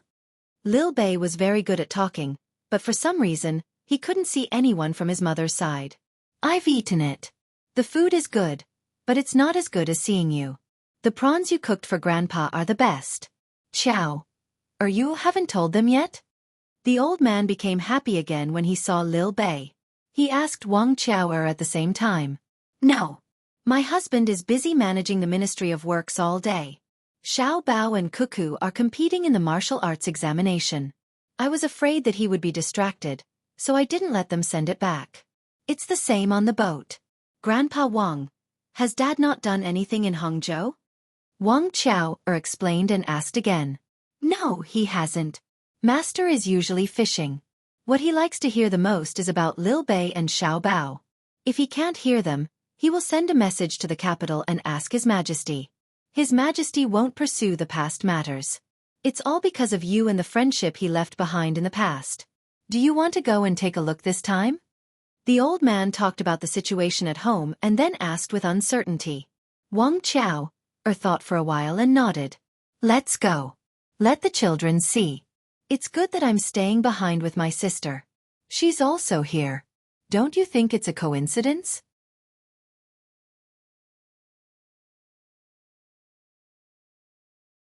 Chapter 10:26.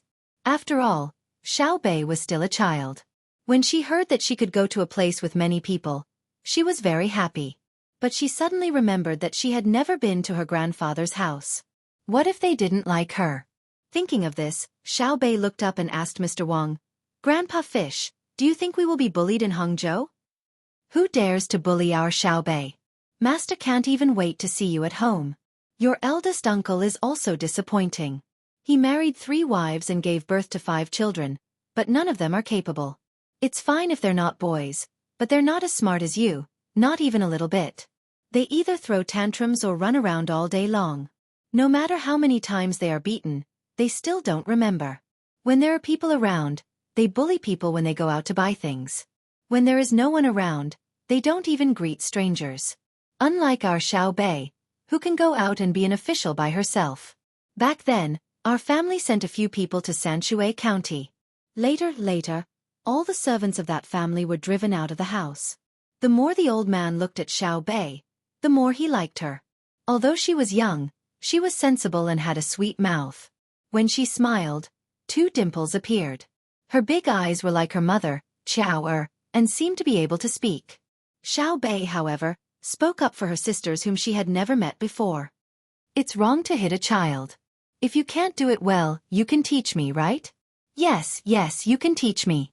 It's wrong to hit a child, especially one like our Xiao Bei.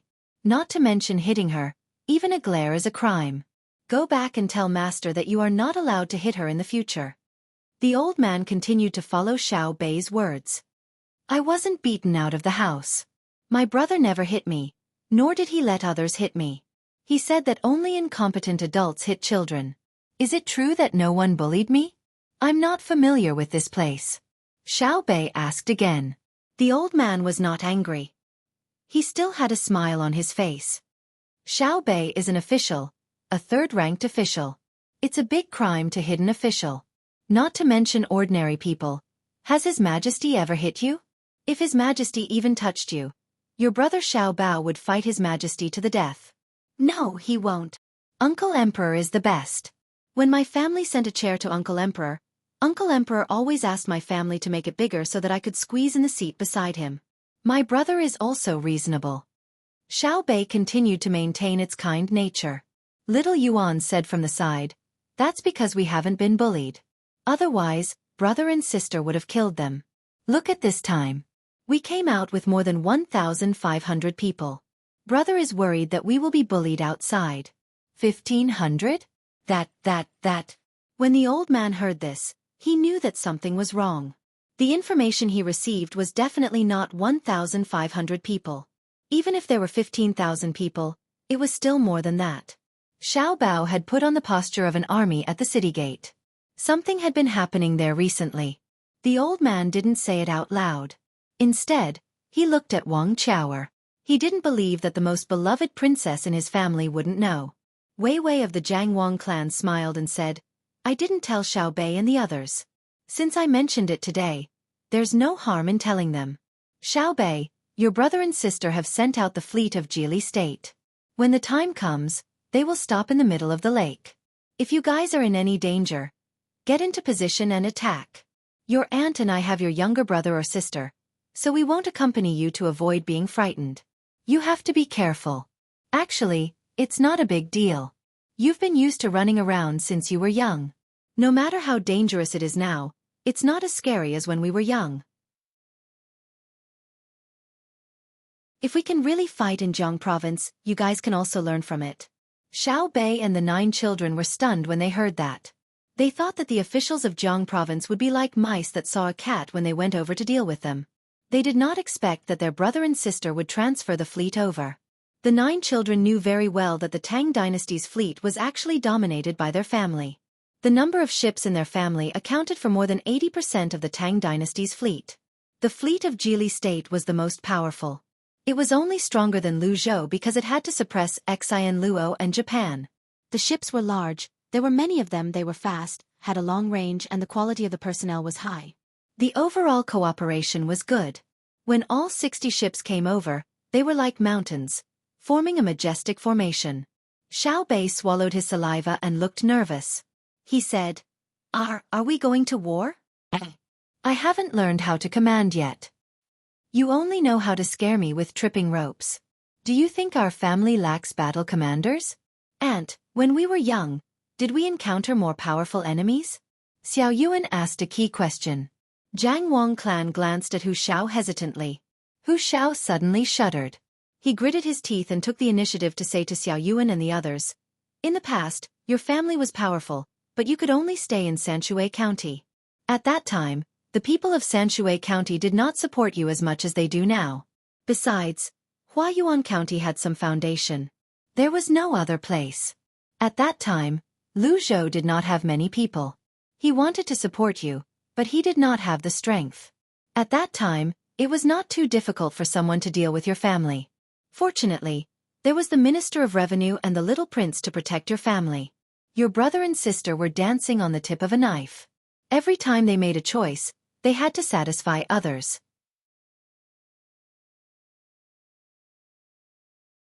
Otherwise they would be doomed. Then, your brother and sister began to use the power of others to fight against others. Little by little, you achieved your family's current status. There are elite troops in the north, south, east, and west of the Tang dynasty that are loyal to your family. The business in the Two Rivers area, the Great Tang Bank, and the military industry are all in your hands. Otherwise, why are you so carefree? How can you become a third-grade official at such a young age? Is that so? Xiao Hai understood. His logical thinking ability was very strong, and his ability to understand abstract things was not weak. After hearing Hu Zhao's words, he understood why his family had been cultivating all kinds of talents since many years ago. Political, military, economic, public relations, and technical. Everything was to form enough strength to compete with any force. Xiao Bei blinked and said, I was wondering why it was so easy for me to ask Uncle Emperor to become a 7th-grade official with real power. It turns out that it is not only because I am cute. Being cute can only make others like me, not respect me. Just like what Grandpa Fish said, the servant who disrespected my family in the past was driven out with his whole family. Alas, it's so annoying. The brothers and sisters in Old Willow Village are better. Hearing Xiao Bei's words, the old man from the Wang family sighed and said, This is human nature. If your father didn't get the first place in the state's provincial examination, his family wouldn't have sent people. If he didn't get the top scorer, his family wouldn't have paid attention to him. It's true. When you were born, your family was already very rich. Xiao Bao and Cuckoo made a lot of arrangements in advance in order to wait for you to be born. The cesarean section in the hospital was actually prepared for you, but it was useless in the end. The two of them led the doctors to secretly dig people's graves and cut people's bodies with knives. It is said that on the day you were born, the whole Luzhou was filled with a tense atmosphere. The people in Luzhou said that at that time, they felt that if anything happened to you, the whole sky would collapse. So, Xiaobei, don't always think that everyone is only interested in you. There is also light in the dark. Xiaobei lowered his head and thought for a moment. When he raised his head again, he had regained his cheerful appearance. He said to the old man, "Grandpa Fish, no wonder Mother is close to you. You are the best servant. Apart from my family and the inner court, no one will say this to me, but Grandpa Fish, you said it. I know we have our own house, we can walk on the road, we can float on the water. I also have a big pearl that can be used as a ball. If you give me one now, I can't bear to throw it to the ground, but I can throw it to Pan. Mother, when we see Grandpa, don't mention the past. It's all in the past. When you hurt others, unless you are happy, it's better to forget it." Jiang Wangclan smiled, bent down, and kissed Xiaobei's face hard. She said, "If you are a little smarter, you will catch up to your brother and sister." "Ha! I'm not smart enough?" Xiaobei pretended to be dissatisfied. "If you are smart, you won't say everything. You haven't seen what your brother and sister were like when they were young. When someone tried to play tricks in front of them, a smile from them was enough to make them feel ashamed, but the words they said gave them a way out." Jiang Wangclan's smile became even brighter. "Okay, I understand. I still have to work hard. That's why my family's little bridge isn't easy to cross, right? It was actually used as a tool for swearing. I have to take their money." As Xiaobei spoke, his hands had already peeled off the shell of a prawn. He tiptoed to feed his mother. It didn't matter who ate the first one, it wasn't poisonous. Hu Xiao followed up and said, "Yes, your family Sanshui County's bridge to Zhuangzi is even scarier than the bridge of helplessness. The bridge of helplessness is nothing more than death, but your family's bridge is one step into heaven and one step into hell. Standing here, every step you take is like stepping on the bottom of your heart. Step by step, after a few dozen steps, many people feel like they have walked through the past. The older a person is, the slower they walk, but the younger a child can directly run over. Life is so helpless. Who can have a clear conscience? Who can be proud and have regrets?" Hu Xiao said this because he had also walked past that bridge. It was a very ordinary stone bridge without any unnecessary decorations. It was too far away from being gorgeous, and it was also not close to being graceful. But for some reason, when he thought of Zhang Xiaobao and Wang Wan, his heart tightened. He had seen with his own eyes that someone had fainted on the bridge and was carried away by the doctor who was guarding there for treatment. When he really finished the entire journey and arrived at Zhuangzi, he felt very comfortable standing there. There was no love, no hate, no regrets, because this was life. Since there was no turning back, he would resolutely continue on. It wasn't heaven, nor was it hell. It was the human world. His heart recalled the past. He was guilty. Who hadn't done something wrong? However, the world was so big. How many people could judge him? This was also why Xiaobei's 9-member inspection team was feared by the officials. It was because they were qualified to judge the officials and ask if the officials were guilty. "Oh, I understand. In the future when I catch an official, I'll tell him if you're not guilty, take 2 steps, right? You're actually quite a good person. You joined the army, right? What's the rank of Kai Feng's army?" Xiao Yuan. Xiaobei liked to hear this kind of words the most. Even if he didn't quite understand sometimes, he could turn back and slowly think about it. If he really couldn't, he could ask his brother and sister. Then, he would have a story to listen to. Kai Feng's army is rank 5. Lower rank 5. But the army here has a lot of real power. It's more important than an ordinary province's army. Xiao Yuan also had to help Xiaobei remember a lot of things. It was like a dictionary. Oh, it could also be called area. Lower rank 5? Rank 5 is a little small. Do you want to be promoted? I can promote you to rank 4 and let you rule. The Hunan Circuit? No, Hunan Circuit is too big. If you really control the military power of the entire Hunan Circuit, won't you become a provincial governor? Where does Hunan Circuit have a provincial governor? Last time, Uncle Emperor told me to arrange positions for people. Look at the place and position, and don't ask for it blindly. How about this? I'll give you the navy of all the rivers connected to Bianzhou, all the way to the Yellow River or the Yangtze River, okay? You'll be the commander-in-chief of the land and water. You can say rank 4 or rank 3. Do you want it? Xiaobei was going to give someone else an official position again. After he finished speaking, he looked at Hu Qiao expectantly. Hu Qiao looked excited at first, but then he shook his head and said, "No, I don't know how to fight in water. Although I'm good at swimming, it's not that I'm selfless, but I'm afraid of being killed. I believe that if you want to command the navy, His Majesty will agree. But one day, when you need me to mobilize the navy, I can't command it well. If I shirk the responsibility and say that my subordinates are disobedient and stupid, will you agree?" "No, I'm not stupid. It's your problem if your subordinates are disobedient. If you don't use them well, the first one to deal with will be you. If your subordinates are exiled, you will be beheaded." Xiaobei gave a definite answer. "That's right. I don't want to die yet." Hu Qiao looked like he was an honest person. Xiaobei nodded. "That's right. If I give you the navy now, I'll be harming you. If I don't give it to you, I'll feel that it's a waste of talent. Xiao Yuan, what do you think we should do? I really owe you. You thought about it yourself and then asked me. If he doesn't know, let him learn. After he learns, he will know." Xiao Yuan had just peeled a prawn and took a small bite. He felt that it was bland and was looking for someone to get salt and pepper. Yes. Learn. We can learn.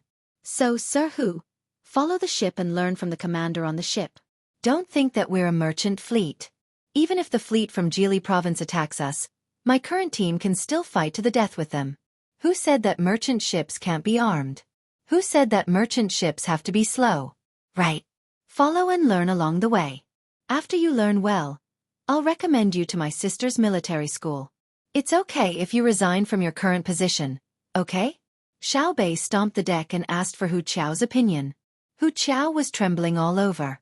He finally understood why he was able to protect Xiaobei and his team and why so many people were looking at him with jealousy.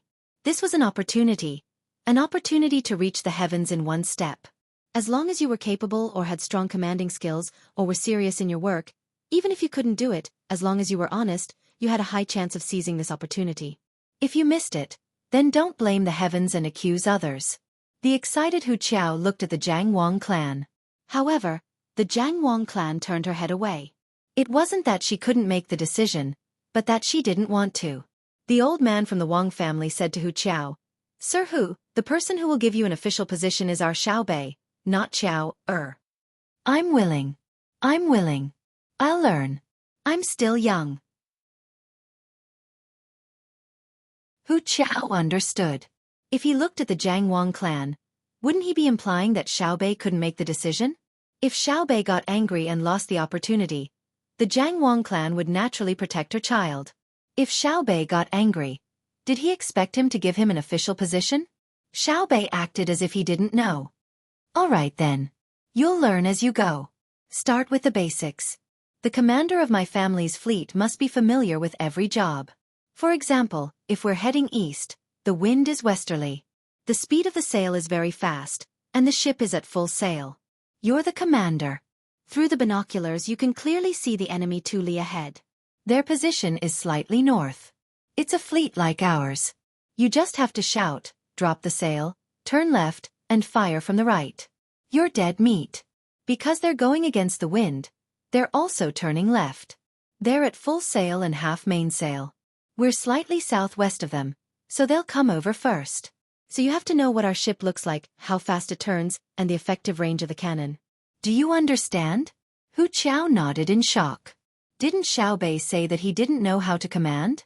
Why was he able to casually give examples when he was talking to him? Then what do I have to learn first?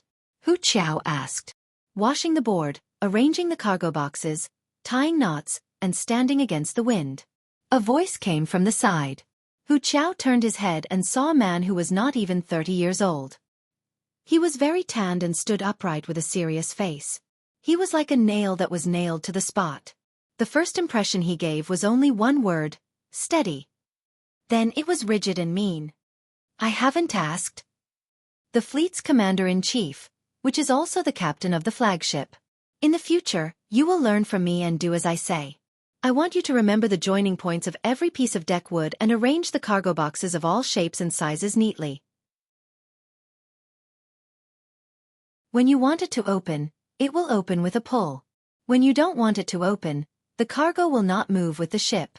When you stand on the deck, the wind will not sway you, and the waves will not hit you. As such, you are qualified to move on to the next lesson.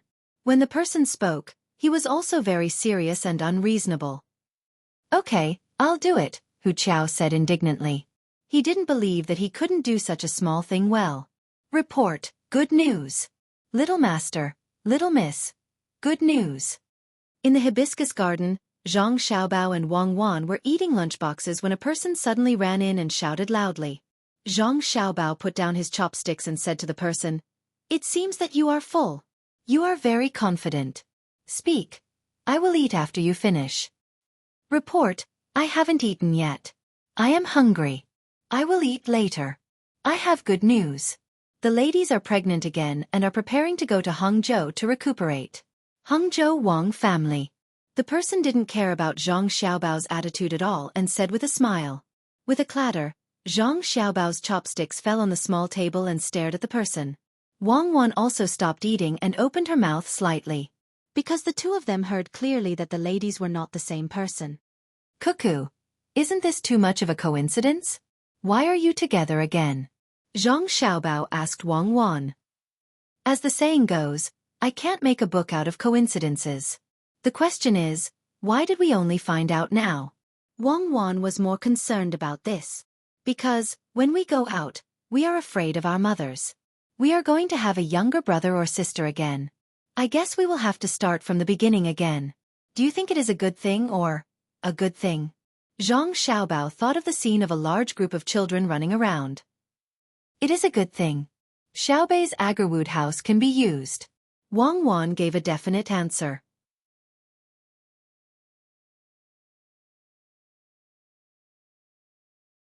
Chapter 10:27. Zhang Xiaobao smiled so widely that his eyes narrowed into slits. He liked having more brothers and sisters. The more the merrier. He was just like other families. It wasn't just the aristocratic families who wanted to have more children. As long as they could make ends meet, ordinary families were also willing to have more children. Once they were in their teens, they would be a good source of labor. This was especially so for boys. They could help the family do a lot of chores. By raising more children, they would have someone to take care of them when they were old. Li Longji, who had been paying attention to the Zhang family and Wang family, quickly received the news. He threw away the two memorials regarding the flood control of the Yangtze River and Yellow River. He rushed over to Wang Wan's headquarters and congratulated her. Xiaobao. Cuckoo, congratulations. How many children are there this time? The more, the better. 8 or 10 isn't too much. 5 or 6 isn't too much either. Why don't you say thousands or tens of thousands, like fishes? Why do you have to say pigs? You're congratulating the wrong person. This has nothing to do with us. You should be congratulating my father and father-in-law. Zhang Xiaobao was very dissatisfied with this number. Even though it was theoretically possible to have 8 or 10 children, it was still a multiple birth. Li Longji didn't think much of it. I'm not scolding anyone. I'll talk to your father and father-in-law when I'm free. Xiaobao, I have an idea. Zhang Xiaobao didn't reply. He guessed that Li Longji couldn't come up with a good idea. Wang Wan continued to look at the map. It was a military map of Hangzhou that had been enlarged many times. It wasn't to prepare for the military sand table. It was to set up sufficient defenses around the area to ward off wind, moisture, mosquitoes, enemies, and loneliness. As long as there was a threat that had the slightest negative effect on pregnant women, it would be blocked outside. Li Longji was very depressed.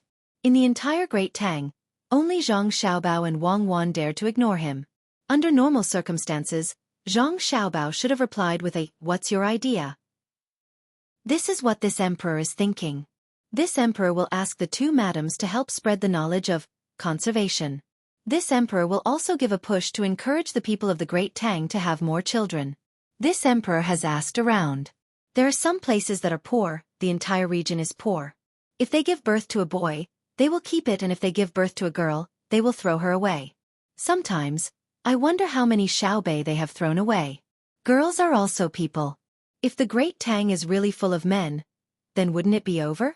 Hurry up and perfect your plan to subsidize childbirth, and then immediately spread it throughout the Great Tang. Li Longji suggested such a method. This time, Zhang Xiaobao reacted. He shook his head vigorously. I can't control my mother. You can talk to my mother. She agreed. That's her own business. I can help. However, I have to say in advance that I will be helping you with your matters. Advertising as well as interacting with the people on the streets to talk about the policy, all of these will cost money. The guards will cost money. Organizing the venue and distributing maternity products to pregnant women will also cost money. This money. Aya, Xiaobao, you're right. I'll have to trouble your family again. This emperor will remember this in my heart and will definitely repay you. When Li Longji heard that it was about money, he immediately followed up on Zhang Xiaobao's words. It was impossible for him to fork out the money. Zhang Xiaobao took a look. Seeing that it was indeed the case, he agreed.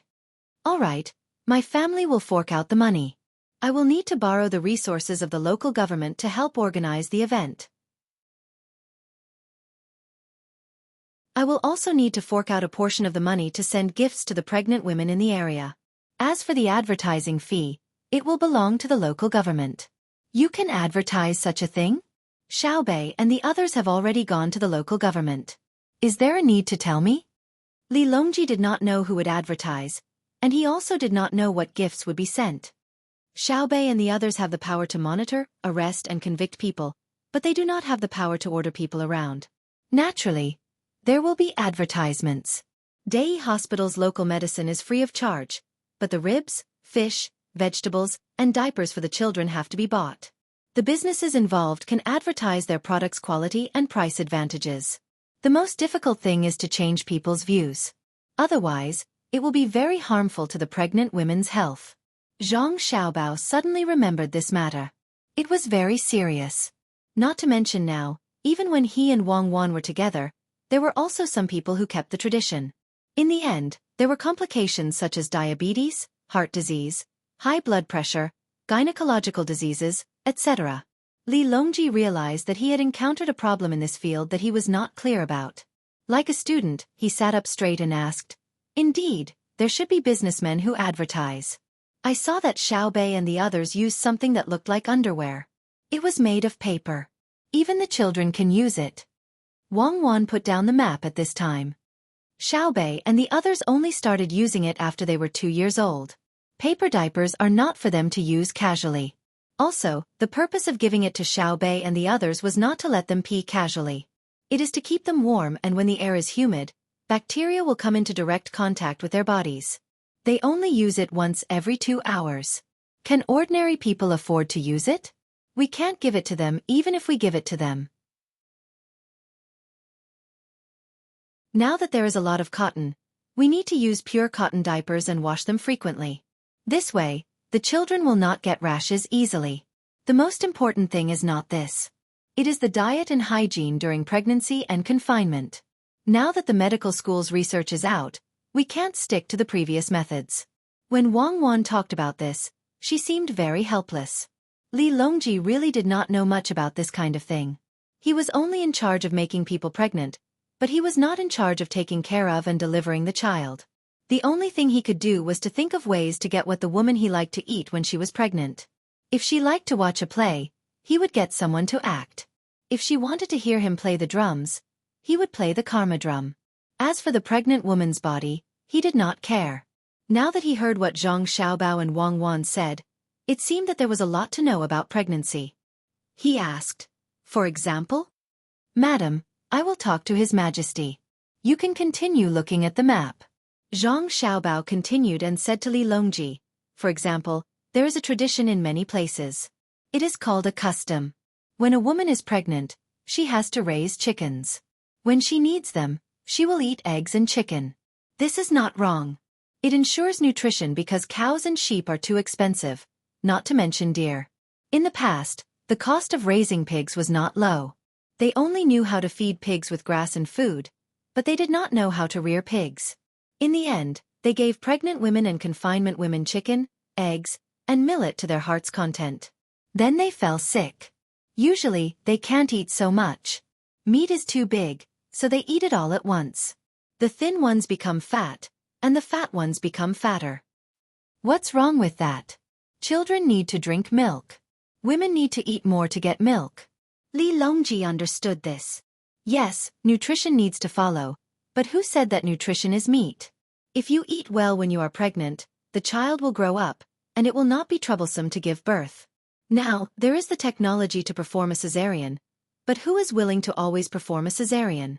Look at how the dishes sent to you by Savant's restaurant are usually matched. Isn't it to let you have a balanced diet and live a few more years? Look at how I make meat for Xiaobei and the rest. It's not that my family can't afford it, but I can't let them eat it. Sometimes, I have to make some wild vegetables for them to dip in sauce. For every type of food, Cuckoo and I have to tell Xiaobei and the rest a story so that they won't be biased. It's the same for pregnant women. Eating too much meat is not good for the body. Zhang Xiaobao gave an example of Xiaobei and the rest, as well as the food that Savant's restaurant matched for Li Longji and the people in the palace. Li Longji suddenly understood and nodded lightly. He said, Xiaobao, you are a good person. No wonder Savant's restaurant sent me all bland food in the few days after the New Year. There was even coarsely ground corn bread, and there was no honey in it. The food was delicious, but it made me think that there was a problem with the person in charge of Savant's restaurant. He even got someone to test for poison twice. Usually, when Savant's restaurant sent food, it would all go straight to my mouth. No wonder. Continue. Li Longji told the truth about the poison test. He was very embarrassed. It turned out that there was no problem with the management. They were worried that he would eat too much meat during the New Year, which was not good for his body, so they adjusted his diet. If they really continued to send meat dishes, there would be a problem with the management. Zhang Xiaobao really didn't know about this.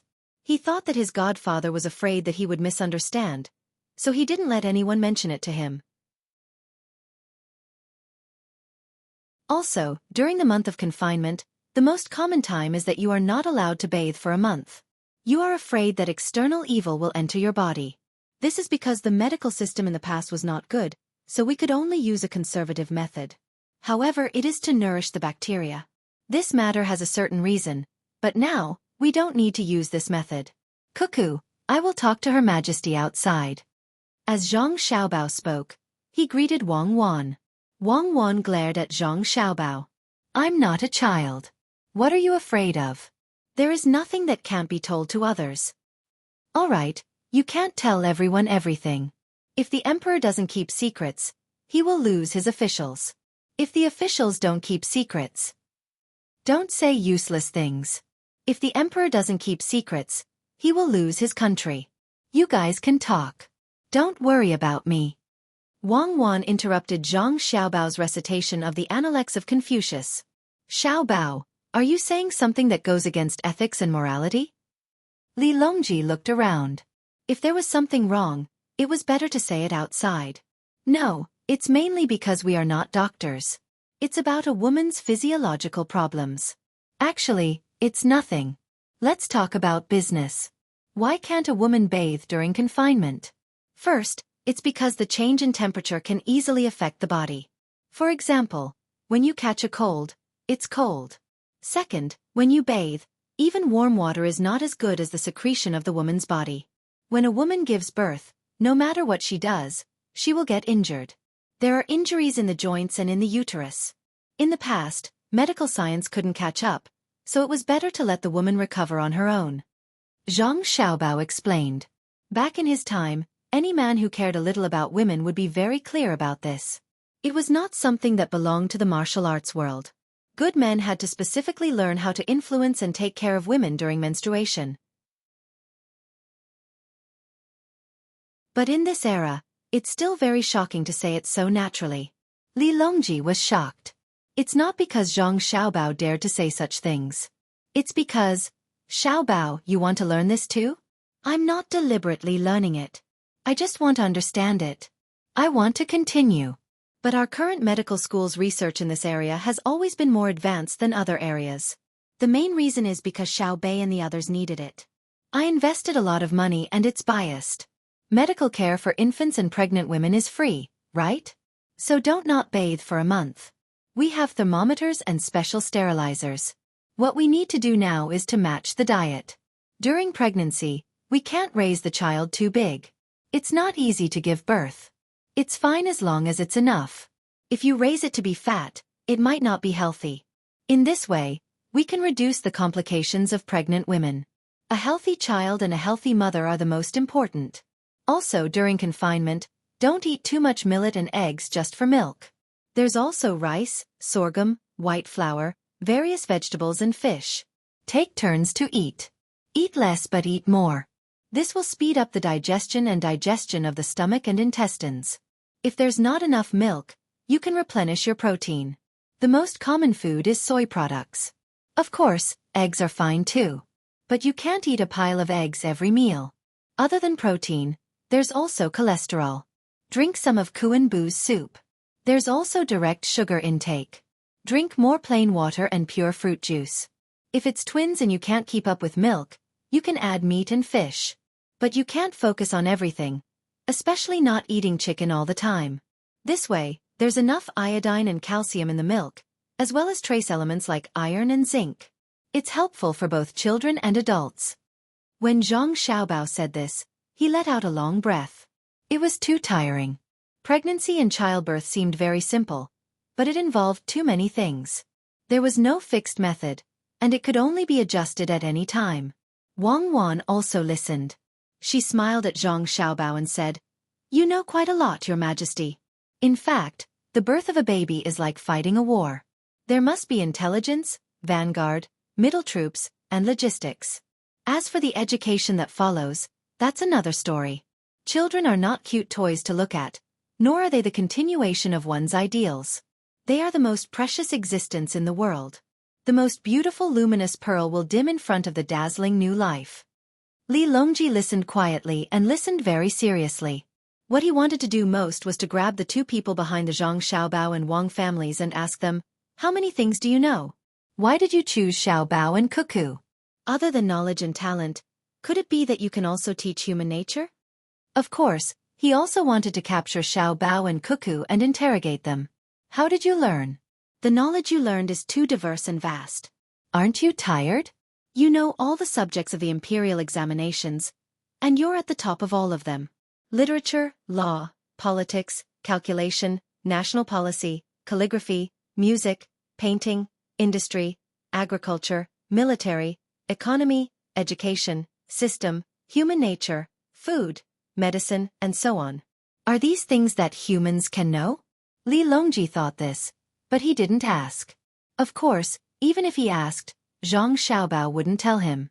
He would say that most of these things were already included in the 12 years of compulsory education. When he and Cuckoo were children, they learned a lot of things. Basically, every day, other than eating and sleeping, their schedule was almost full. Moreover, they didn't start from the first year of the 12 years of compulsory education. Usually, they started from the time they were a fetus, followed by infant education, preschool education, and all kinds of arts. They started learning piano at the age of 4, and by the time they were 8 years old, there were countless people who had reached level 10. After the 12 years of compulsory education, those who really wanted to learn would learn more and more. Cuckoo was already a genius, and with her family's influence, you couldn't imagine how many things she knew. If it were him, he would have to be more humble. He didn't have a systematic education, but his learning ability wasn't bad either. The school he attended was different. This was what it meant that the path was intangible, but different paths led to the same destination. When he thought about how other people's children learned so much, Zhang Xiaobao said to Wang Wan, "At that time, a child like Xiaobei would at least know 4 professional skills, right? It shouldn't be a problem to play the 3 plum blossoms with the flute. Our education still hasn't caught up, and we let them play." "Xiaobao, what are you saying? Are you belittling my children? Xiaobei and the others haven't learned anything yet?" "Yes, if we really compare them to you and Cuckoo, they are still lacking. They can only be said to have learned something and have their own strengths, but they can't compare to the two of you. However, is it possible to find a second pair of Xiaobao and Cuckoo in this world? How many of Xiaobei's 9 can there be? Perhaps June and Pan can catch up if they work hard. As for the other children, even if they have Chaoyang, they can't catch up. This is the injustice of the world. You can't put in all your effort to teach every child. You can only do your best for your own siblings. Alright, let's not talk about this. Why didn't anyone teach me this when I was young? Otherwise, how could I tolerate you? Li Longji was very jealous, so he spoke the truth. He understood that his ability wasn't good enough. If he killed Xiaobao and Cuckoo, he would face very serious consequences. Not to mention whether or not he could kill the two of them. Even if he did, how would the people behind them react? How would he face a country that could possibly create weapons that could kill an entire capital? There was also the die-hard loyalty of the Zhang family and Wang family around Great Tang, as well as the excitement of the surrounding countries. Great Tang's financial system would instantly collapse. No matter which one it wasn't something that he could bear. Zhang Xiaobao and Wang Wan weren't angry. Any emperor wouldn't like power that they couldn't control, just like the two of them. They also didn't like many people, such as the aristocratic families who monopolized land, or the poor who were lazy. However, they still had to endure. This was selfishness and choice. A completely selfless person was the most terrifying. They had to be eliminated. Without selfishness, there would be no weakness. After Li Longji finished speaking, he looked at Xiaobao and Cuckoo and said helplessly, I knew the two of you would be like this. It said that the two of you are the reincarnations of immortals. Tell me the truth, is that true? That depends on how you look at it. According to Buddhism, everyone is a Buddha. It's up to you to say that it's the 6 paths of reincarnation. However, according to Taoism, it's extremely mysterious and profound. Your Majesty, let's talk about the welfare of mothers and children. Zhang Xiaobao didn't answer directly. Instead, he beat around the bush. Li Longji recovered from his shock and said, Right, welfare is something that should be done. Children are the hope. Use that piece of glass to advertise that the children of Great Tang are stronger than those of other countries from the moment they're in their mother's body. I believe that when they grow up and see the situation of other countries, they'll know how much Great Tang has sacrificed for them. If they don't love Great Tang, they'll be letting down their own conscience. Zhang Xiaobao nodded and said, That's right. It can also let the people of other countries feel that their country isn't worth protecting.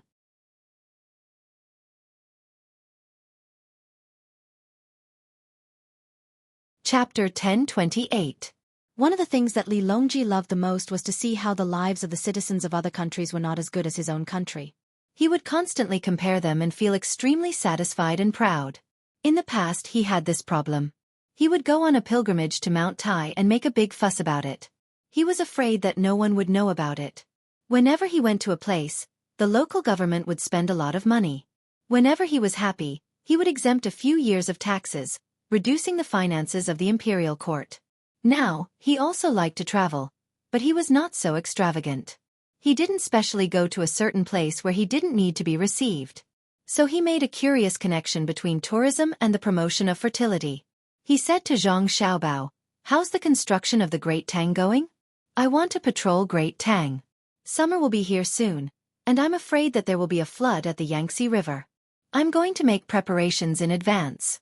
At the same time, I can promote the national policy of promoting fertility.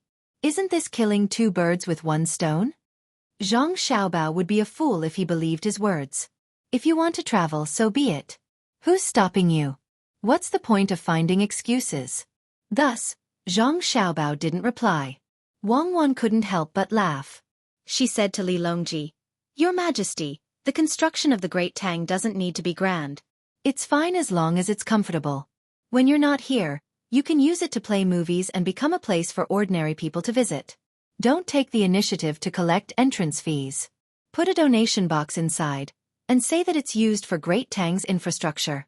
Rich people will be willing to throw in some money. Then, use that money to pay maintenance fees and give a portion to Xiaobao. Xiaobao can use it on Great Tang's infrastructure. You can also set up stalls for people to rent and sell local specialties and snacks. You can set a profit ratio. I believe that few people will dare to challenge your authority. Don't rip off the tourists. This is a place where publicity is the most important. You can't put the cart before the horse.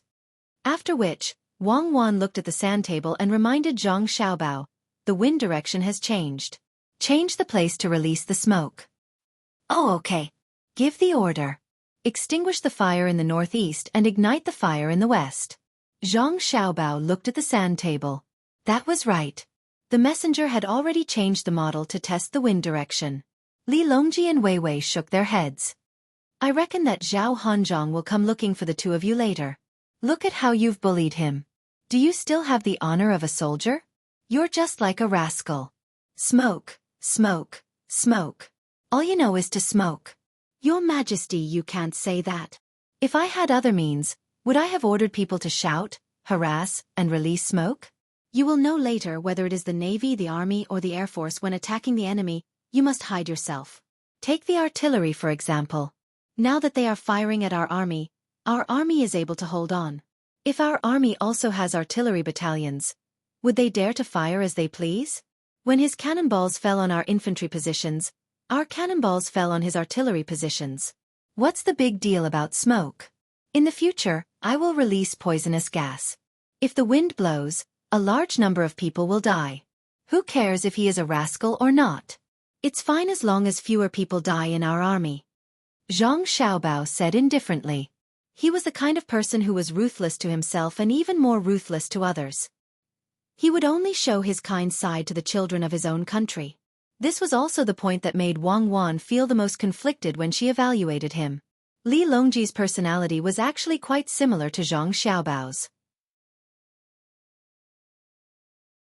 The only difference was that in the past, he could bear to do anything to anyone, even if they were children of great Tang. This had something to do with his family upbringing and environment. Now a lot had changed. The environment had changed, so there was pressure and motivation. Ever since Zhang Xiaobao and Wang Wan began to interact with him, he felt a special feeling. It was relaxation, affection, and tranquility.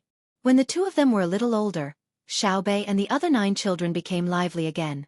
This made Li Longji realize that it was better for him to have a few people around him who didn't treat him like an emperor. Right now, Li Longji was experiencing this kind of interaction. He liked to hear Xiaobao speak casually. He understood that it wasn't that Xiaobao didn't know how to speak in a bureaucratic tone like the other ministers. Even Xiaobao knew how to do it, let alone Xiaobao. Of course, Xiaobei's bureaucratic tone was very cute. Only those with ulterior motives would be afraid of it. This was because when Xiaobei spoke in a bureaucratic tone, it was when she was about to teach someone a lesson. What she liked to do the most was to tell stories to others. Li Longji's eyes narrowed.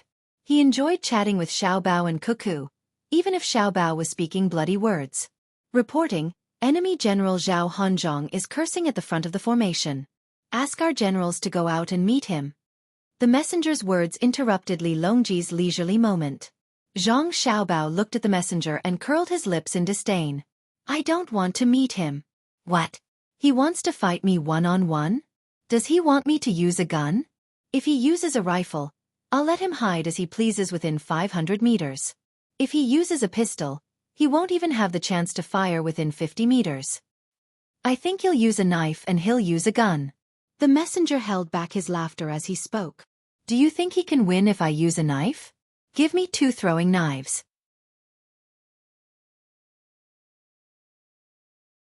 Let's see how he'll aim at me. Unless the bullets miss and hit me, he'll continue to give me smoke. How will I have the time to answer him? Zhang Xiaobao was still full of disdain. After the messenger left, Li Longji said, I believe in your ability, Xiaobao. If it's one-on-one, Zhao Hanzhong is far from your match. Just now, when Cuckoo said to ask people to donate money, I feel that I don't need that little bit of money. It's as if I'm poor. Your Majesty, I've told you before that the purpose of donating money is not for that little bit of money, but for the heart. Love is the essence of the people of Tang.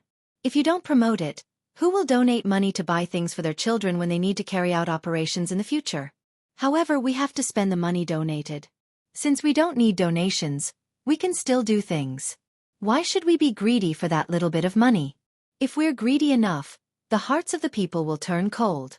It's just like Xiaobei's story of the boy who cried wolf. Zhang Xiaobao explained the purpose of asking people to donate money. It wasn't about how much money they could raise, but how high their hearts could soar. Yes, I've mentioned this before. Li Longji recalled. At the same time, he took back what he said about not having much money. After all, Tang's operations in the Chaoyang Empire cost a lot. They were all paid for by merchants from all over the country. According to Xiao Bao, merchants had a low status, so they had to do more to gain the recognition of others. Otherwise, if they earned a lot of money but were looked down on by others, it would be too sullen to live. It wasn't even a tenth of the love and respect that a poor scholar received during his lectures. That was to have a million strings of coins and be cold and indifferent to others. The most frightening thing wasn't coldness, but indifference. Li Longji had asked Xiao Bao how much all the schools in Great Tang spent when added together. In the end, he had obtained a vague figure. Based on the dormitory that the schools built for the students who came from afar and provided 4 to 5 meals a day, and based on the quality of the meals and the standards of the books and uniforms, they spent at least 20 million strings of coins a year. Based on the 12 months of Great Tang's fiscal revenue, this took up about 1/7 of the total. Just thinking about it was enough to scare someone to death. The treatment of the children was simply too good. The main reason was that the status of the merchants wasn't high enough. They needed money, and more importantly, they needed the recognition of the people of Great Tang. Of course, Xiao Bao and Xueqi also played a role in this. Through incessant propaganda and clear attitudes, the merchants knew what to choose. Xiao Bao, our Great Tang's merchants really don't have it easy. They were scared by you and spent all their money. Say they. Don't put the blame on me. I'm not scaring them. It's only 20 million strings of coins. If they don't spend it, I'll do it myself. I don't need to use the imperial court's revenue, nor do I need to use your money. I can support it myself. But if they really force me to spend my own money, my family's annual income won't be 60 or 70 million strings of coins. It might even rise to 100 million strings of coins. Since they aren't willing to take the money, I won't give them a chance to make a lot of money. As long as the Great Tang's imperial court doesn't interfere or suppress me politically, I control the Ministry of Works and the Agriculture Temple, as well as a large number of production, logistics, sales, and trade systems. I won't be able to deal with them. The rich are heartless, and I won't talk about fairness with them. I'll just give them a good ideological lesson. Zhang Xiaobao was still as radical as ever. What he meant was that he didn't care about what others said. He earned the money through hard work. He was smart and willing to do it, so why should he pay for it? Was it wrong to be smart and hardworking? This was because Zhang Xiaobao believed that there was no such thing as truth in this world. You were smart and hardworking because the imperial court provided you with opportunities. They didn't provide you with good seeds, industrial technology for civilian use, or convenient information tools like the telegraph system. If they didn't create stable political, economic, and military conditions for you, how could you earn the money you have now? Our Great Tang has always been in a state of war and invasion.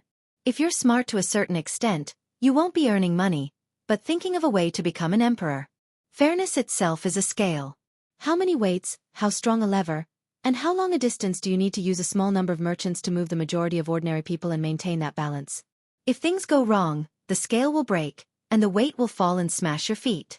Wang Wan also understood Zhang Xiaobao's thoughts, so she added, Xiao Bao won't talk about fairness with merchants. This is because Xiao Bao has always been suppressing his desires. He doesn't use many methods because he's afraid that it will affect the normal operation of Great Tang's economy and cause losses to the common people. Thus, Xiao Bao has always been standing on the high ground and demanding of other merchants. If a merchant says that you don't want to use your abilities, that's your own problem.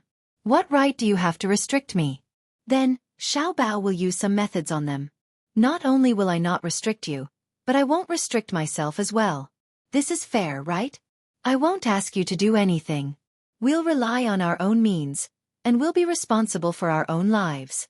I believe that the merchant who speaks the opposite in the end will think that it's better to restrict him. He.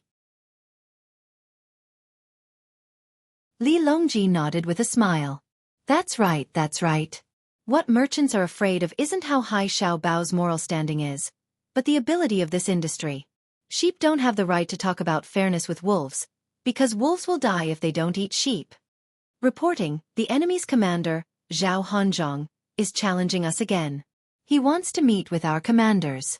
A messenger came in to report. Zhang Xiaobao said unhappily, "Is he done yet? Cuckoo. Give me a pair of binoculars. I'll go and meet him from afar. I'll scare him to death." "Yes, meet him." "Ha, he's challenging me. If I don't trick him, I'll be letting down his persistence." Zhang Xiaobao, who suddenly thought of something fun, took a pair of binoculars from Wang Wan, walked out, and rushed to Zhao Hanzhong's room. "I'll also go and take a look." Li Longji greeted Wang Wan and followed him out.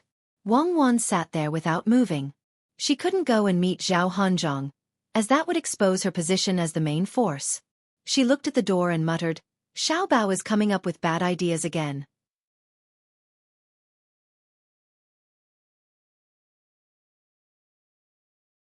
Chapter 1029. Challenge.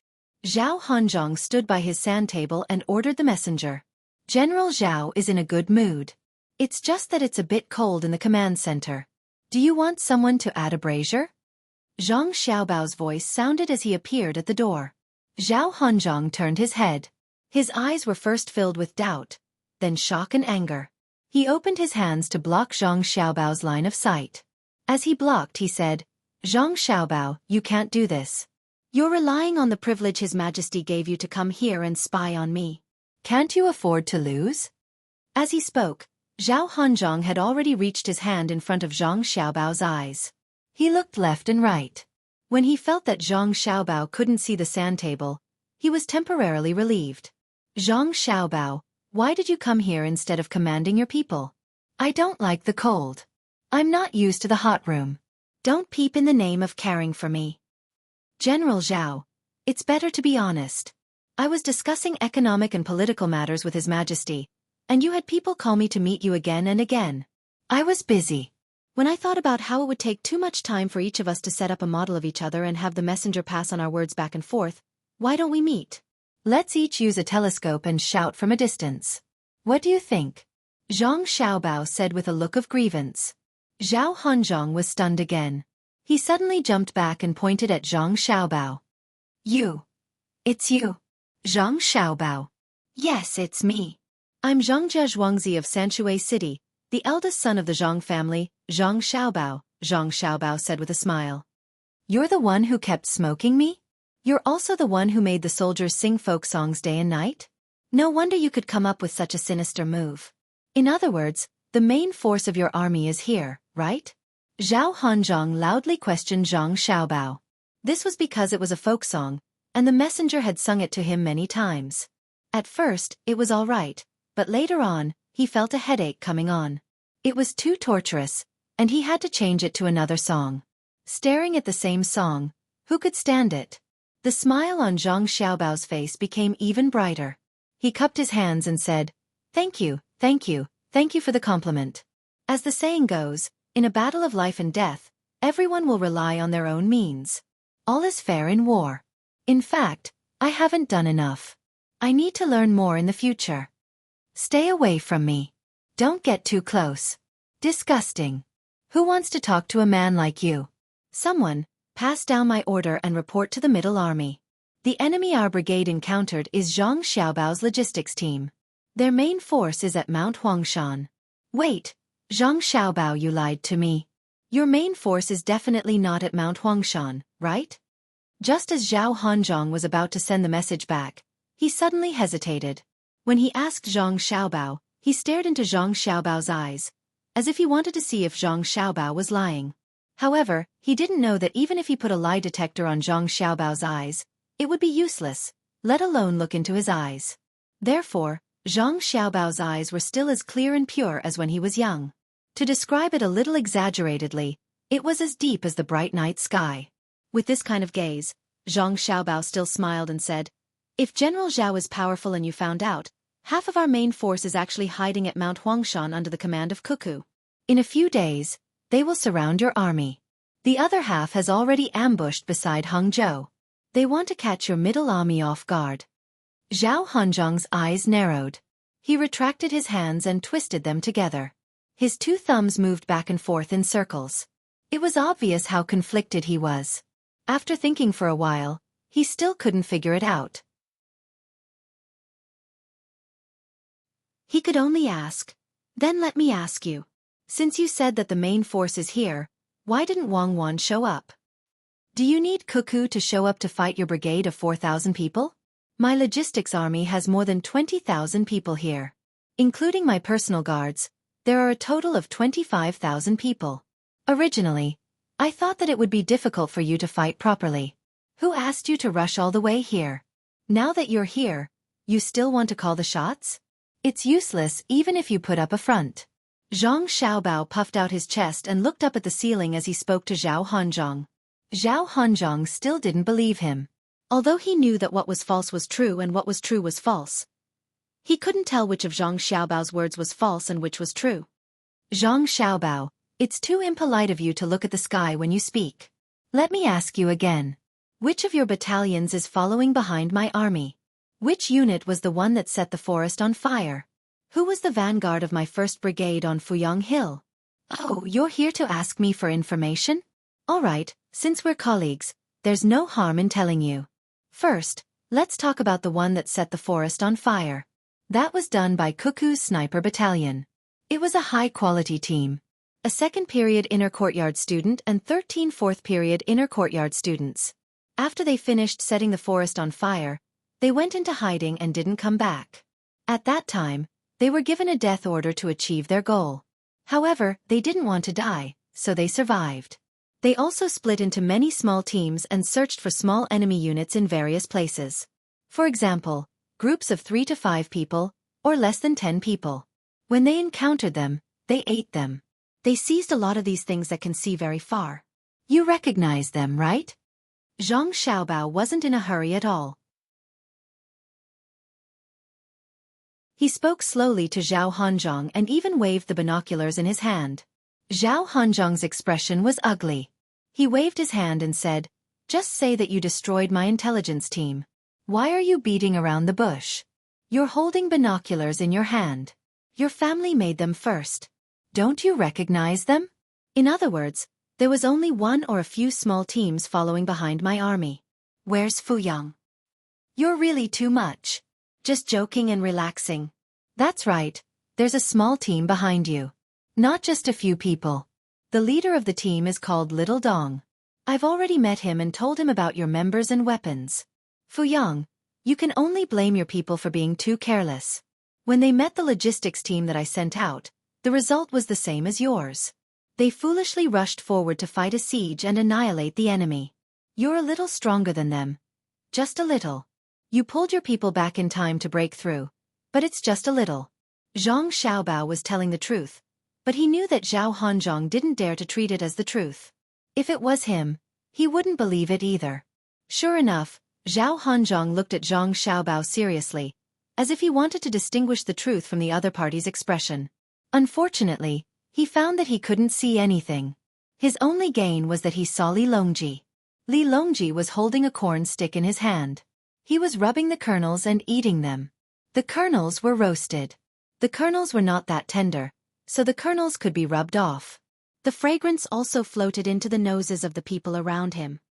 Your Majesty, is what Zhang Xiaobao said true? Zhao Hanzhong first gave a simple bow and asked casually. You said that the technology is advanced. That's good. Someone just sent me 2 types of roasted corn. One was harvested in advance last autumn and was preserved until now. The other was planted later and then placed in the greenhouse. It's ready to eat now. The one that was preserved last year is slightly dehydrated, but the kernels are still so plump. This year's new corn is too tender. It's fine to boil it, but it's not delicious when roasted. Zhao Hanzhong, do you want to eat one? Li Longji shook the corn stick in his hand twice and asked Zhao Hanzhong. He didn't answer the other party's question just now. Zhao Hanzhong also knew that the emperor wouldn't reveal the secret. When he smelled the fragrance, he couldn't help but swallow his saliva. When he looked at the roasted corn, he suddenly remembered something. Your Majesty, isn't corn supposed to be kept as seeds? Why did you eat it all?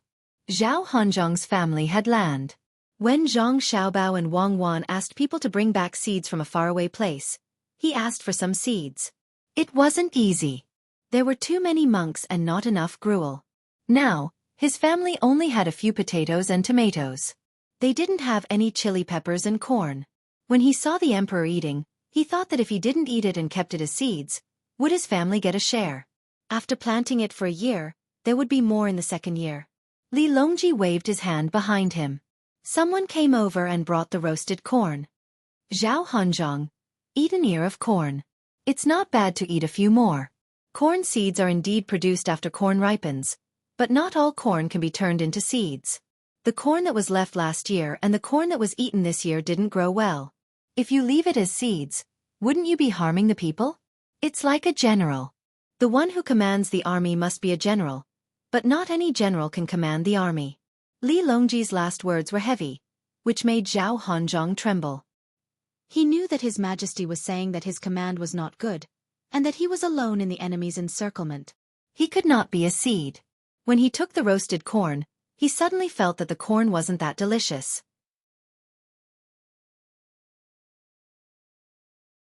He didn't even care that it was hot. Zhang Xiaobao came over to help Zhao Hanzhong take the corn. His two hands moved back and forth and blew on the corn. Otherwise, Zhao Hanzhong's hands would be scalded and blistered. Li Longji changed the topic. Of course, corn and people are different. If the seeds can't be used, then it's over. As for people, they can learn more. There's still a chance. When two armies meet, what should they do? The vanguard attacks, the middle army defends, and the logistics camp temporarily. The attack is chaotic, and the defense is counterattacking. Zhao Hanzhong immediately replied. If one army arrives and the enemy camp is waiting to defend, what should they do? Li Longji asked again. When all the scouts are sent out and looking for an advantageous place, they will both be on the defensive and stabilize their foundation. Then, they will plan another direction, Zhao Hanzhong replied. What should they do when they see that the enemy's vanguard is weak? When they find the location of the main force, they will order a small group to test it out. This is to prevent them from being lured into attacking and losing their advantage.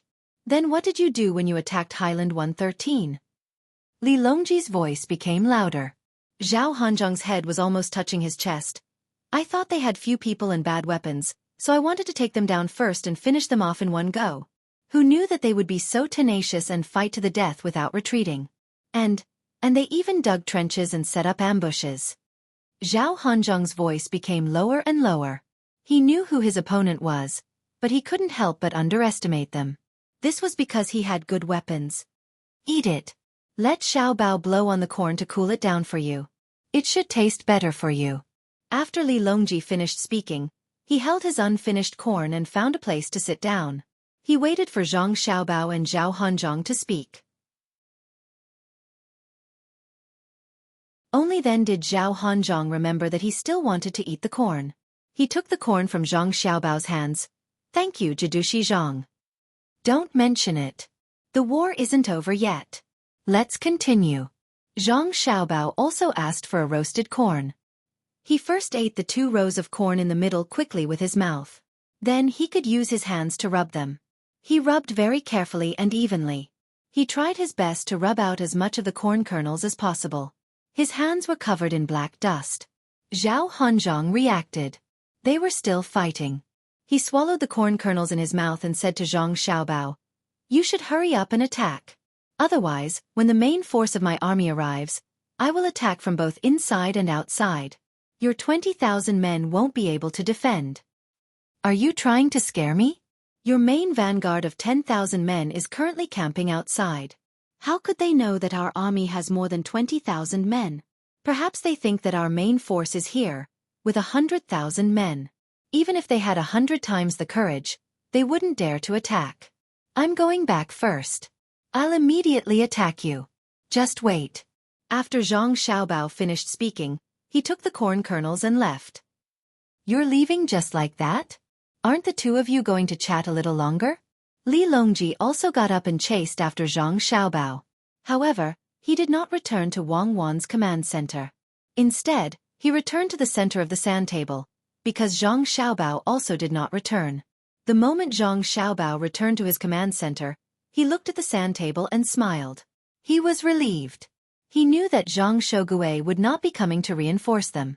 This would give Wang Wan's army some time to prepare.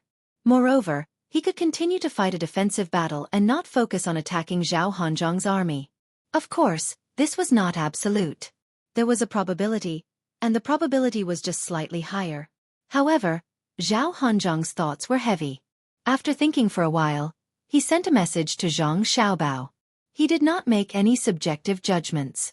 He passed on the exact words he had said to Zhang Xiaobao and let him make his own judgment. When Zhang Shogui received the report, he was also given a fright. He hadn't expected his army to encounter Zhang Xiaobao's logistics force. If he really believed everything, then the Fuyang region was also under Zhang Xiaobao's logistics force. Then where's the main force? Where's the enemy's main force?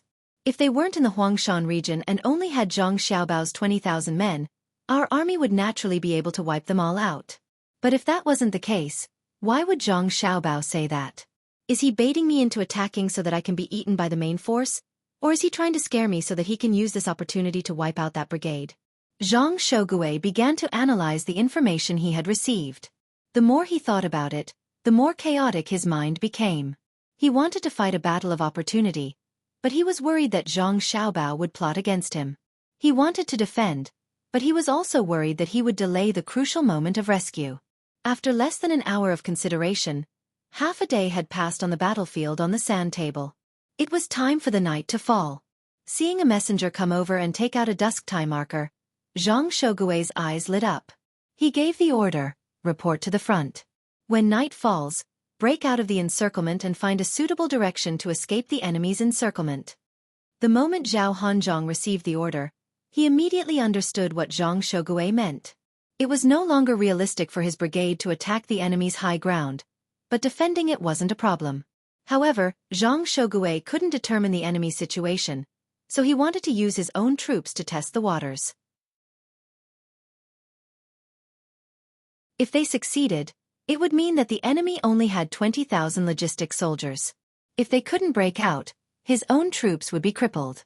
However, Zhang Shogui's troops would be able to make the necessary adjustments, retreat, and defend to avoid even greater losses. Zhao Hanzhong truly didn't want his troops to break out of the encirclement, but for the sake of the great Tang army as a whole, he could only make this sacrifice. Order: cook at midnight and rest at 4. At 4 in the morning, break out of the encirclement. Zhao Hanzhong had no other choice but to give this order. Normally speaking, the path from which they came was the most dangerous, but since he knew this, and he believed that Zhang Xiaobao knew this as well, the defenses of the path from which they came should be relatively weak, while the other path should be filled with traps. As for whether this was true or not, he would know once he tried. In any case, if they could break out of the encirclement, how many of them would survive would be up to the heavens. Zhang Xiaobao was also looking at the sand table, analyzing what choice Zhao Hanzhong would make and whether Zhang Shogui would make the decision according to his own judgment. At this stage of the battle, it was a true battle of wits and courage, each side trying to guess at the arrangements of the other side's commanders. Order: our army to prepare to face the enemy's breakout at any time. No matter which direction the enemy breaks out in, our army is not allowed to retreat. As for the other armies, if they are close to the breakout point, circle around and continue to set up defenses. If they are far away, quickly pursue from the sides. If the enemy doesn't move, continue to harass them. After passing down the order, Zhang Xiaobao left the room and went straight to Wang Wan's room. Cuckoo, I forced them to give the order to move as quickly as possible. What do you think we should do? Zhang Xiaobao said to Wang Wan. Wang Wan carefully listened to Zhang Xiaobao's recount of the situation and sighed. You just had to make the conflict erupt so quickly. Wouldn't it have been better to wait 2 more days? My men are still on the way, so we can only increase our speed. You can also stop defending Highland 737.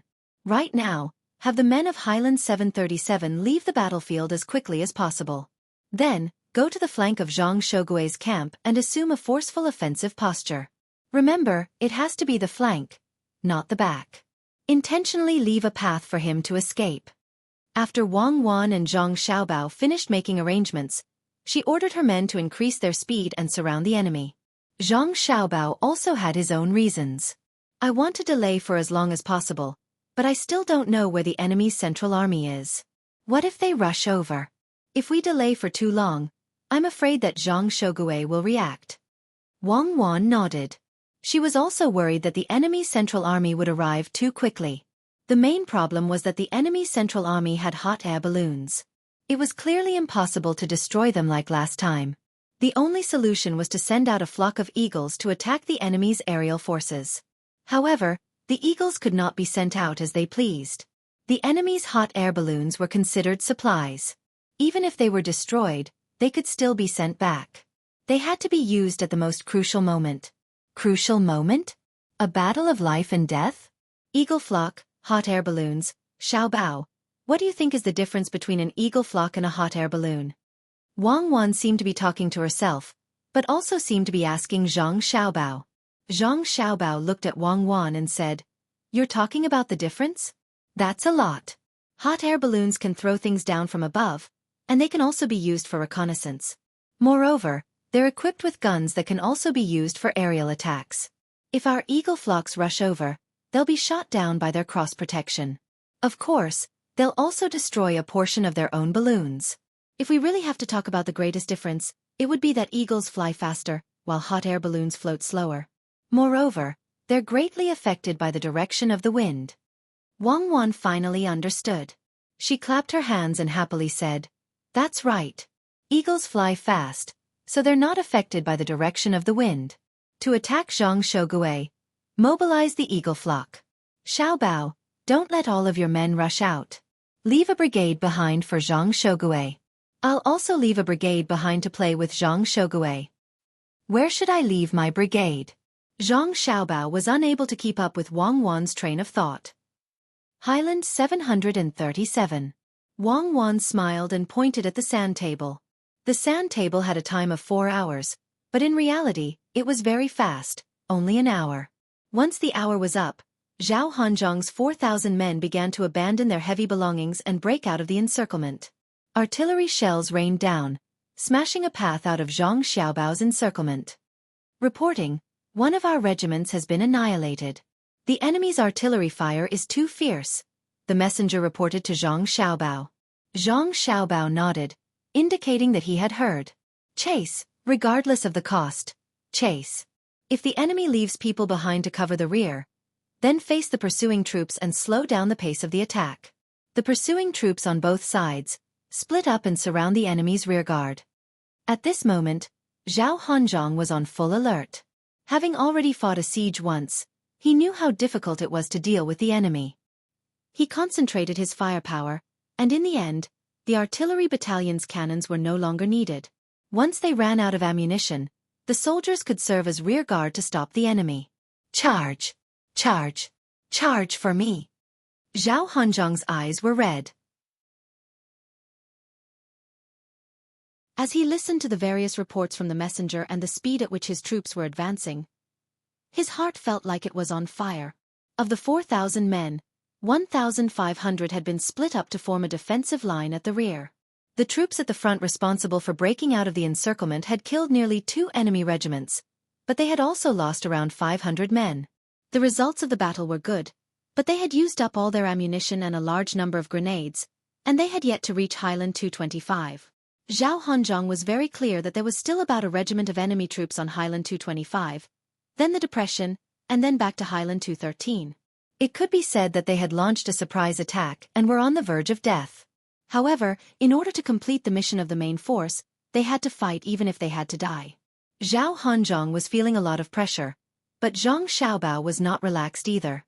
His pursuing troops were not too many, and when they encountered the enemy's rear guard, their firepower was still very fierce. The enemy did not conserve their ammunition. Just this one time, out of the 1,500 rearguard troops, he had to bring out at least 6,000 men to surround them. However, the 2 groups of troops that were advancing quickly took up 8,000 men, and there were still 5,000 men in front. He could only mobilize about 10,000 men. Highland 737, don't hold back. Attack. Send out my personal guards. Regardless of the casualties, break through the encirclement. Tell the main force that the pursuit is difficult. The enemy's defense is tenacious, and their advancing speed is very fast. Zhang Xiaobao was also stubbornly holding on. In any case, whoever could not hold on would not be able to complete their tactical deployment. When Wang Wan heard Zhang Xiaobao's message, she thought for a moment and said, "Tell Xiaobao that there are no reinforcements. Slow down the attack and surround the enemy's rearguard troops. Harass them from all sides and exhaust their ammunition." When Zhang Xiaobao received this message, he sighed and said, "Fine. Slow down the pursuit. If you can't catch up, let go of the enemy's rearguard troops and surround the rearguard troops. Quickly insert into the troops on the left and right. Don't look back." Zhang Xiaobao could not understand why Wang Wan did not send out her main force to help. Her main force had already advanced very far, and some of them had even circled around to the back of Wang Wan's troops. He did not have the time to ask Wang Wan, and he was also afraid of disturbing Wang Wan's battle strategy. He could only choose a method that minimized his losses as much as possible while also eliminating the enemy's rearguard troops. On the other hand, Wang Wan sent someone to explain her battle strategy. Reporting. News from the Central Army. General Wang says that she wants Zhang Shogui's troops to attack Highland 1313 and take it down to join up with Zhao Hanzhong's troops. Got it. My men are definitely going to cripple the logistics team I left here. Cuckoo, when you're commanding, you're really ruthless. Zhang Xiaobao muttered. After thinking for a moment he said, "Send someone to inform the defenders at Highland 225 and Highland 1313 to prepare to withstand the pincer attack from both sides. The rearguard troops behind them no longer have any artillery support." Zhao Hanzhong was the first to sense the slowing of the pursuit. The scouts reported that the frequency of gunfire had decreased. Zhao Hanzhong was well aware that the enemy could not have wiped out his rearguard troops so quickly, and the rearguard troops would not have run out of ammunition that quickly. This could only mean two things. The first was that the enemy lacked manpower, and the second was that they had run to the front to wait for him. When he thought about the 3 places he needed to break through, he began to worry once more. Report. Our troops have broken through the encirclement and suffered heavy losses. The enemy's pursuit has slowed. There are 3 enemy positions ahead. Please make a decision. Zhang Shogui was also confused when he received the report. He looked at the sand table and estimated the distance between Zhao Hanzhong's troops and himself. After thinking for a while, he clenched his fists and released them, then clenched them again and again.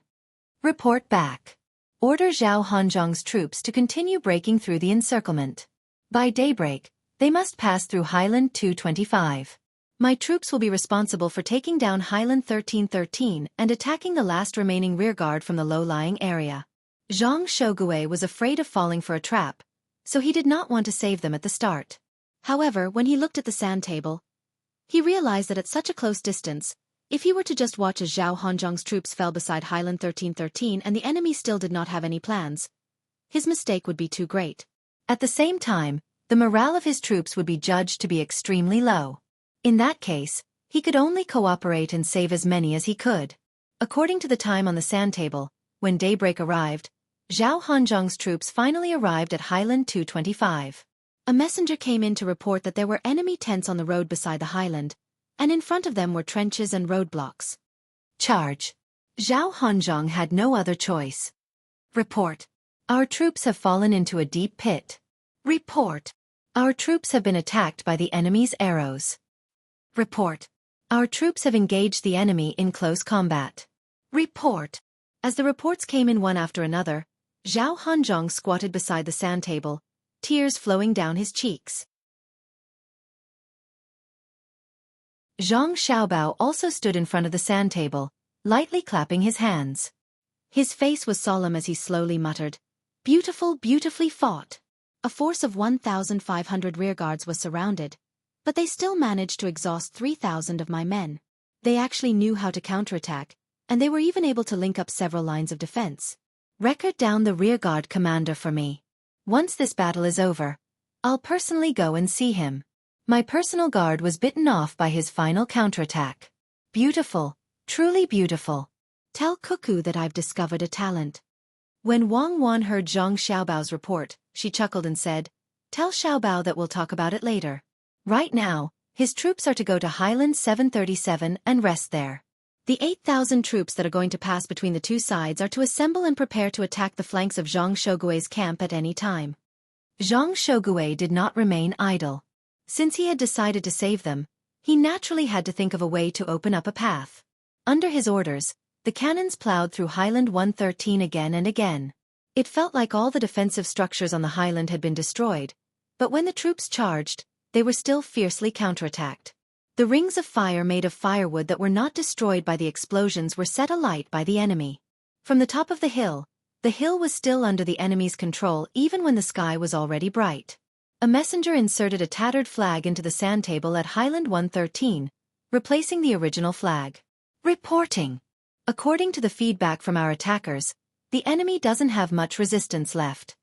Zhang Shogui bit his lip. You've been saying this since an hour ago. Zhao Hanzhong, you've really screwed me over. Is this the army you destroyed when you broke through? There's at least a regiment defending it. Men, continue the bombardment. In another room.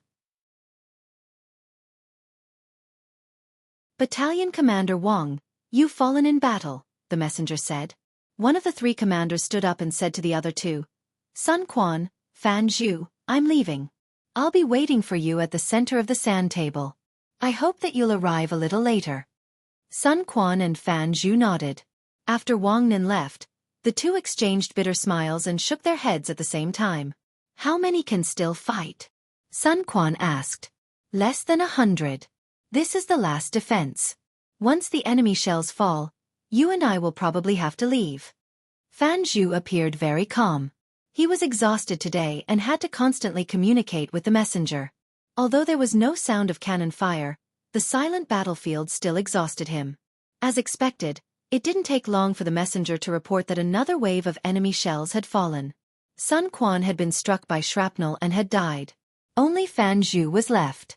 He stood up and said, I want to see Zhang Shogui and see what kind of expression he has, haha. Zhang Shogui was also thinking the same thing. He wanted to see just who was so tenacious. When the messenger placed the enemy flag on the sand table, he said, the charge is the last attack.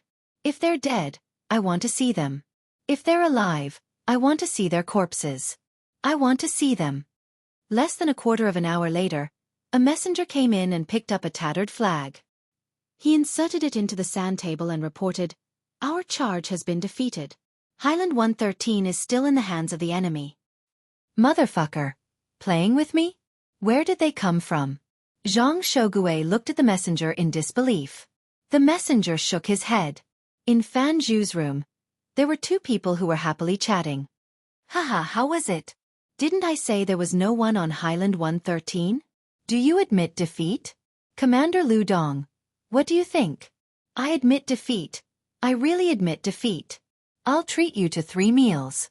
Savant's restaurant, but my Commander Su, we only left 1 battalion in the depression. There's also your personal guard. If the 2 independent battalions on Highland 225 can't hold, I want to see if those few people can delay them. Lu Dong admitted defeat. He had lost the bet. Fan Zhu didn't know whether to laugh or cry as she looked at Lu Dong and Su Gu. She asked, You've left your own position. Aren't you afraid that your position will be taken care of? Su Gu didn't care at all. I've already disobeyed an order once, so one more won't make a difference. My position is a depression. I originally wanted to stop them, but after thinking about it, I'll help you defend the high ground. Although the hill is small, it still has a slope, right? Lu Dong also nodded. That's right. I've already discussed it with Su Gu. Even if we can't hold Highland 113 in the end, we'll make Zhang Shogui suffer. Ha, you see that? This time, we'll definitely make him suffer. Look at his last attack. It was so smooth. The referee team even judged that they were charging forward. What was the result? Didn't they still get beaten down by us? Continue firing. And that Zhao Hanzhong, he wants to run? He's facing 2 independent battalions. I estimate that the fortifications and traps will reach all the way to his home. Now that his cannons are gone, I want to see how many people he can fill in. Pay attention to concealment. Don't let the referee team judge that one of the cannonballs will land on our heads. I don't want to die in such a cowardly manner. Su Gu appeared very happy, but in reality, His heart was beating like a drum. He had already disobeyed an order twice, and he still didn't know what the result would be. You're tuning in to the Xueqi's Martial Arts Saga YouTube channel. Don't forget to subscribe and join us on this journey to catch the most captivating stories.